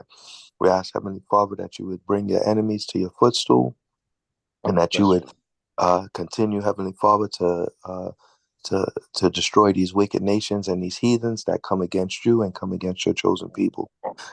You all the glory and the honor, Heavenly Father, because we see the work that you're doing. We trust in you. We place our faith and our hope and our trust in you, Heavenly Father, through Yahweh Shai, that you would continue, Heavenly Father, to bring forth your will to pass and your prophecy to pass. And we thank you and give you glory and honor that you have given us eyes to see and ears to hear, and that you have brought us back to your Lord's statutes and commandments and faith in Yahweh Shai, and that you will continue to do so with your chosen remnant that you chose before the foundations of the world. For this we praise you, for this we glorify you, and we honor you, Heavenly Father, Yahweh Abanawa, and we give you glory and honor in Yahweh B'Shem Yahweh Shai, in the name of your only begotten Son, your holy Lamb, the Lion of the tribe of Judah, Yahweh Shai. All praise to the Most High, Yahweh B'Shem Yahweh Shai. Hallelujah, hallelujah, hallelujah. Amen. All praises to the Most High. Khan. All praises to the Most High. So with that, the lesson is concluded. If anybody has any questions, if anybody's on and has any questions or comments or scriptures, you can feel free. We'll open up the floor. It's 1:19, so open up the floor till about 1:30. And, if anybody has any questions, comments, or concerns, we can go ahead and jump right into that. Just as an announcement, Hanukkah is December 6th at even. I believe that's a Wednesday, December 6th at evening until December 13th at evening. So get ready to celebrate the high holy day of the Most High. Celebrate with your families and your households, as well as celebrate with your congregations in your respective cities, and to gather together with your brothers and your sisters. And a calendar is being put out if you don't already have the calendar. I know some of us that went to North Carolina, we already have the calendar for 2024, but the 2024 calendar is being put out by our elders. So you can just wait for that, or ask your leaders in your respective cities, and they'll get a copy of the calendar over to you so you can be ready for this year's Passover, Tabernacles, Passover first fruits, and then Tabernacles, along with all of the other mighty high holy days that the Most High has given us to gather together and celebrate, along with the new moons that we would be able to celebrate and gather together and learn with each other monthly, and celebrate life, and that the life that the Most High has given us. So make sure you ask your leadership in your respective cities for the calendar for the high holy days and the new moons. 2024 should be already out for some of us, and for those that don't have it, I'm sure your leaders will get it to you ASAP. And again, if there's any questions, we'll open the floor now for questions, comments, or concerns. This is Brother Shema Gabor. I like to say this as an honor and a privilege from the Most High God, Yahweh Shai, to still have a platform like this in these challenging and these confusing times we're living in. I thank the Most High for you brothers, and also for this platform. And we need this right now while this time of challenge, and this time of test, and this time of we're going through right now of confusion.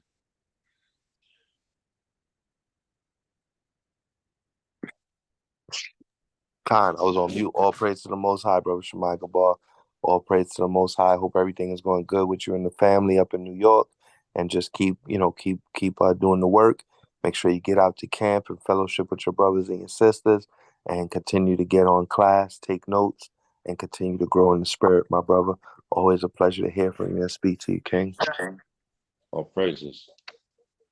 All praises. All praises.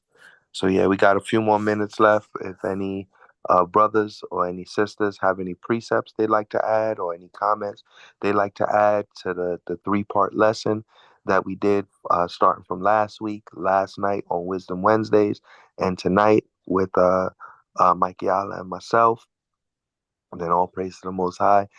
Definitely feel free to add in any precepts or any thoughts or comments that you have in regards to Thanksgiving and the wicked holiday that it is, and that is going to be is set up for our people's destruction.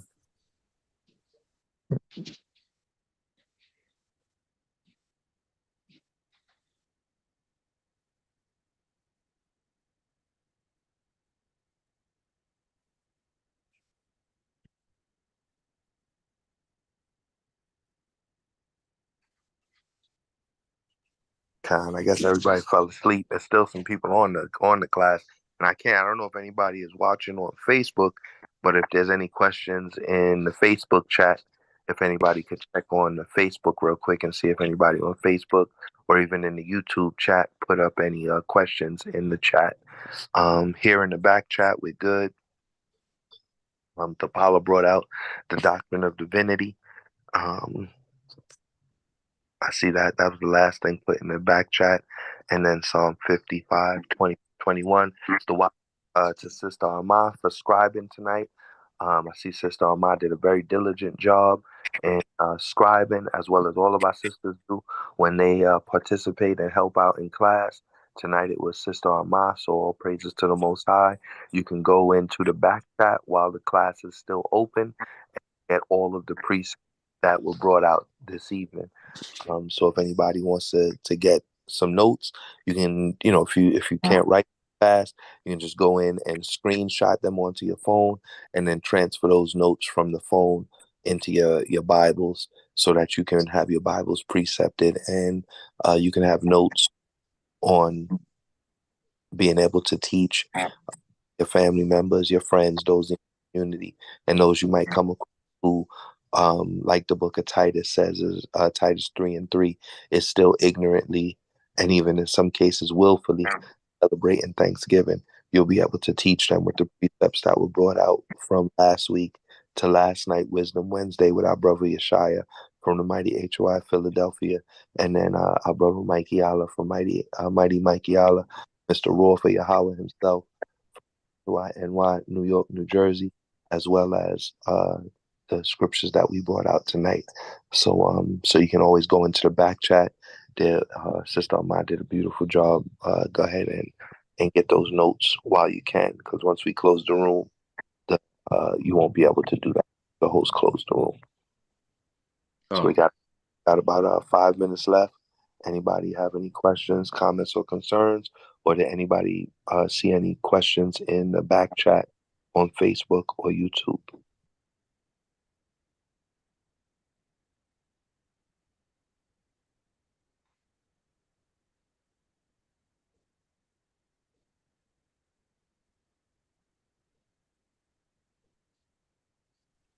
All praises to the Most High. You know, we got about 4 minutes left. This was a beautiful 3-part lesson that HOI was able to put together, and we definitely did our best to bring out scriptural evidence showcasing that the tribe of Gad, tribe of Reuben, are the so-called Native Americans and Seminole Indians, that this holiday of Thanksgiving is wickedness straight from, and a straight lie from Esau and Edom, devil himself. And the devil that the Bible speaks of is nothing but lies, and showcasing how Esau and Edom has dealt treacherously with our people, and how they are devious and they are liars, and they sought nothing but to kill our people and hunted after our people's steps by taking away our land, taking away our animals, taking away resources, taking away our commodities, everything that we held sacred on the land, they took away and they destroyed. Esau destroys the earth. So we brought out scriptural evidence, historical evidence. We even brought out archaeological evidence over the course of these 3 lessons. And all praises to the Most High for giving all of us the opportunity to learn together and to be able to figure this thing out, right? Because there definitely was a crafty council that was put together that sought to making that the name of Israel will be no more a remembrance, but all praise to the Most High. He brought back into the remembrance, into our minds and into our hearts, and gave us the knowledge and wisdom and understanding that we are Israelites. So all praise to the Most High for that thing right there. All right, we got a couple minutes left. Don't seem like we're going to have any questions, comments, or concerns. But again, I'll ask, put it out there. Anybody with questions, comments, or concerns, feel free to ask now. You got a couple minutes left. And at 1:30, we're going to go ahead and close out the room. I also want to reiterate too that as this truth is coming out about these feast days and about Esau and his wickedness, it seems like more and more their so-called feast days are going down. Their so-called way of life is going down as this truth is being more manifested in this modern day and time, especially in this modern Babylon America and throughout the 4 corners of the earth. Their so-called feast days are going down. Their way of life is going down. What comes around goes around. So that's what's happening to them. So.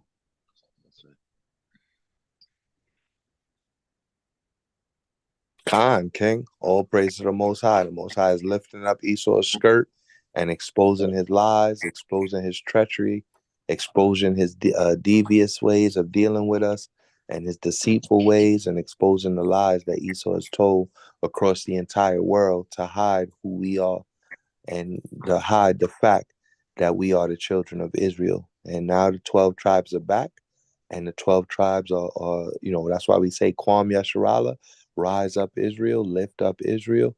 And what Israel is doing is lifting up the name of Yahweh B'Hashem Yahushai, and we lifting up our Messiah, right? The same way Moses lifted up the serpent in the wilderness, is the same way we have to lift up Yahushai, and we have to lift up that banner with Yahweh's name on it, and lift up the true gospel, which is that Yahweh came to save the lost sheep of the house of Israel, and came to redeem us back unto the Most High Yahweh, that we would once again keep his laws, statutes, and commandments, and we would once again be able to walk in his ways of righteousness and his righteous judgments. So all praise to the Most High for giving us grace through Yahweh Shai. And with that, tonight's lesson is coming to a conclusion. All praise to the Most High. We give double honors to our elders of the house of Israel, and we give all praise, all glory, and honor to Yahweh. In the name of his only begotten Son, the Holy Lamb of God, the Lion of the tribe of Judah, Yahweh Shai Mashiach. All praises. Shalom. All praises. All praises. Shalom. Shalom. Shalom. Shalom.